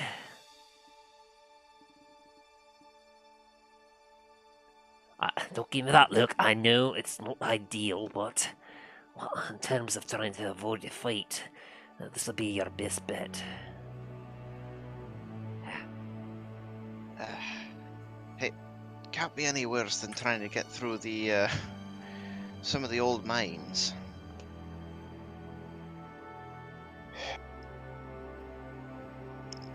We have no real other choice. Actually, do I have the choice of just walking out? Well, I suppose you might, but you'd have to do an awful lot of convincing in order to get yourself past the guards at the gate. Hey, I convinced them to let me in here with 3 crates that were not meant to come here. I suppose that'd be fair. If you think yourself sneaky and persuasive enough that you won't get caught, well, more power to you. But unfortunately for Talos and Dain here, it'd be a little more difficult as, well, there ain't too many dwarves around here, and they might recognise him being a relation to me. And, well, you be a dragonborn, laddie. I dare say if they were to spot you, then they would know right quick. They most likely will definitely recognize me.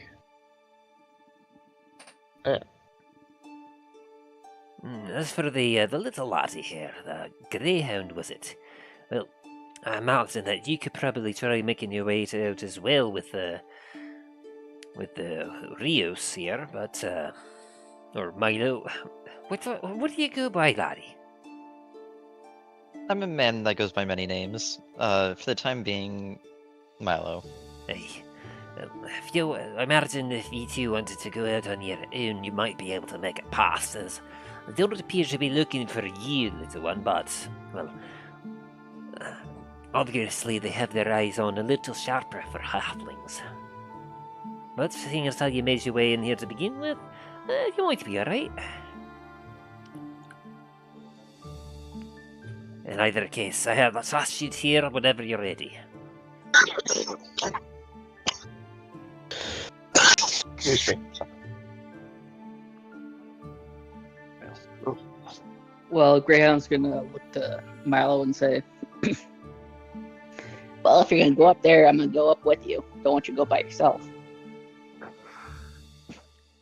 I've managed to go places myself without getting too hurt.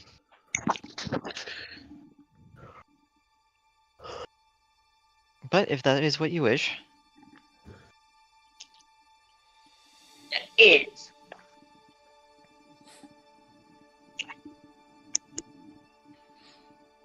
As he... No. Oh. What was that?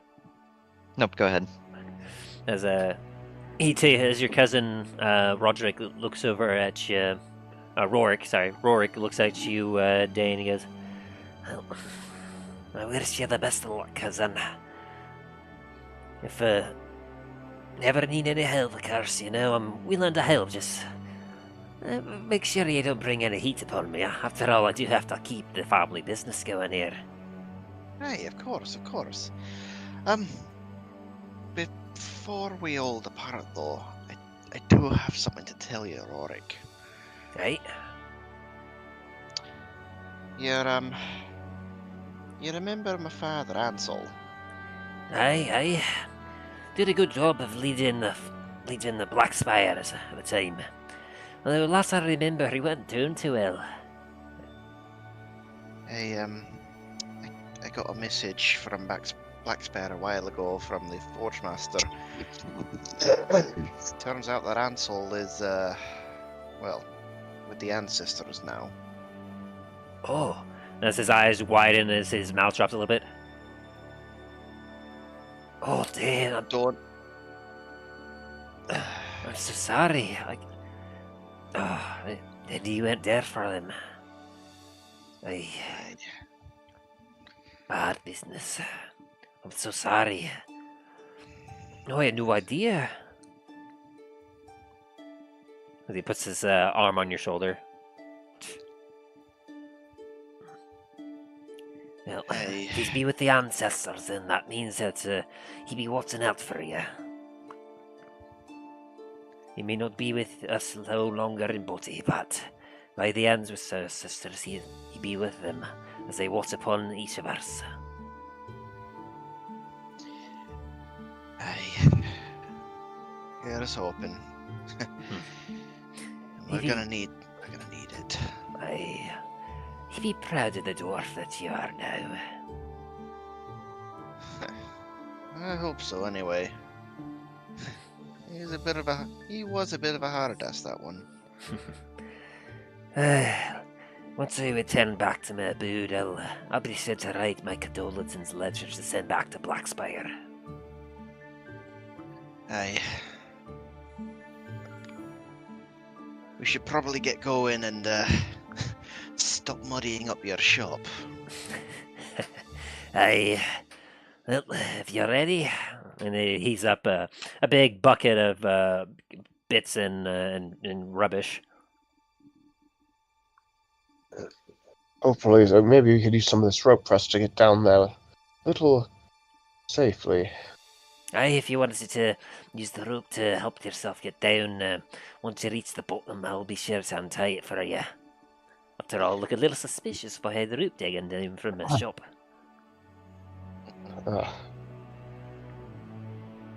Whichever you believe will be more inconspicuous then.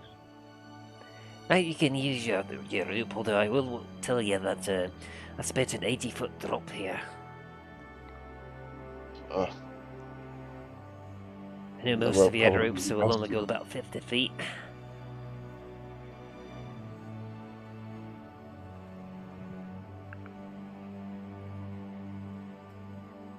I take out one of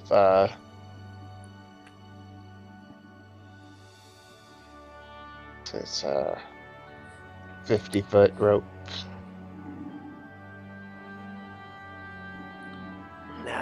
Here, as he goes over to a nearby anvil. You can tie it here to this one. It's quite well placed here, and it's heavy enough it'd take at least 5 a year to move it.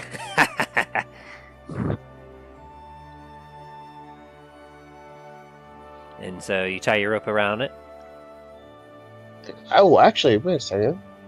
Oh, I do have one that's 100 feet. Yeah, that'll work then. Yep. And so you tie your 100-foot rope as you bring it out of your bag of holding, as you throw the rope down the chute. Whoever wants to make a survival check to tie the rope to the anvil.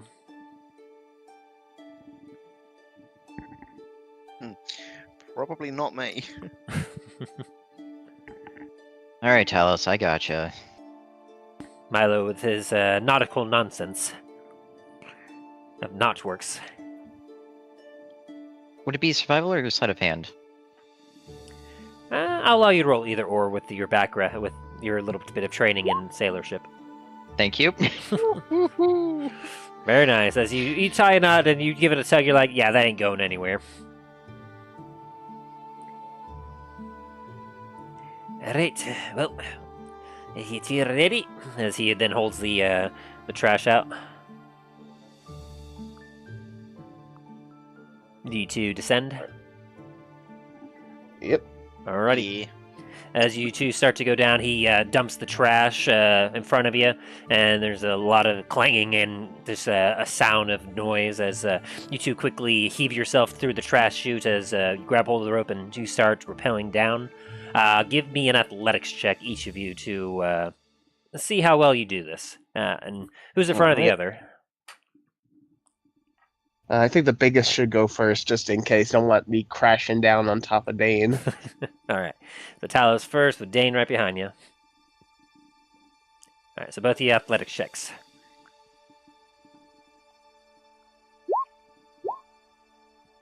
17, nice. Oh dear, 7. Don't mind me, I'm just gonna slip and sit on your shoulders for a bit. As you both quickly start rappelling, you suddenly feel the ropes start to slip in your hand, Dain, as you start to move quicker than you are expecting. And I need a strength saving throw from you, Talos, as you feel a sudden increase in weight on your backside. A strength saving, you said? Yes. 1 sec. Very, very nice. You feel the sudden increased weight, and you start to grip the rope, and you feel the your gauntlets start to heat up as you until eventually you come to a stop about 40 feet from the ground. Wasn't a bit unexpected. As Dain is now on your back.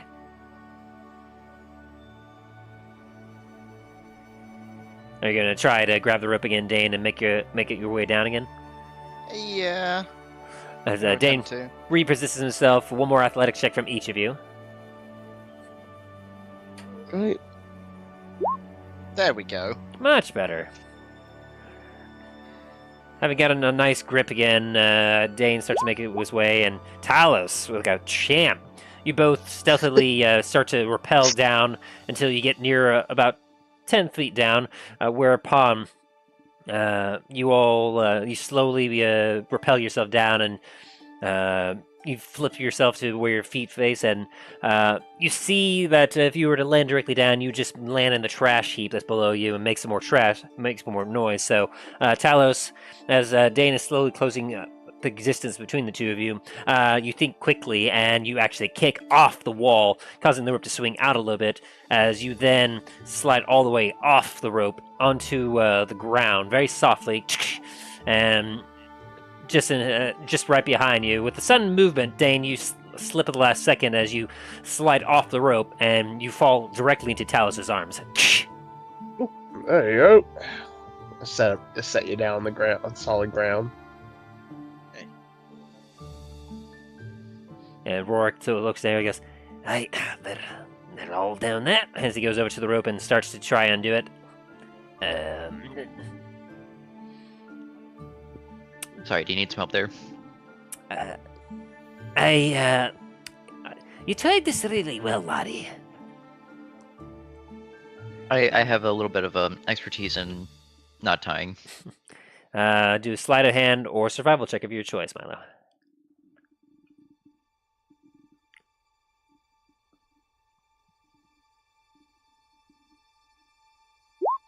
Ooh.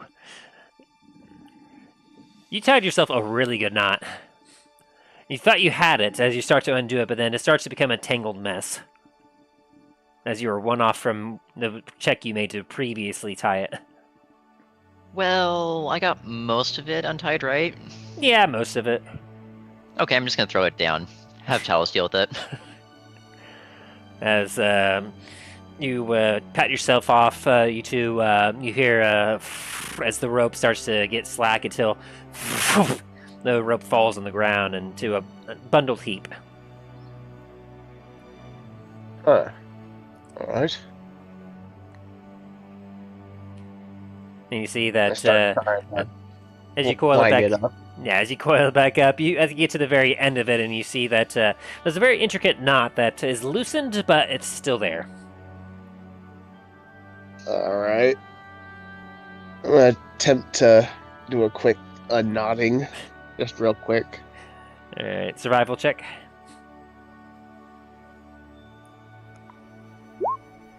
Natural 20. I am in the Barely. zone today. Wow.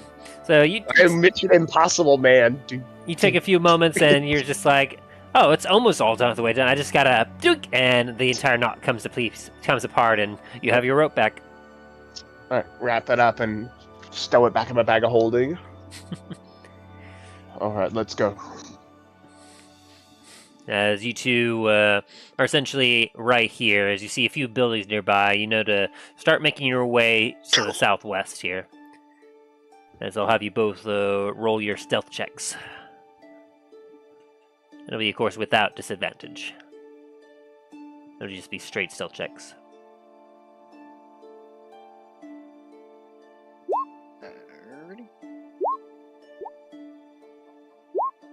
Why is it still saying I have heavy armor on? It might be because of you have scale mail, right? Yeah. Scale mail Mithril does. scale mail. Made a Yeah, mistake. the mithril. Well, the mithril isn't in the compendium here, so I had to add that in. But scale mail as a base still imposes disadvantage on stealth checks. So having the mithril on there basically negates that. So, and I'll say with it being nighttime as well, it's kind of dark there. I'll give you both advantage. So that's a 20 for Talos and an 8 for Dain. Yay! Hooray! As you both slowly start making your way out. The Greyhound, you get to the entrance of the forge with Rourke as he takes you and Milo up there. Goes, Right, I wish you two best luck. If you take the path south of here, well, you can either meet your laddies over at the waterways there, where there's a bit of a drainage port there.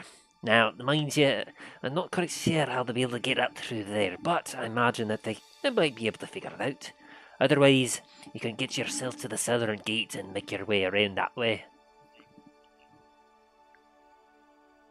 So I can just walk out the gate, right?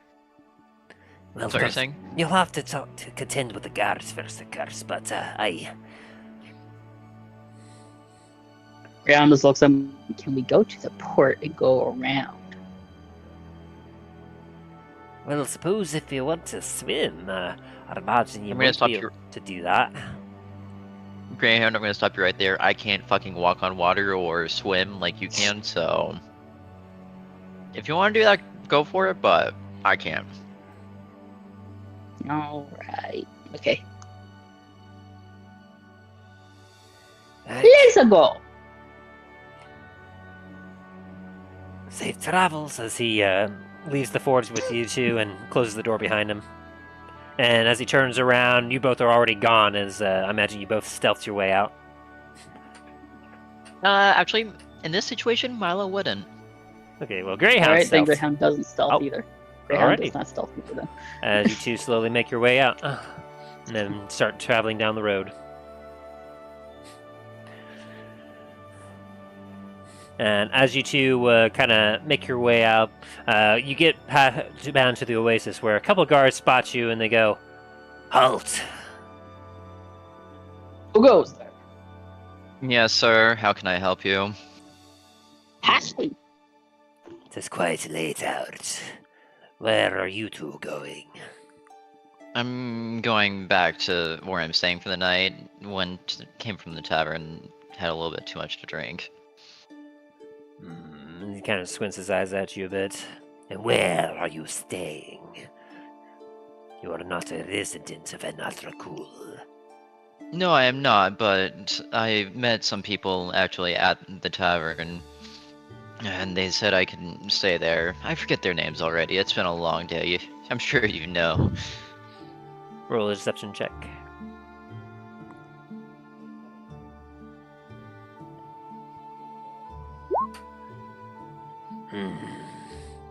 It's true.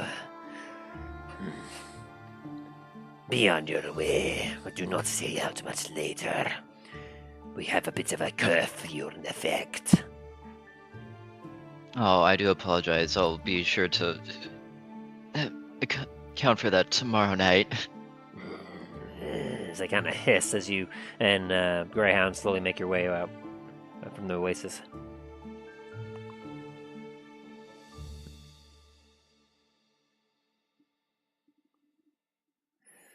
And so as you make your way, we'll say you get just past the arena as we'll go back to Talos and Dain. As you two make your way past a couple buildings, you successfully make your way through. There is one guard that actually does happen to make his way past you, but he doesn't actually see you.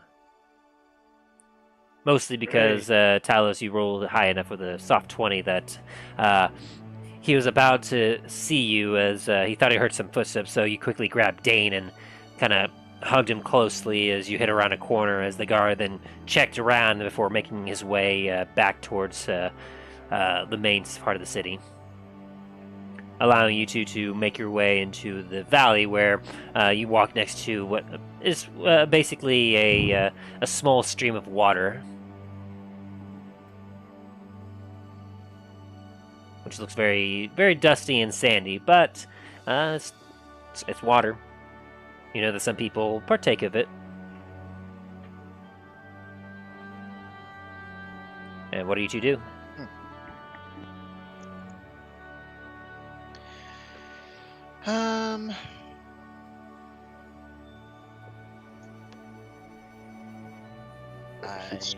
Should try to stay to the shadows and just try to make our way out. Aye, probably that.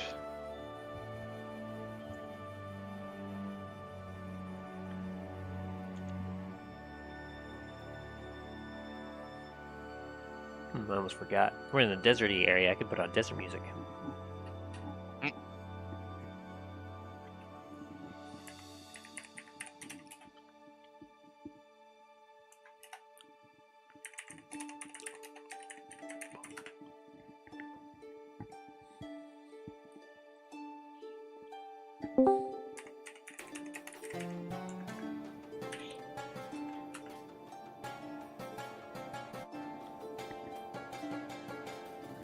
There we go. Some Well, ambiance. ship has arrived.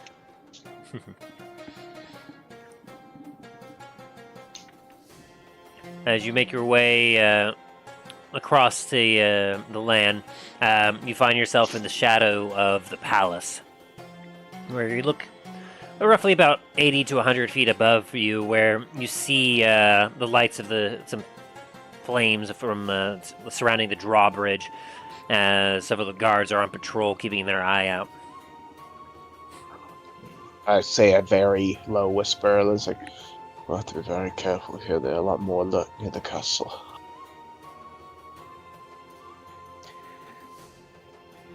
I would not be good to alert them at this point. Shadows as we can. Go ahead and roll me another stealth checks from each of you.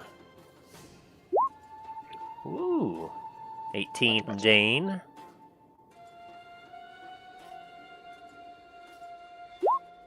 And a soft 20 from Talos. Very, very nice. Or no, that would be a natural 20 from Talos, actually.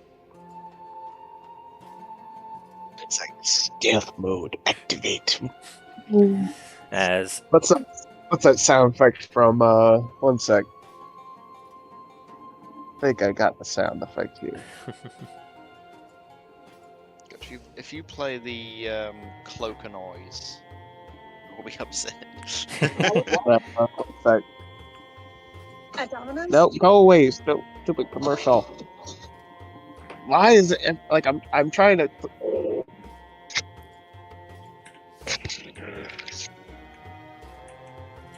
The one sound no one liked to hear near Stranglethorn.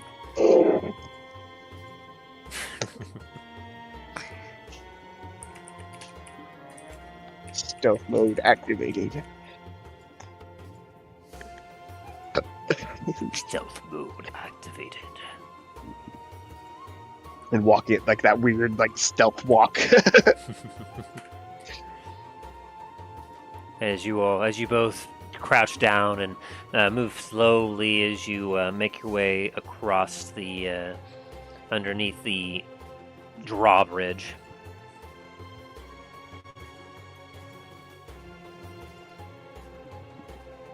Eventually, as you make your about halfway, you both kind of freeze for a moment as you notice some movement above you as you look up, and you see a couple of torches being waved over the, where the drawbridge, over the sides of where the drawbridge are. Both drawbridges are currently moved upwards, so you don't have any direct cover.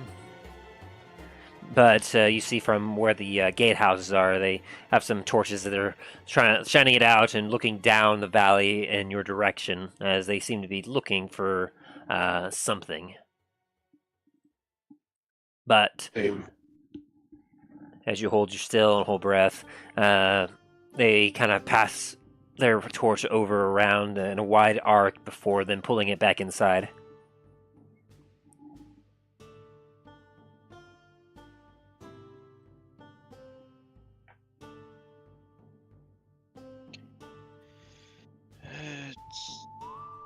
This is getting close. Hopefully we can get out of here soon.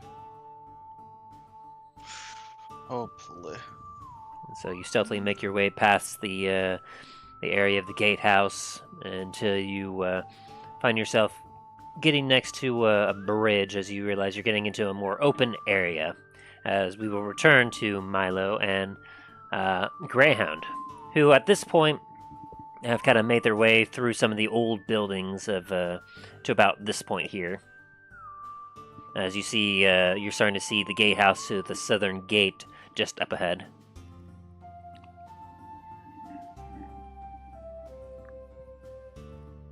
Hey, Greyhound, when we get to the gate, we're gonna say that we're just a couple of adventurers. We're just trying to get out of the city and go explore, okay? We are a couple of adventurers, and I thought we were going around to explore.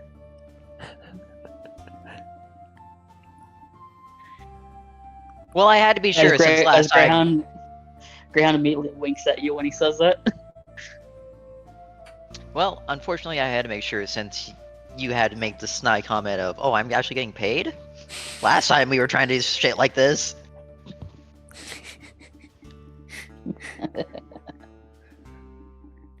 The Greyhound just starts walking forwards. As you two enter the torchlight of the gatehouse, the many guards over there hold up a hand and go, Halt! Why do you approach the Graham gate? just freezes as mid-walk, so he's just stuck in a walk position. Greetings, gentlemen. I do apologize about my friend here, but we are a couple of adventurers, and unfortunately we did not know about this curfew. We were just informed. However, we are just trying to leave the cities to explore southward. Too dangerous to leave the city at night.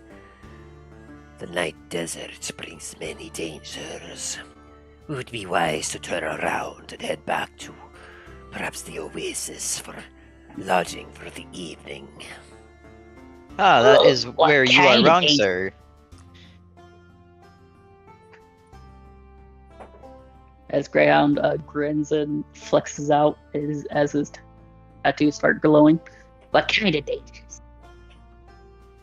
Creatures of the night, giant scorpions, and other undesirable things that would eat you whole. as you see a bit of a malicious Ooh. grin come to his face. Greyhound gets an even bigger grin. Sounds like a glorious way to fight. I will not have your deaths on my shoulders. Return to your lodgings. Greyhound drops 100 gold coins on the ground. Oh, sorry, I dropped a few cold coins. I just picked them back up.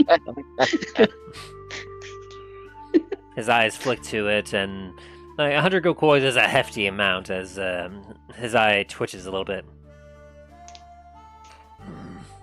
What are you looking at? As he looks at a couple of the other guards. Aren't you supposed to be on patrol? Go patrol down the walls that way. You, that way. As in, then kind of approaches you and picks up the bag. I believe you dropped this, sir. As he doesn't seem to make why don't any you keep it? indication to hand it over to you. He just says it. Greyhound just glares at him, like staring, like knowingly. Oh, why don't you keep it? Make a Fucking persuasion nerd. check.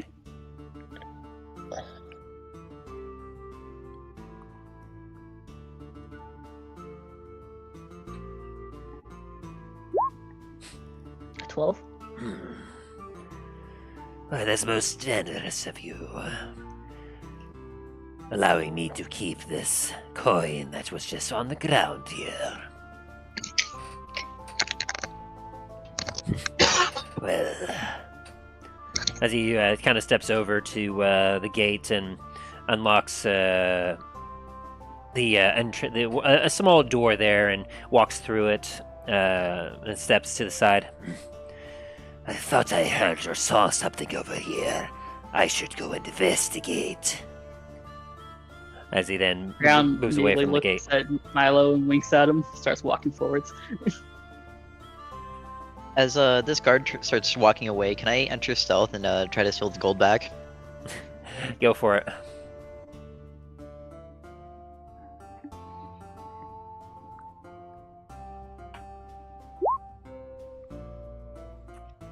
Oh, you beat him out. As you're able to sneak up to him, you see as he starts to...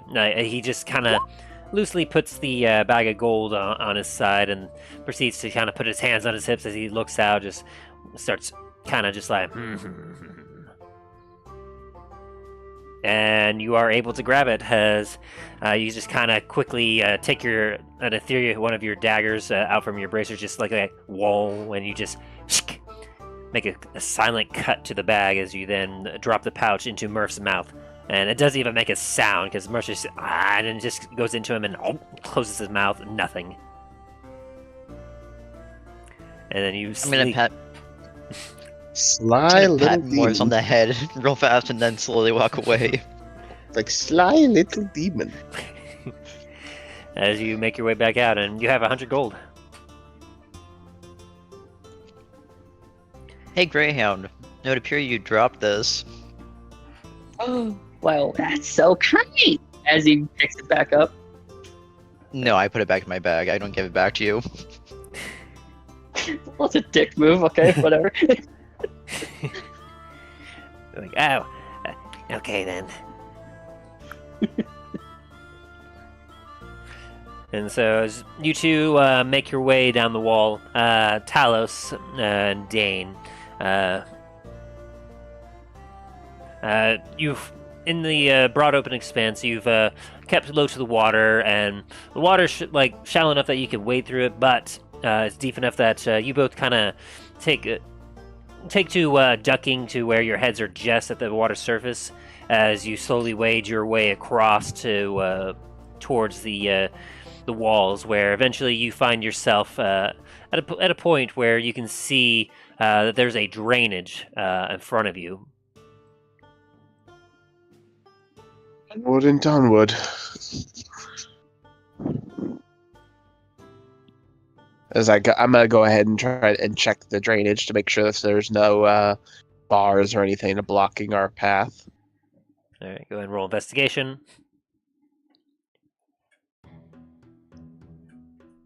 Investigation. With the 12, as you take a look at the drainage, you see it is a rather small drainage. As the water's kind of piled up on, you can see on the other side, the water's kind of piled up a little bit. But on this side and like in the middle of you're able to get in the little nook there some ways. But once you get halfway, you see that there's a set of thick iron bars that basically block the way of, and it currently has some trash on the other side. As you can see, there's some cloth or some other. I'm gonna see if I can, like, just using my brute strength, wrench the bar out. All right, go ahead and roll athletics check. All right. Not that one. There we go. As you grab a hold of one of the bars, you start to strain, like. You feel that the iron bar is well placed, and it has been here for some time. I come back up to Dave. There's an iron bar blocking the path. I can't seem to get it. Damn. This iron bar is embedded into stonework, right? Yes, Yes. Can I inspect the stonework around it? you can. That would be... I'll get you an investigation with advantage. Yeah, there's something I seem to remember. Where is it? I know there's something I have that. About This is stonework. Yes, it's your background, Yeah. so you get advantage on this check. And was it expertise too? Let me double check. That's what I'm just trying to look right now.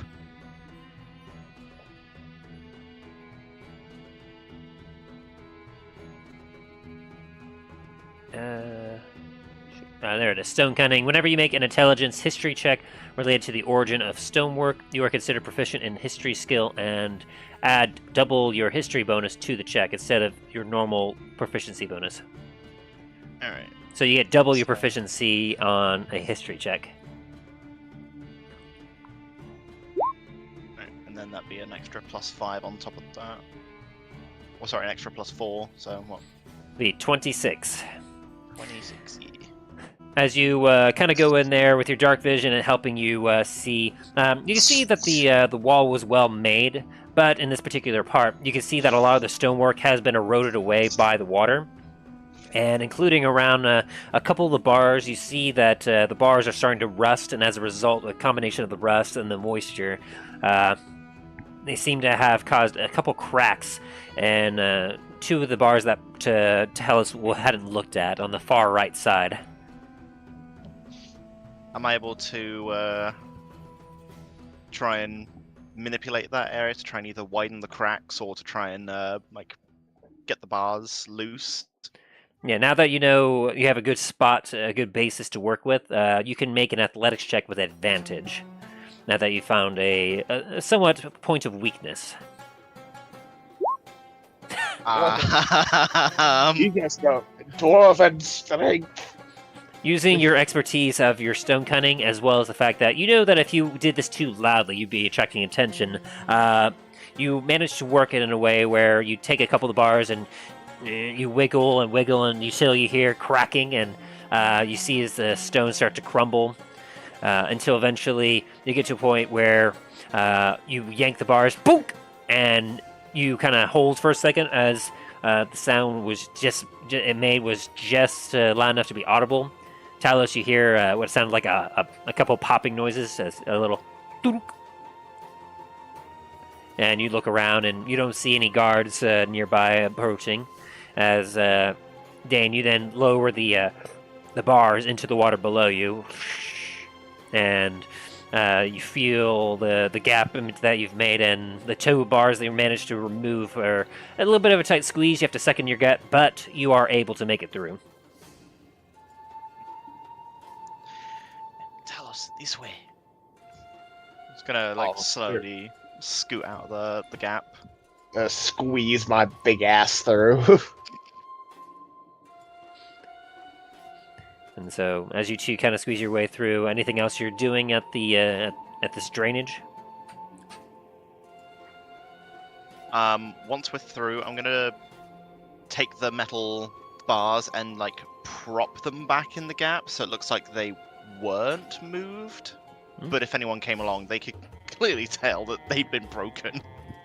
Excellent, excellent. But on a basic like perception level, they wouldn't be able to tell. They'd have to investigate it in order to notice. Yeah. Good to know. Good to know. Okay, that's fine. All right. And so, as you both get your stuff out of the water, drenched, wet, you start to get a little chilled as the night air of the desert is rather chilly, and the water I take out my cloak out of my bag of holding. Yeah, I guess with your wet armor and clothes on you now, you're feeling a lot chillier than you did earlier. Hopefully you remembered your cloak. Hey, I've got it. I didn't want to put it on because it's got the Blackspire logo on it. Which, reminding of what- that, I gotta get my sigil back from Milo later. Hopefully he doesn't try making a copy of it. Good luck on that one. That's a rather unique one. Anyway, let's try to get to our friends. Maybe they have a warm fire waiting for us. Or maybe even Dallin does when we get over to him. Alright. Let's start heading that way toward. Starting to head towards the pyramid. Yeah, toward the section where he told us to try to head to. All right. And then Milo and Greyhound, are you heading in that direction as well, or you, what are you two doing?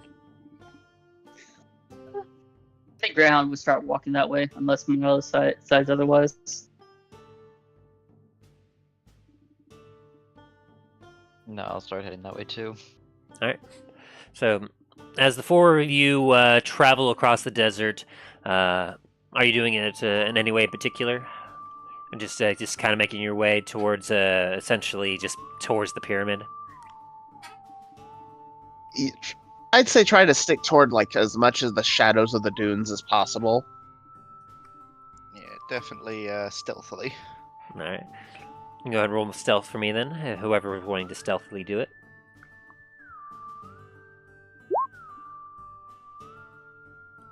All right, 13 from Dain. 29 from Milo. 18 from Talos. And a natural 30. 31 for Greyhound.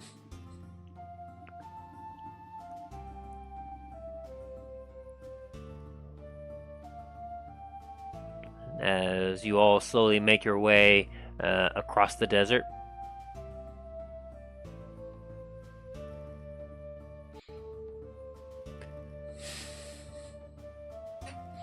As you all continue to stealthily travel and move, Greyhound and Milo, I'll allow you to do some perception checks as you make your way across the desert as you all start to close in on the pyramid here. 15. You are able, as you're moving, Milo, you catch a quick glimpse of a small dwarf in a cloak making his way southward. And same as you, Greyhound, but neither of you see Talos.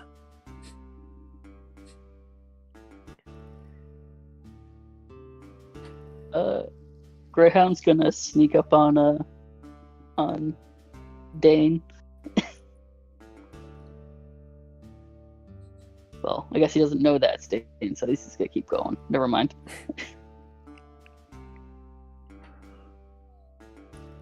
Yeah, you both just see a cloaked figure that it looks about the height of a dwarf. Gotcha. Okay. Well, Greyhound's just gonna keep trucking forwards.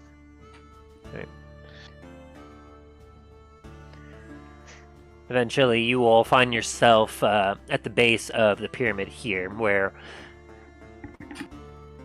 as you all make as you all end up kind of at the base of the pyramid, you see as you're traveling by it, some ancient stairwell that kind of rises up, where there's a lot of jagged rocks and a lot of stuff. But you see a set of stairs that leads up to what appears to be an entrance, where a couple statues are at the entrance front, where there's a door that has some writing on it.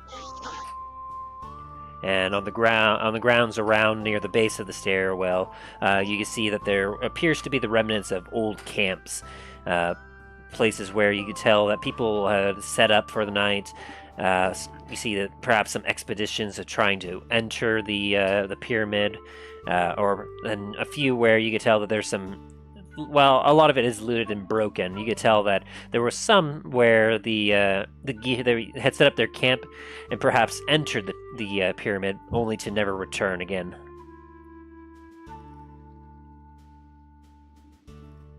And so a lot of what one would call street rats or other undesirables would have pick through and clean whatever valuables were left behind here.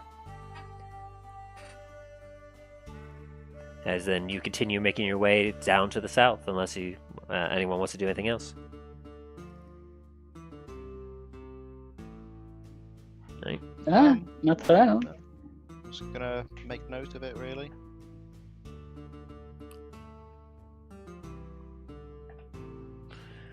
Eventually, as you all continue traveling, separate but rather together, you eventually make your way over to the bluffs, where there's a lot less protection, like hiding. There's a lot less foliage, but there's a lot of little corners and whatnot that one could hide in there, but I will say at this point, you all will kind of notice each other as you get closer.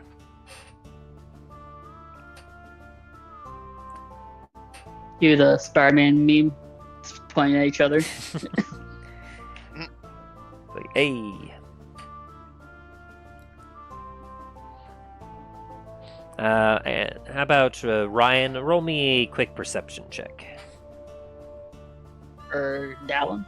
Yes. Or Greyhound? Whatcha? 11.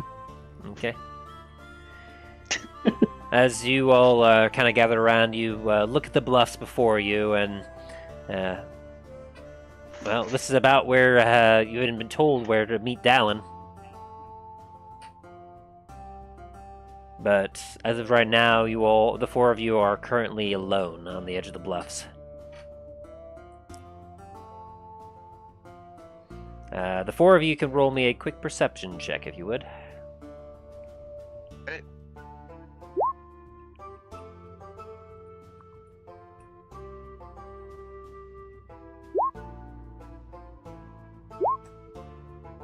A 20. Wow. Very nice.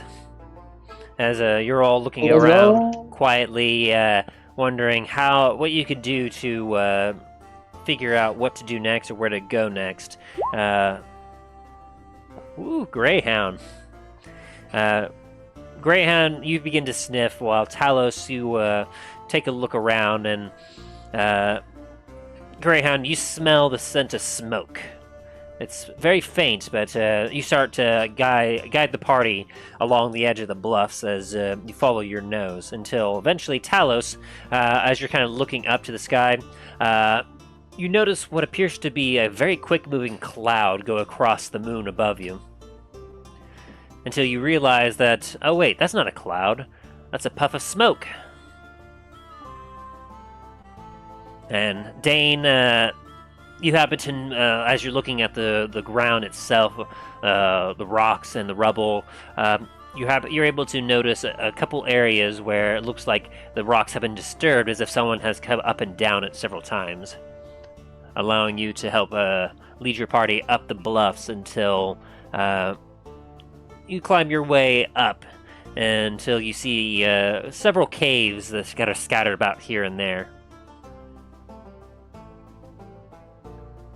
Eventually, as Greyhound continues to sniff, he sniffs out his way towards a cave entrance where you all see that it appears to be pitch black, but there is you do smell this what smells like firewood being burned within.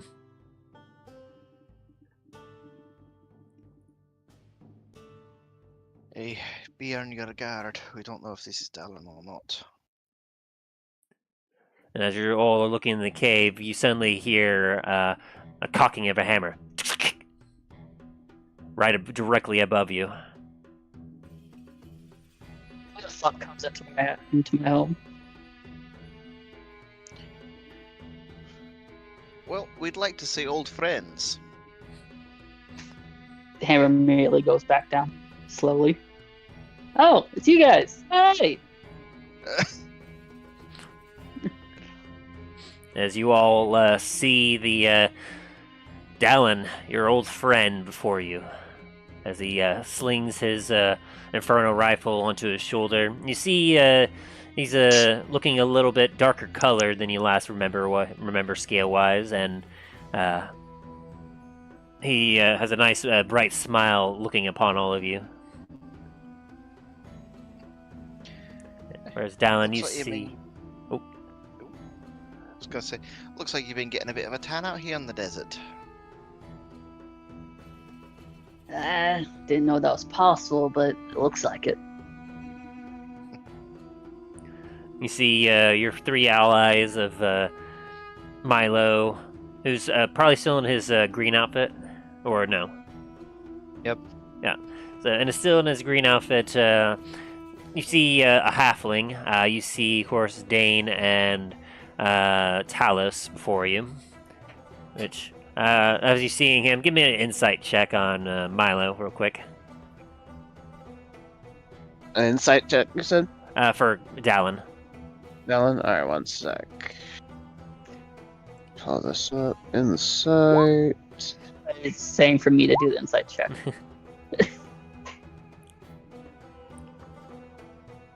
Hey guys, where's Milo? I'm sorry to say, but he died. Again, apparently.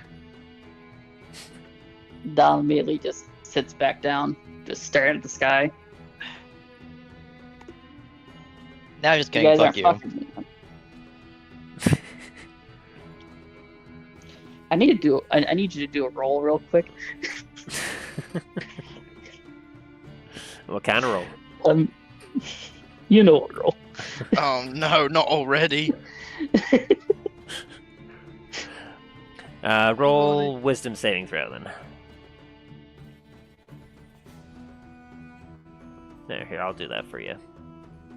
Wisdom, here we go. You've gone through this Oh, before. You've gone through this before. You know what's going on as you just kind of, oh, Milo. And that's too bad. It's kind of hoping you were. As he kind of says it with a smirk. Yeah, sounds about right. Who's this? As the gray one just kind of looks up at you. The fuck is that? Nah, The fuck are you? This is fuck are me? The Greyhound. fuck are you? I'm Greyhound. This is. He's Well, I'm Dallin. All right then. just like I'm looking at a back and forth between the two, like a tennis match. You have any pomegranates? Parma what? I'll take that as no. And then a Greyhound just kind of scuttles behind Dain.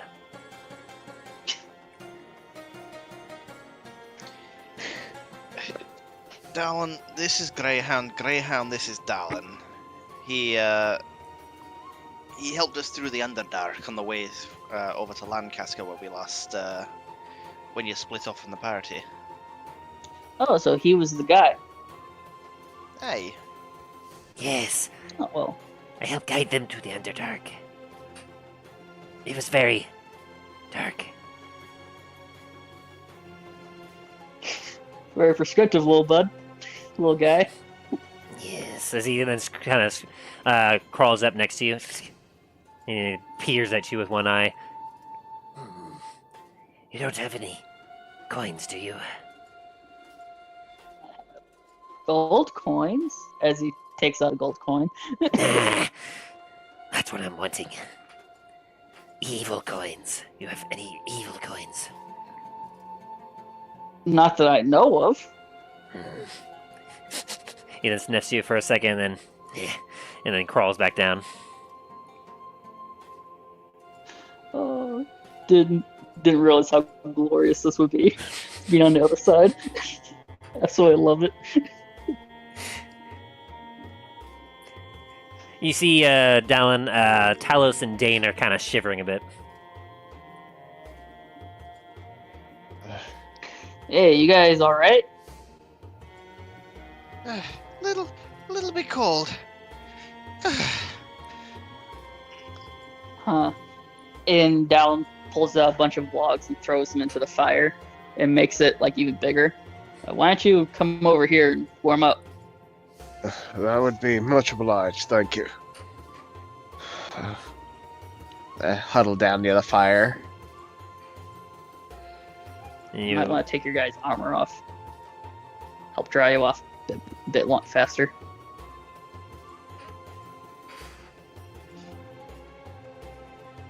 Hey, that might help. I'm gonna take off the mithril breastplate and just sort of like put it next to me. Yeah, same with my mithril scale mail. yeah, as you all kind of get comfortable in this cave, you're noticing that for the most part the cave is rather bare. There's a nice fire that's as you all enter basically the cave. You had to go around a few corners where you saw the smoke just kind of slowly pouring out through the top, almost like a river of smoke. Until eventually you got to around a corner where you saw light ahead of you, and as you make your way in, you find the fire as Dallin tosses a couple more logs onto it to help stoke it up a little bit more. And you see you see some of his bedding set aside where he's been sleeping. And there's a log that he's set up to allow himself to sit there.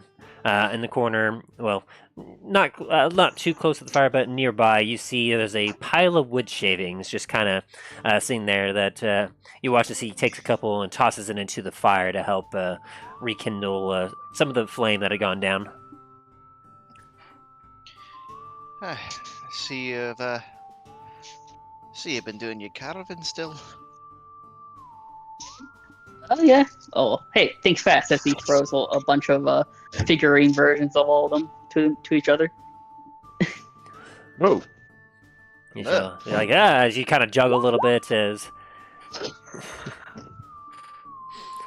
Milo, you easily just catch it as you're like... Oh, that's not what I was picturing in my mind. I was just gonna like dodge out of the way. Well, yeah, you kind of dodge, do a quick twirl to the side to dodge it, and then on like your second spin, your hand whips out and just grabs the figurine midair, as you then take a look at it. Alan's like, ooh, fancy move. What about me? Why did I get a figurine? I don't think he's known you long enough yet. He takes out a figurine of a tree and just tosses it over to him. There you go, little bud. And he just takes a look at it. I will treasure it forever. And then he kind of puts it in his backpack, takes out a pomegranate, and then proceeds to then curl up next to the fire.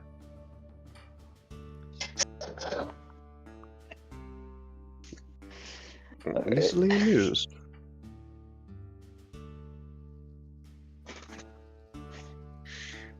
Strange one, isn't he? Yes. Yes, he is. It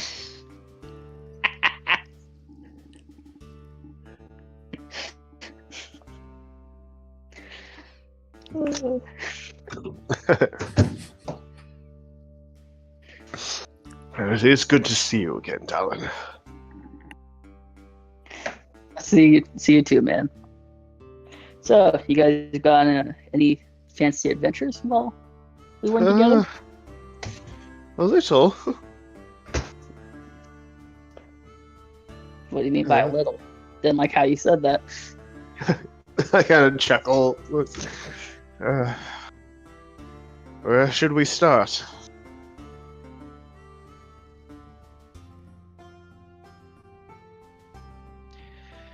Well, after you left us, we had a bit of a scuffle down in the Underdark.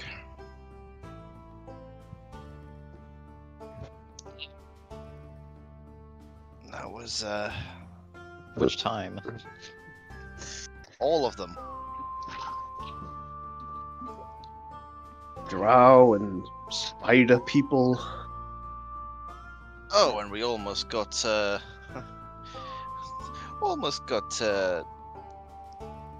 taken off path several times by absolutely monstrous spiders. Oh yes. And then of Well, course the spiders, huh? pixies, and of course the fairies. Fairies? Are they Yeah. just like the fairy dragon we encountered? No, these ones were more mischievous and caused a little uproar. Wouldn't you say? No idea what you're talking about. A bit of monkey business, so to speak. Oh yeah, as Dallin just stares at Milo.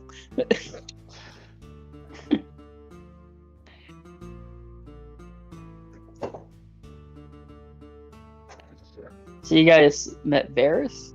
How'd you guys get all the way back to Duskwood? Well, Carefully. after... I said carefully. Not quite careful there. Close enough, right? Yeah, one of you explain. I was a little bit out of it on that one. Magic. Yeah, that's the best way we're gonna be able to describe it. Magic portals. You said magic Talos. I just thought of the whole stormtrooper meme where he backwards the hand going down the face, so the blood goes away. It's like magic.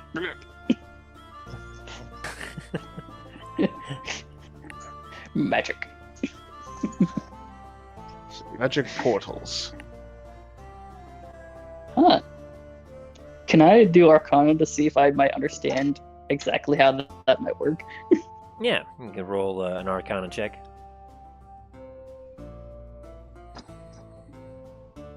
Whatcha?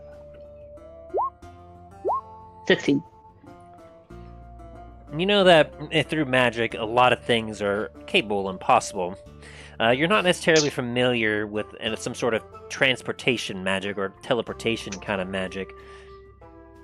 So you never really had that on your isle, but there were stories told of, like, old ancient conduits that used to be able to take one person and from the islands and have them go to the mainland and back without the need of a vessel. But knowledge of such things was lost to the ages. Now only legends and myth. Where I come from, those were something like that. Something sounds similar. Was just legends, but maybe they're not. I might be able to go meet my clan, and come back. Since we have to deal with this mess here in Anar Dracul, has there been any information you've been able to find? And were you able to find your brother? Oh yes, I was able to find him. He wasn't doing too well when I first got there. I had And to the girl? take care of him. She's still under control of that with that bracelet, but she's fighting back from it. So she's with Fradnir right now. Oh, good.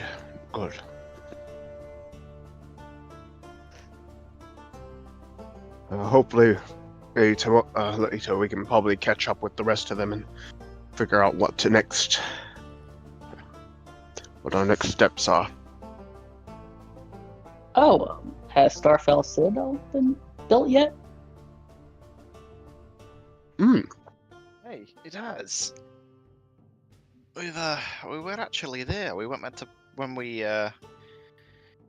met Veris. We went over to Starfall to check it out. It almost got blown up. Aye. One of Maldraxxus's cultists managed to find out we were there and had been stockpiling gunpowder for our inevitable return. Upon the name Maldraxxus, a shiver runs up your spine, Dallin, as you did not expect to hear that name again.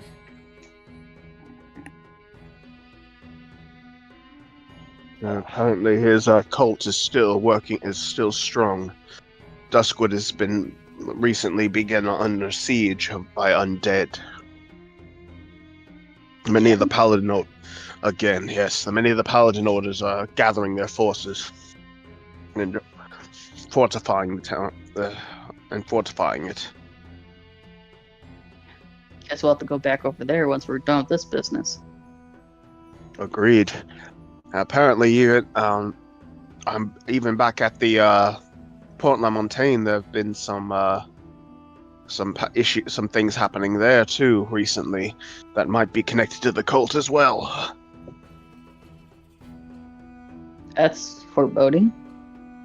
Hopefully, everyone's okay though. But from what we were told by the innkeep, that there was murders. Which seem to be ritualistically done. Hopefully we can finish up and here at Anar Dracul and dealing with Thanatos and his lot, and then head back to help see if we can see what we can do to help. All right. Well, I guess we got two options that I can think of right now that we can do next. We can either stay here and sleep and go in the morning back over to the cave with my brother, or we can go now. Probably best to go now while it's dark. Less likely to be spotted by any patrols. Got it. Okay. What the rest of... Hear me out. Since we're right next to this thing, like kind of just pointing in the direction of the pyramid, why don't we just go check that out? Isn't that heavily guarded? I don't know, never actually gotten into it. Alright. Well, we could do that too then. Dallin, you have taken some time to explore over there. You've seen some patrols come by from time to time, especially as you've been staking out the area. But through conversing with a few travelers that you were able to disguise yourself, as well as taking a look at it yourself, you've been able to actually read and learn like what was going on the outside of that pyramid.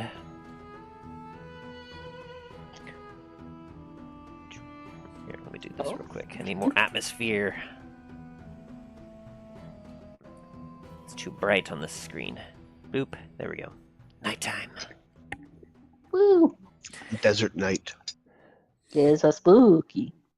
You know that essentially there is a riddle magically sealing the door into the pyramid. And through some of it, you've been able to determine what the riddle is. And I'll send that to you real quick. Hopefully I can figure it out, because I'm not too good at riddles. Well, you have party Those members. are riddle the rest of us. I don't wait. Riddles? Yes. And boop.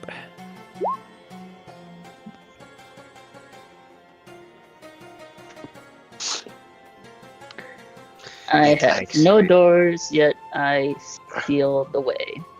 To enter the pyramid, you must say, in darkness I am born, in shadows I dwell, seeking the truth within the ancient cell.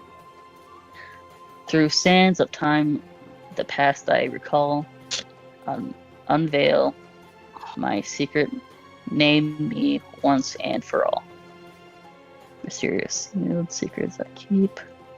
Mysterious sealed secrets I keep. Inscribed upon stones, secrets buried deep. What am I? Okay. And you relay this information to the party as the riddle that is written upon the stone doors that seal the pyramid. Yeah, Dallin kind of just recalls it and just starts saying it. Yeah, can I get that typed up for me since I did not hear any of that? Fuck. In the Yeah, here I'll post it. You want it in town hall and session notes, or Probably town hall. Secrets buried deep. That'd be probably best. alrighty.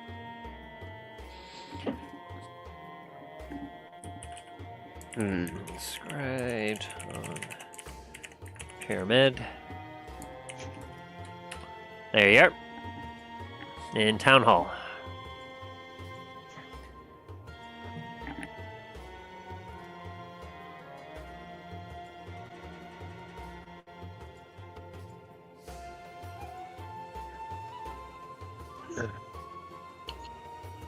Ooh.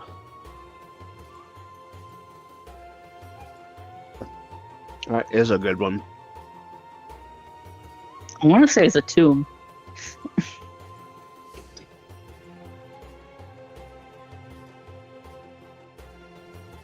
Oh, and you're not currently at the pyramid, so whatever guesses that you may have, I mean, it says you have to say the answer in order for it to activate, so you just know that that is what the riddle is. Yeah, Dallin's just saying that to everyone, trying to brainstorm what they think might be. Also, just go to the pyramid and just start randomly saying shit until something happens. There's probably repercussions for that.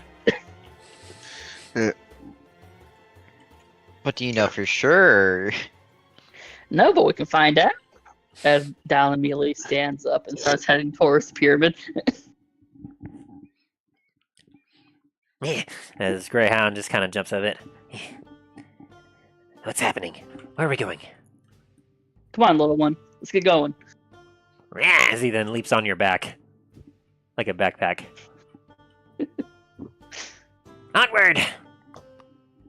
All right, I just start running forward. Like, onward, snuffle snout.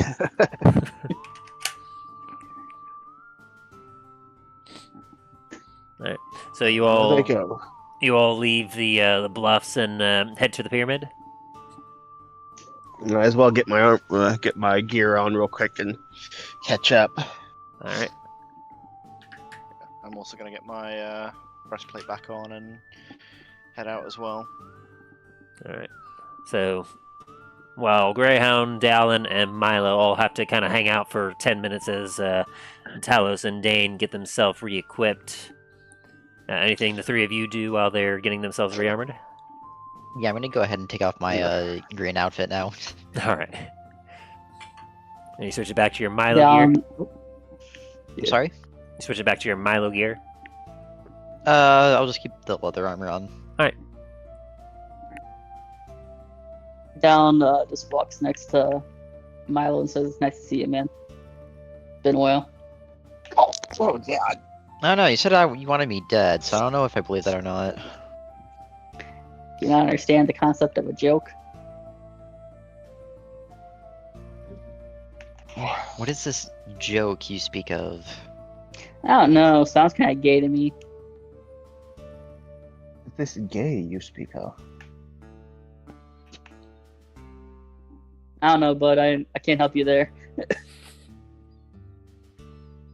Yeah. Who is this Rolf you speak of? Rolf's tractor is not for sale.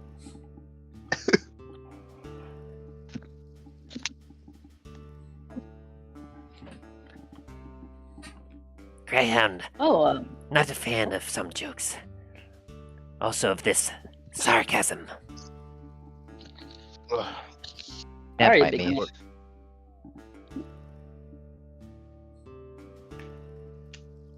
Yeah. What's taking them so long? I want to go. Hold on, little guy. We're gonna get going.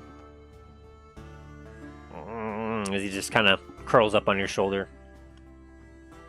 Perched there like a thing. Thing. What do you mean by a thing? Oh. When we return to Starfell Citadel, you must meet Princess. Princess? He's me. Oh, you met her too? Yes. She lives at Starfell Citadel now. Oh. She doing alright? She's doing the best. Or she better be when I get back. Is that a threat towards her? No. I don't know, it kind of sounds like it. I took her a pond. It's for her keepers. I asked them to keep her healthy and safe. But also, I asked her to not nibble any of their fingers anymore. She did do that to some of the guards, didn't she? Yes.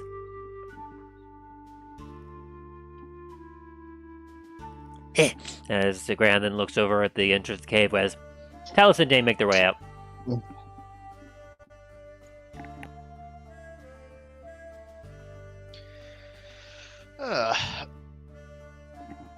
It's not as cold now though that it's dry. As then whispers in your ear, Dallin, Princess is my precious girl. as he slides down off you. Was I really that weird about her when I was playing Greyhound? Yes. Seriously? Granted, kobolds are that weird. Yeah, you played him perfectly. And I'm just trying to encapsulate some of that too. Gotcha. Which is honestly, you embodied what a kobold, what is meant to play as a kobold. I mean, I was having a lot of fun playing them. I'm just trying to do him some justice right now. Gotcha. I was just taken back like, Jesus, what the fuck? No, honestly, you did a perfect job.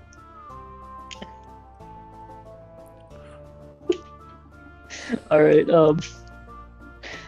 I mean, I don't know how to respond to that. How about, are you all ready to go to the pyramid? Yeah. Let's all go to the pyramid now, guys. Well, you want to hear about Princess being Greyhound's precious girl or some bullshit or other? Or hear about pomegranates? He'll go on and on about pomegranates.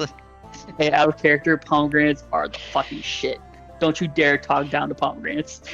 He has That's what I lots of said. Treetos. There's a reason why I had him addicted to pomegranates, because I love that shit. I said what I said. I take offense. Good, you should.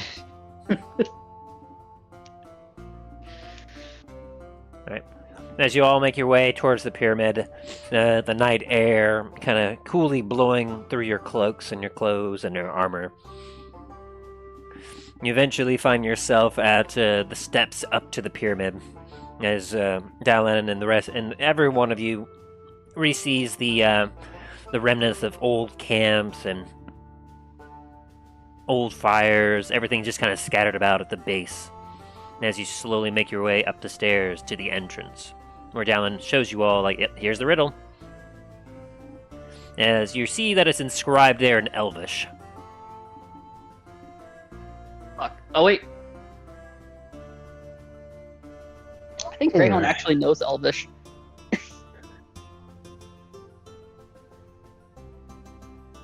Let me see.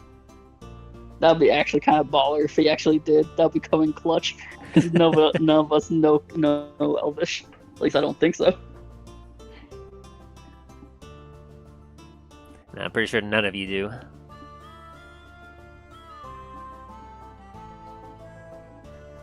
Notes. That's not it. Proficiency languages. Fuck, he does not know Elvish. But he does have the Helm of Comprehend Languages still, does he not? Yeah, but I was hoping you would be able to say the answers in Elvish, because I assume that's probably the case.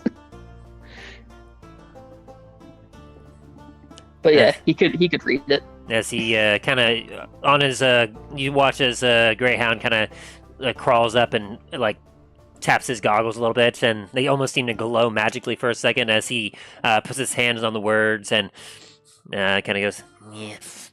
The words he speaks is true. I have no doors, yet I see the way. To enter the pyramid, you must say. In darkness I'm born, in shadows I dwell, seeking the truth within this ancient cell. Through sands of time, the past I recall, unveil my secret name, me once and for all. Mysteries concealed, secrets I keep, inscribed upon stones, secrets buried deep. and he looks at all you. What am I?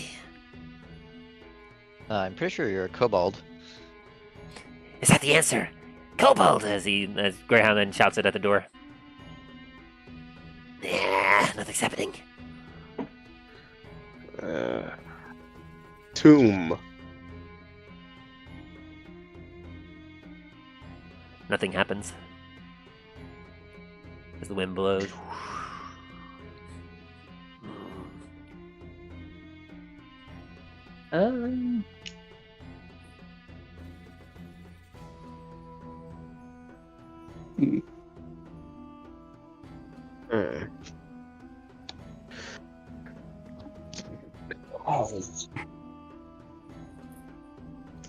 Does anyone else have any ideas? Yeah, you could use your real in life knowledge if you want to. I mean, I guess you have to, but yeah. Yeah, go for it. Can I just roll a straight intelligence or wisdom so to get any hint? Yeah, go for it.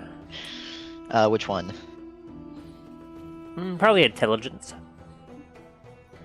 Did Greyhound also do the same? Well, yes, he could. Alright, I guess I'll roll for him.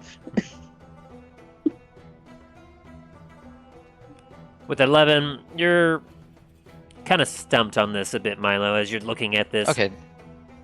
That's fair.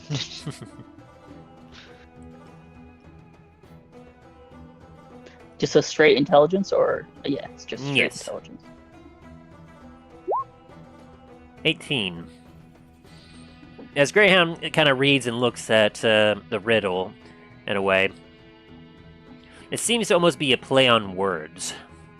As if the answer to this particular puzzle here, while it seems complicated at first glance, you're feeling as if he feels as if the answer seems to be a lot simpler than one would think it should be, as if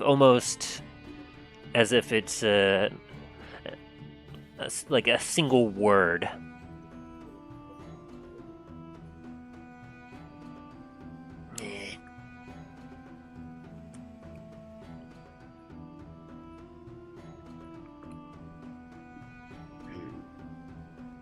He kind of relays that to you all. I feel like this would be simple. After all, you wouldn't want the place where you bury your dead to be hard to access, right? No, I prefer it to be pretty easy. I mean, no, of course, you wouldn't want it to be easy. Don't look into that too deep. The way the words are, they seem complicated and big. But yet the answer, I feel, should be simple. After all, I mean, they say that anyone who enters here disappears, right? As he looks up at you, Down. Down's gonna look at it and say, could it be the past? Nothing happens. Fuck. But yeah, Stanley, you do remember, like, from the stories that you heard even back in Anar Dracul before you became a fugitive, everyone told you that anyone that entered the temple or the pyramid never left. At the door, that some would see the door open from a distance and then close behind whoever entered and then not open again.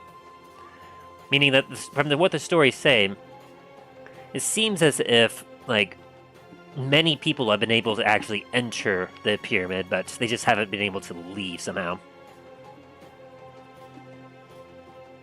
Ah, so I'm just stupid. I think all of us are just stupid if it's taking us this long.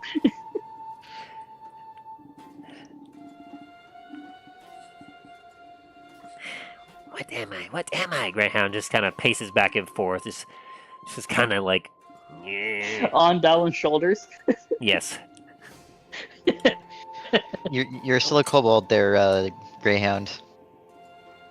You don't need to have an excellent existential crisis right now because of this. That's my job. What am I?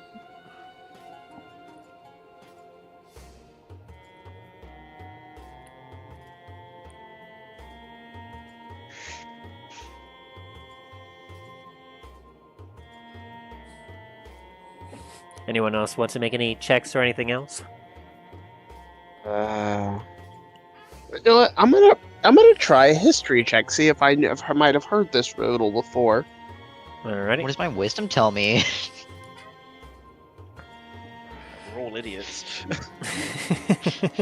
Hey, Well, through your, like, as you're just kind of looking through your life experiences, Milo, as you're oh god. taking the words of the puzzle before you in mind, you think about in dark, like, what could be born in darkness, dwelling in the shadows, something that seems to like keep secrets, and it's inscribed upon stone itself, similar to how, like, the words are inscribed upon the stone of this door here, interestingly enough, and it's keeping the secrets inside buried. Got it, so I am stupid. A grave? No. With a 17 on history, Talos, you haven't quite heard anything like this, but you've heard of some wordplay, kind of, like, almost oxymoron kind of puzzles like this before, Death. where sometimes the answer is what it is itself. A riddle? Do you say that out loud? Yes. As you do that, Oh, fuck. Shit. as the You've got the to stone be door kidding me. grinds open. Oh, we're really that It's always the stupid. It was in my it's a- head. I didn't want to say it because I was like, what? That's too fucking stupid to say. It's always the simplest things that are the hardest to do. To everyone overthinks it. That's clever. I came up with riddle and tomb at the same time, but I didn't want to say riddle because I felt like that was too fucking stupid. reminds me of an old story my father told me about an ancient kingdom that's doors would only open and the riddle on it said "Speak, friend, and enter." And everyone would say different things, and the actual word was "friend." As Talos is just sitting there monologuing, Miles just gonna walk in. Yeah, Dallas is gonna walk in pissed off now. As you all walk in, I start to tried walk in. catching up. Yeah, as you all enter the precipice, the stone door starts to close behind you. As assumed Dain, you just kind of scuttle behind them really quickly. Wait for me.